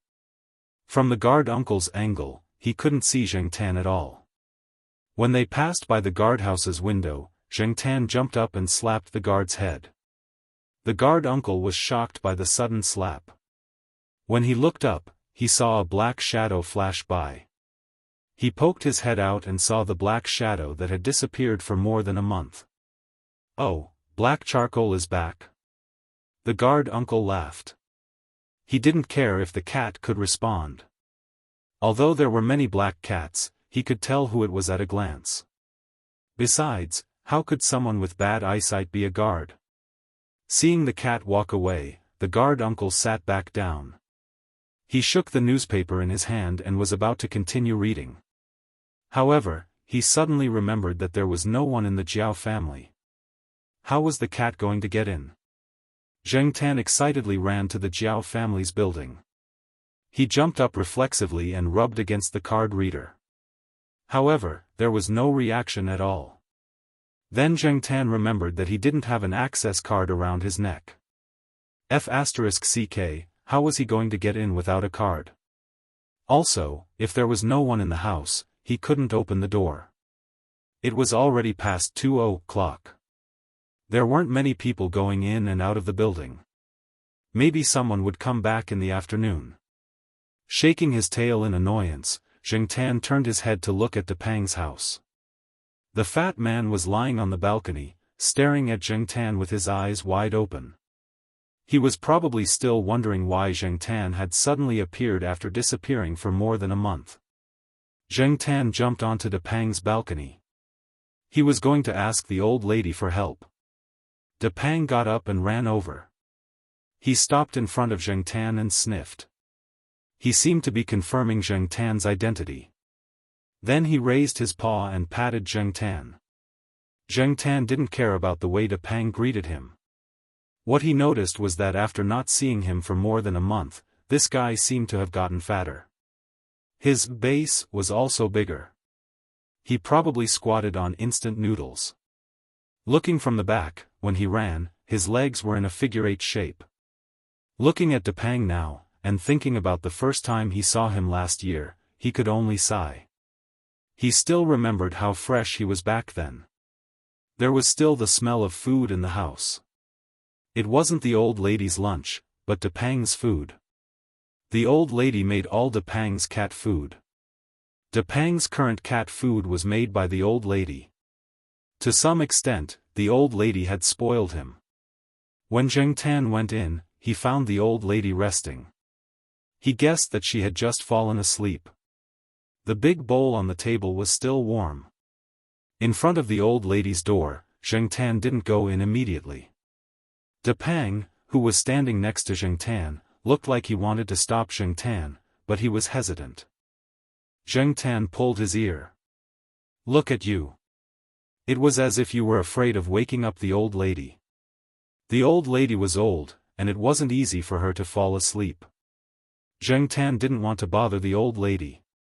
Besides, he had other ways. Coming out of Depang's house, Zheng Tan was going to find the Jiaopa in the biology building. As for Depang, it was still squatting on the balcony, guarding the old lady. It was like a guard dog. No, it was more responsible than a dog. The security guard, who had been looking out the window, saw Zheng Tan come out. He waved his hand, "Black charcoal, come here and wait for a while. Don't run around. Here, I have some small yellow croakers." Before the security guard finished speaking, Zheng Tan ran out like a gust of wind. There was a small path from the eastern courtyard to the biology building. It was closer, so Zheng Tan didn't run into Fang Xiaokong and the others. When he came to the biology building again, Zheng Tan was a little nervous. He hoped that the Jiaopa didn't change offices. Xin and Su Chu weren't in the public laboratory on the first floor. Zheng Tan went to the tree near the Jiaopa's office and looked inside. There were two people in the office, and neither of them was the Jiaopa. Xin was teaching Su Chu how to analyze the experimental data. The two of them were sitting in front of the computer, typing on the keyboard and writing on the notebook with a pen. Suddenly, they heard the sound of the window behind them. They turned around at the same time and saw a black cat open the screen and jump in. Black charcoal? Xin was surprised. Boss's cat? Didn't you say that it was lost? Su Chu asked. Yesterday, I heard from the boss that someone found it, so I sent it back. I didn't expect it to arrive today. Zheng Tan ignored their words and stared at Su Chu, which made Su Chu's hair stand. Brother, why does it keep staring at me? Su Chu touched his arm and felt goosebumps. The cat's eyes were a little scary. You can change to another chair, Xin said. Okay. Su Chu stood up and pulled a chair across the table. After Su Chu stood up, Zheng Tan jumped onto the small chair and looked at the time on the bottom right corner of the computer. The Jiaopa seemed to have classes in the afternoon, and he didn't know when he would be back. While he was thinking, the office door opened. Associate Professor Jiao walked in with teaching materials. He smiled when he saw the cat's head on the desk. He just received a call from Fang Xiaokong and came over after one class. There were 2 more classes, and 3 classes in the afternoon. Associate Professor Jiao handed the teaching materials in his hand to Xin. There are 2 more classes. You can go and talk to your juniors. I told them that you will continue to teach them in the next 2 classes. They are all waiting. Xin was speechless. It was the second time this month. Chapter 72. Fang Xiaokong asked the driver to drive the car into the parking lot of the East Side family compound, then waited in front of Block B. They asked where they came from along the way, but the guard refused to let them in. Fang Xiaokong called Associate Professor Jiao and complained, "Your black charcoal threw me away after using me. He didn't even bring me along. Is this how you treat your benefactor?" After receiving confirmation from Associate Professor Jiao, the guard didn't say anything else. He even curiously asked Fang Xiaokong how he knew Associate Professor Jiao's black cat. Fang Xiaokong made up a bunch of nonsense. After all, he definitely wouldn't tell anyone that he was a performer with a cat. Why did Fang Xiaokong always go alone every time he went out to relax? Because he did a lot of stupid things that he didn't want to talk about. Even if he didn't care, the rest of the Fang family cared a lot. Therefore, the Fang family would call Fang Xiaokong every few days to ask him to be more careful outside and not embarrass himself. Fang Xiaokong stood downstairs and looked around in boredom. He had to admit that the old residence area of the university was indeed quieter, making people feel relaxed. It was no wonder that the black cat had been thinking about this place for a long time. As he was looking around, Fang Xiaokong suddenly felt that he was being watched. He looked to the side and looked down. He saw a fat dragon sitting on the balcony and looking at the two of them. Fang Xiaokong didn't have any special feelings about cats. They were just pets. At most, they were just a little troublesome. But after meeting Zheng Tan, Fang Xiaokong began to realize that there were some special cats. And today, he saw another cat that was rather special. It was hard to say how special it was, but Fang Xiaokong had this feeling. He looked around, walked to the flower bed, pulled a blade of grass, and put it between the railings of the balcony on the first floor to play with the cat. When he tilted his head to avoid the grass that was thrown at him, he saw that the other party was still persistent. He got up and took 2 steps back before squatting down again. The distance it retreated to was just enough that Fang Xiaokong couldn't touch it with the grass in his hand. Fang Xiaokong stretched out his arm and tried, but he still couldn't touch it. He wanted to try another branch, but before he could stop, the old lady came out from her afternoon nap. "What do you want to do to my Dapang?" The old lady looked unfriendly. "Hello, I thought this cat was special and wanted to play with it. It's my first time here and I'm here to help Teacher Jiao bring the cat back." Fang Xiaokong calmly retracted his hand and revealed a harmless smile. He then said that he knew Teacher Jiao, who lived on the 5th floor. "Bring a cat?" "What kind of cat?" the old lady asked. She had heard that the Jiao family didn't want to raise other cats. "A black cat called Black Charcoal. You should know it, right? Black Charcoal is back?" Seeing that Fang Xiaokong nodded, the old lady was very happy. In the courtyard, the only cats that she really liked were Dapang and Associate Professor Jiao's black cat. When she heard that the Jiao family's Black Charcoal was kidnapped, she was sad for a long time and asked her son to help her find it. She didn't expect him to be back. As they were talking, the Jiao Pa arrived on his scooter. Zheng Tan was squatting in the basket in front of the scooter. "Hey, it really is Black Charcoal. It's good that we found it," the old lady said. The Jiao Pa parked the scooter and said a few words to the old lady. He opened the building's door and took Fang Xiaokong upstairs. As for Zheng Tan, he rushed upstairs as soon as the door was opened. When he climbed to the 3rd floor, Zheng Tan stopped. The door to Professor Lulan's 3rd floor was ajar. There were sounds of people moving inside. Zheng Tan pushed the door open and walked in. The floor had just been mopped and wasn't dry yet. There was a muddy smell in the room. Professor Lulan probably moved a few pots of flowers back from the small flower bed and transplanted some plants. After he was done, there would be many muddy footprints in the room. Therefore, every time he was done, Old Man Lan would thoroughly mop the floor. Zheng Tan walked in. He had just run outside, so there was still some mud on his toes. Therefore, when Zheng Tan walked, he left some muddy footprints on the floor. Old Man Lan came from the balcony with a flower pot in his hand. When he saw Zheng Tan in the living room, he was stunned. "Black Charcoal?" Old Man Lan asked tentatively. Zheng Tan ignored him. He looked around the room and didn't see Old Lady Zhai. When Old Lady Zhai wasn't around, Old Man Lan's temper was hard to control. Looking at the muddy footprints under his feet, Zheng Tan turned and ran out of the door. "Hey, little bastard, it's really you. Look at the footprints you made." When he saw the cat stretch its neck to look into the room, Old Man Lan was sure that it was the cat from the 5th floor. Although Old Man Lan was scolding loudly, Zheng Tan, who had already run out, didn't see the smile in the old man's eyes. Fang Xiaokong, who had just passed by the 3rd floor, heard Old Man Lan's scolding. He said to the Jiao Pa who was leading the way, "Your cat is very famous and popular." "Yes, everyone in the quad knows him," the Jiao Pa laughed. When the Jiao Pa opened the door, Zheng Tan rushed in first. He ran to the sofa and rolled around, then walked around the small room. Many of the furnishings in the room were still the same as when he left. There were no changes, and there was no smell of other cats. This made Zheng Tan very happy.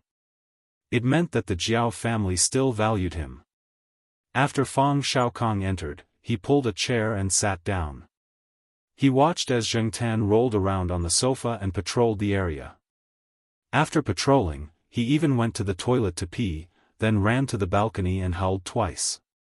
Then, the quad was filled with dog barking and cat meowing. Zheng Tan didn't care about Fang Xiaokong and the others. He was now excited to be home. After howling a few times, his excitement gradually calmed down. Everyone in the Eastern District, I'm back.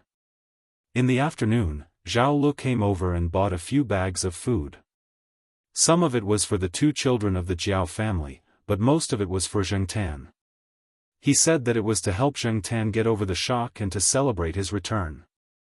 Because of this, Fang Xiaokong laughed at Zhao Lu for a long time. Jiao Ma also came back a little earlier today. She was now teaching in the middle school. After receiving a call from the Jiao Pa, she asked for leave and came back first. The Jiao family was very grateful to Fang Xiaokong and invited him to stay for dinner, but Fang Xiaokong refused. He still had a lot of things to do in Chuhua City. After relaxing for so long, he had to throw himself into the busy business and various dinner parties again. He didn't have much time to stay here. This time, he was only here to send the cat over. If he needed to go out in the future, he might come back to look for the black cat. Before leaving, Fang Xiaokong left behind the souvenirs that Zheng Tan had picked on the way back, a platinum membership card of the Shaoguang Hotel, and Fang Xiaokong's personal business card. The Jiao Pa, who already knew a little about the situation from Zhao Lu, couldn't help but be surprised when he saw Fang Xiaokong's business card. He didn't expect this person to be a big shot. His cat was really lucky. The Jiao family was filled with a joyous atmosphere that night. Zheng Tan, after more than a month of wandering, finally had someone to help him brush his fur again. Then, at night, he crawled into little Pomelo's bed again. The next day, when Zheng Tan opened his eyes, he was still a little dazed. After waiting for 2 seconds, he realized that he was really back this time. Waking up with the two children and eating breakfast together was also a very enjoyable process.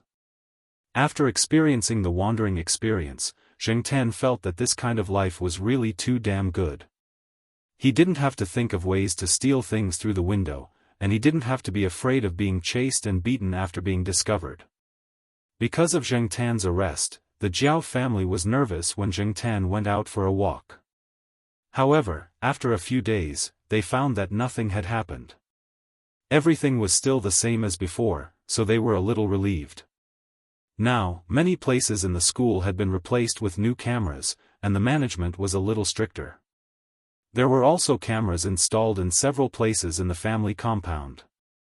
Of course, these cameras were only installed in some public places, and wouldn't invade the privacy of the staff in the family compound. During the time that Zheng Tan was back, even if he went out, he would always walk around in the family compound with Depeng, Huang, and the sheriff. They hadn't seen each other for more than a month. Other than Depeng becoming chubbier, Huang and the sheriff hadn't changed much.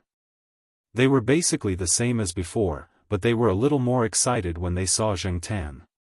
After sending the two children and the Jiao Ma out of the compound in the morning, Zheng Tan and the 3 cats, who were out for a walk, wandered around the compound. At this time, there were many people in the compound who were either working or going to school. There weren't many people outside. Zheng Tan was a little bored. Although life here was very comfortable, it was too comfortable, and it made Zheng Tan a little bored.